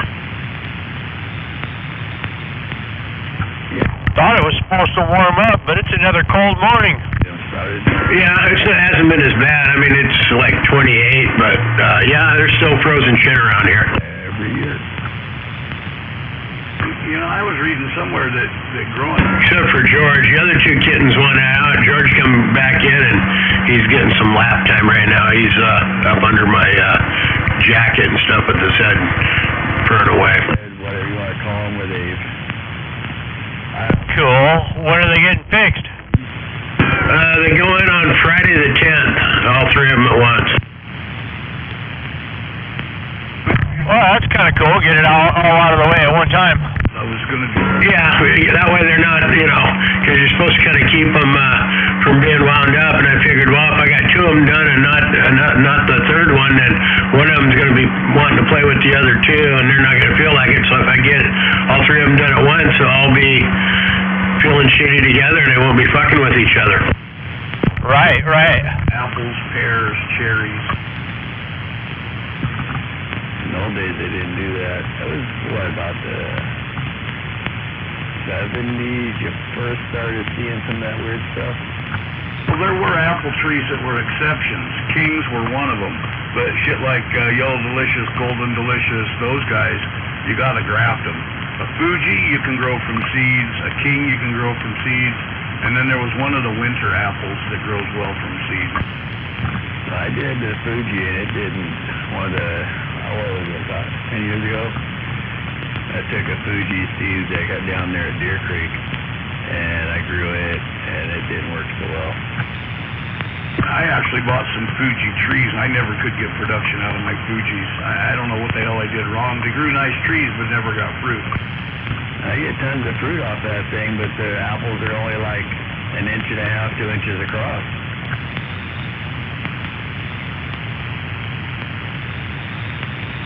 Sounds more like a crab apple. Yeah, you're right. Yeah, it's kind of weird. Ton of them, though. I mean, the tree fills up with them. Yeah, nothing like a crab apple bellyache when you're a kid, I tell you.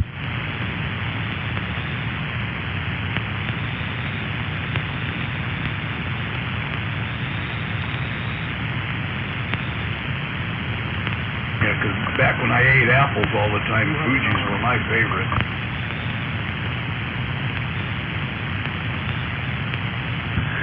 This libtard preacher guy next to me, he has some really nice trees on his property. One of them was a king, and he just went over there and killed him, ripped him down. Ignorant. Well, that's because he believes the apple Genesis story, you know, it's those apples are sinful. Oh no, they're taking up space.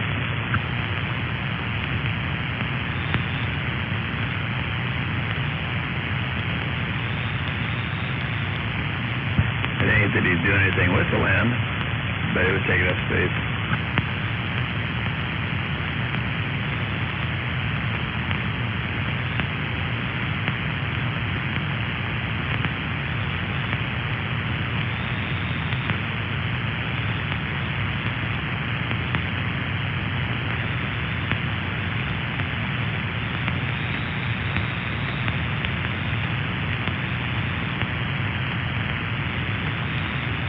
I'm waiting for the day when I sit back and watch these libtards that have been... Yeah, never mind.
Well, Mr. Ed, it looks like I'm going to have to get out of here, so you have a good day.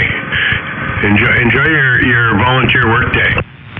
Right. You have a good day as well. Talk to you later.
don't think they really thought through.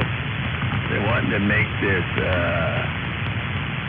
food out of the 3D printer and all that crap. If they get rid of the petroleum, where are they going to get the plastic for the base of their food?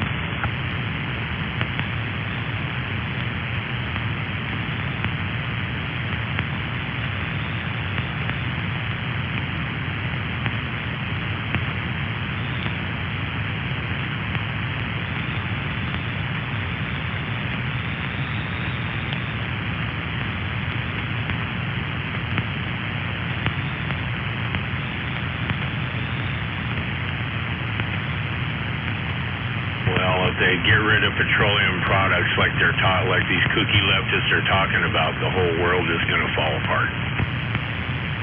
Right. They won't have another nice fleece, warm clothing. They won't have it'll be hilarious.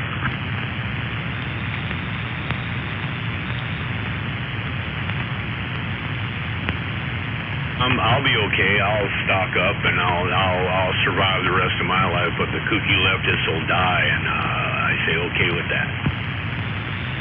Yep.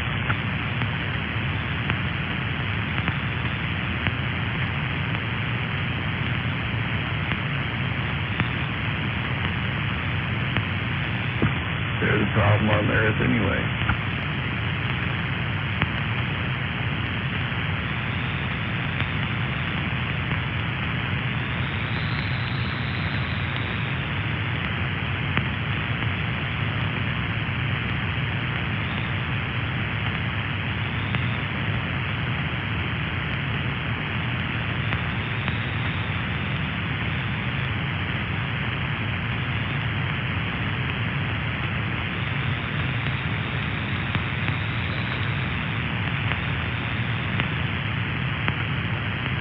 They're on the news right now talking about these electric cars, how when it gets cold they lose their range of travel because the batteries won't hold the charge. Yeah, there was a good story a week or so ago about a guy that charged his freaking electric SUV for a week, and he only got like 8 miles more range out of it.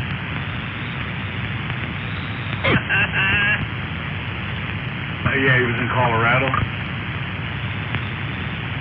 You know what it costs to put one of those charging stations in your garage? It is unreal. About $10,000. That's just stupid. Yep.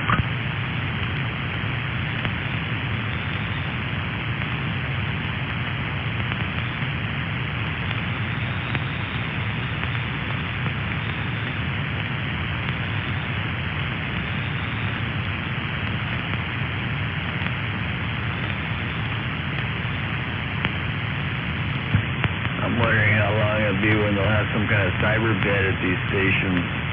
That way you can just go in there and put yourself to sleep while you're waiting. Cryo chamber. Yeah. Wake me up in 5 days when my car's charged. To live in fantasy world, man, you know, it's like they I don't know, it's just, geez, how can you help these people when they so believe in these things that are total bullshit, and you can't tell them otherwise because they just pretend that they don't hear, you know.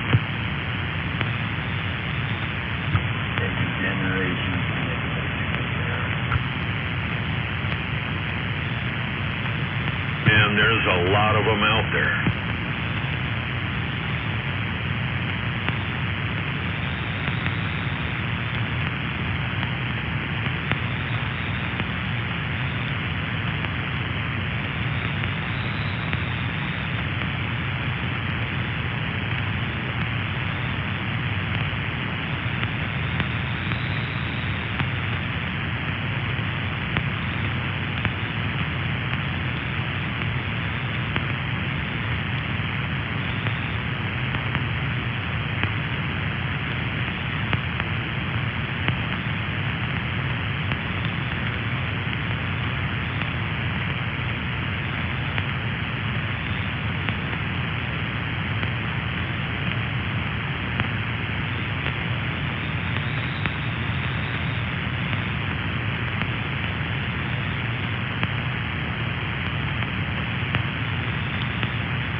looking at these line counter reels, and it seems to be common for all of them that the line counter, sometimes it works and sometimes it doesn't. So I'm wondering if that's even a worthwhile feature to have on the freaking reel at all. Seems to go across all brands and everything. Sometimes they work, sometimes they don't.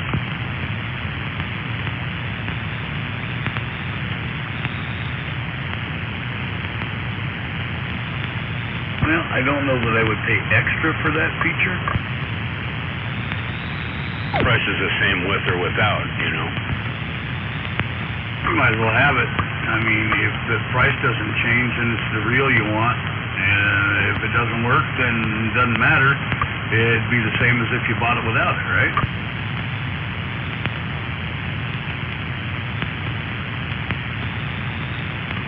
Suppose, yeah.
you do it that way, it doesn't matter how fat you have the spool, how fat it's spooled up, you know, because a different diameter of the spool affects the line counter on the reel. Yeah, and if it clips to the pole, you can run it on your spinning reel.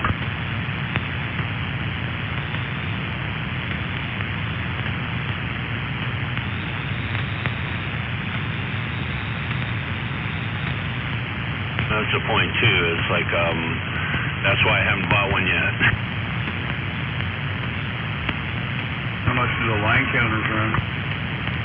25 bucks. Oh, not too bad.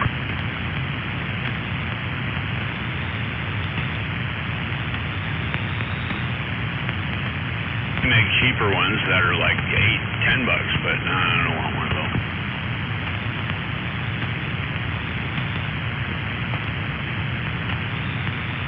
They look really cheesy. Yeah, they probably are.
This is rough sandbagging this morning. Morning, Maytag. Good morning, Big Bird. Gunner, if you're out there. Morning, morning. Well, Deer Slayer, you're up early. Good morning.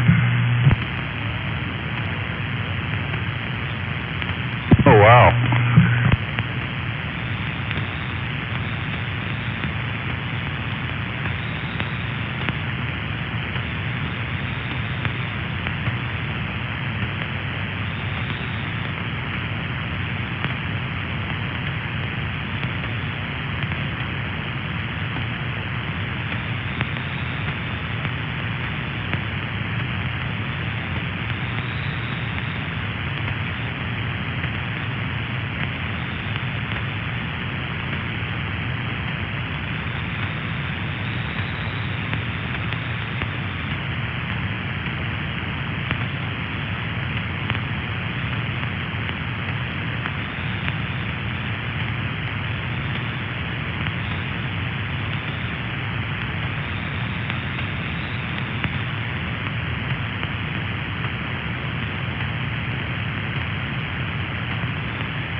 Good morning, all you sandbaggers.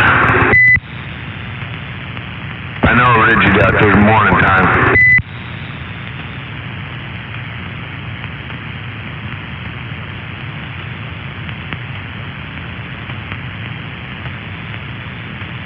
Reggie's up making his breakfast.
See what Cabela's or Bass Pro Shops has in this freaking big line counter reel here.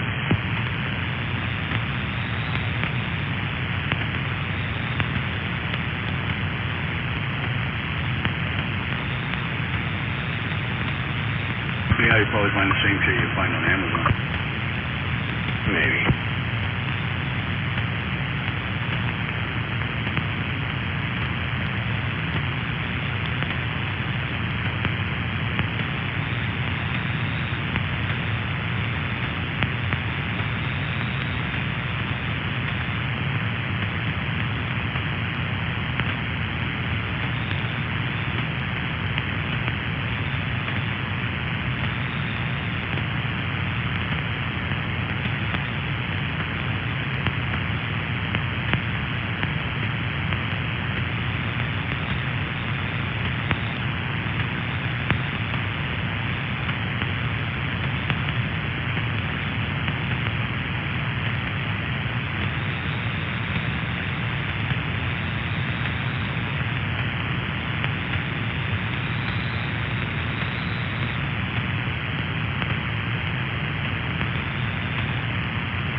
Good morning around this quiet band. Morning, Snake. Big Bird. How you doing, man? Good. I'm just shopping for fishing reels. Getting ready for the season? Hi, Joe.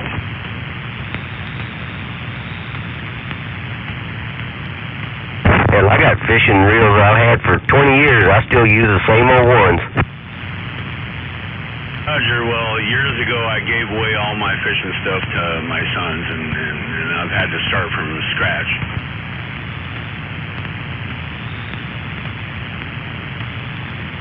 Yeah, I know how that is. I gave some of mine away, too, and I was like, damn, I wish I wouldn't have gave them away.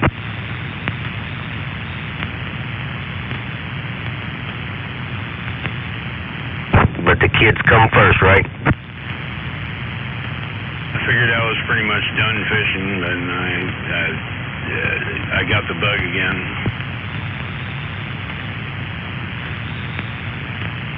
Yeah, I plan on doing some fishing this year. I didn't do much of nothing last year.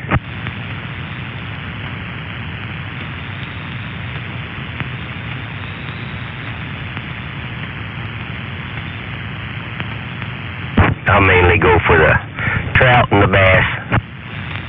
Me too. I don't do bass. I do trout, and then I do steelhead and salmon. But yeah. This year I'm going to be trolling in my pontoon boat instead of just fishing on the river. Well, that should be fun. Different. Morning, Snake. And I knew you were out there when you were sandbagging. Tell you what, it sure takes a lot more shit. Yeah, it does. Morning up there, Dino. Who are you talking to? I'm talking to Big Bird down there. Oh, 10-4 on the Big Bird. Hey, Big Bird, if you can hear me, good morning time.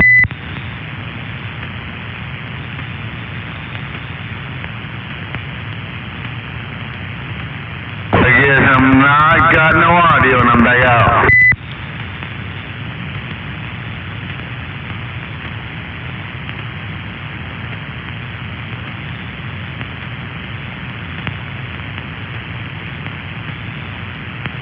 Man, I can hear all these people, but they can't hear me. No, they're in a spot that just don't receive in certain areas. What do you mean there? Oh, 10-4. Can you hear Big Bird? Good morning there, Rubber Snake. Morning over there, Maytag.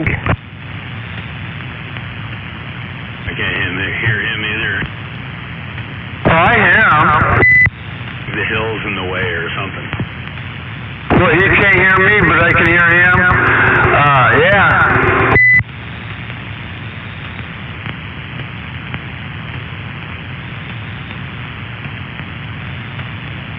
Maytag, how's it going doing that daddy profile?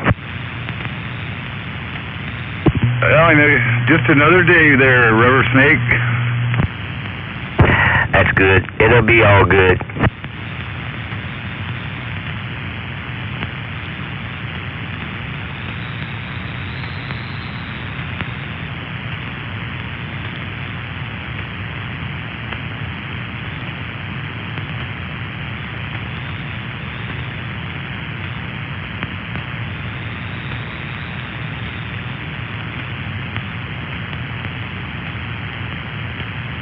Good morning, you scallywags. BS! Hey, BS, and I'm back out.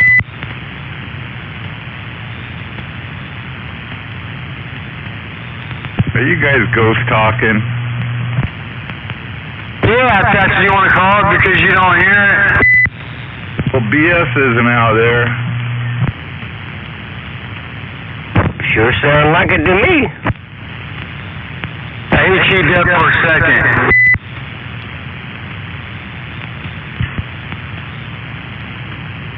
You guys are hearing things. Well, your radio just ain't got no receipt. On the gate. Oh, there he is.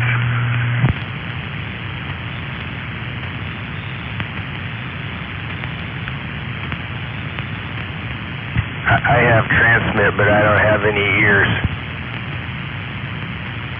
Your transmit sounds a little funny, too. He's probably on low power. No power.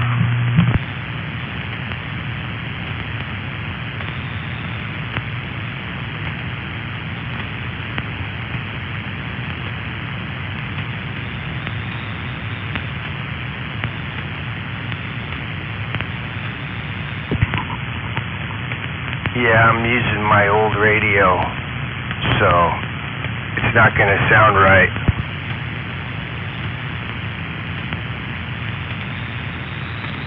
I have to tell you guys, he's not on his favorite radio.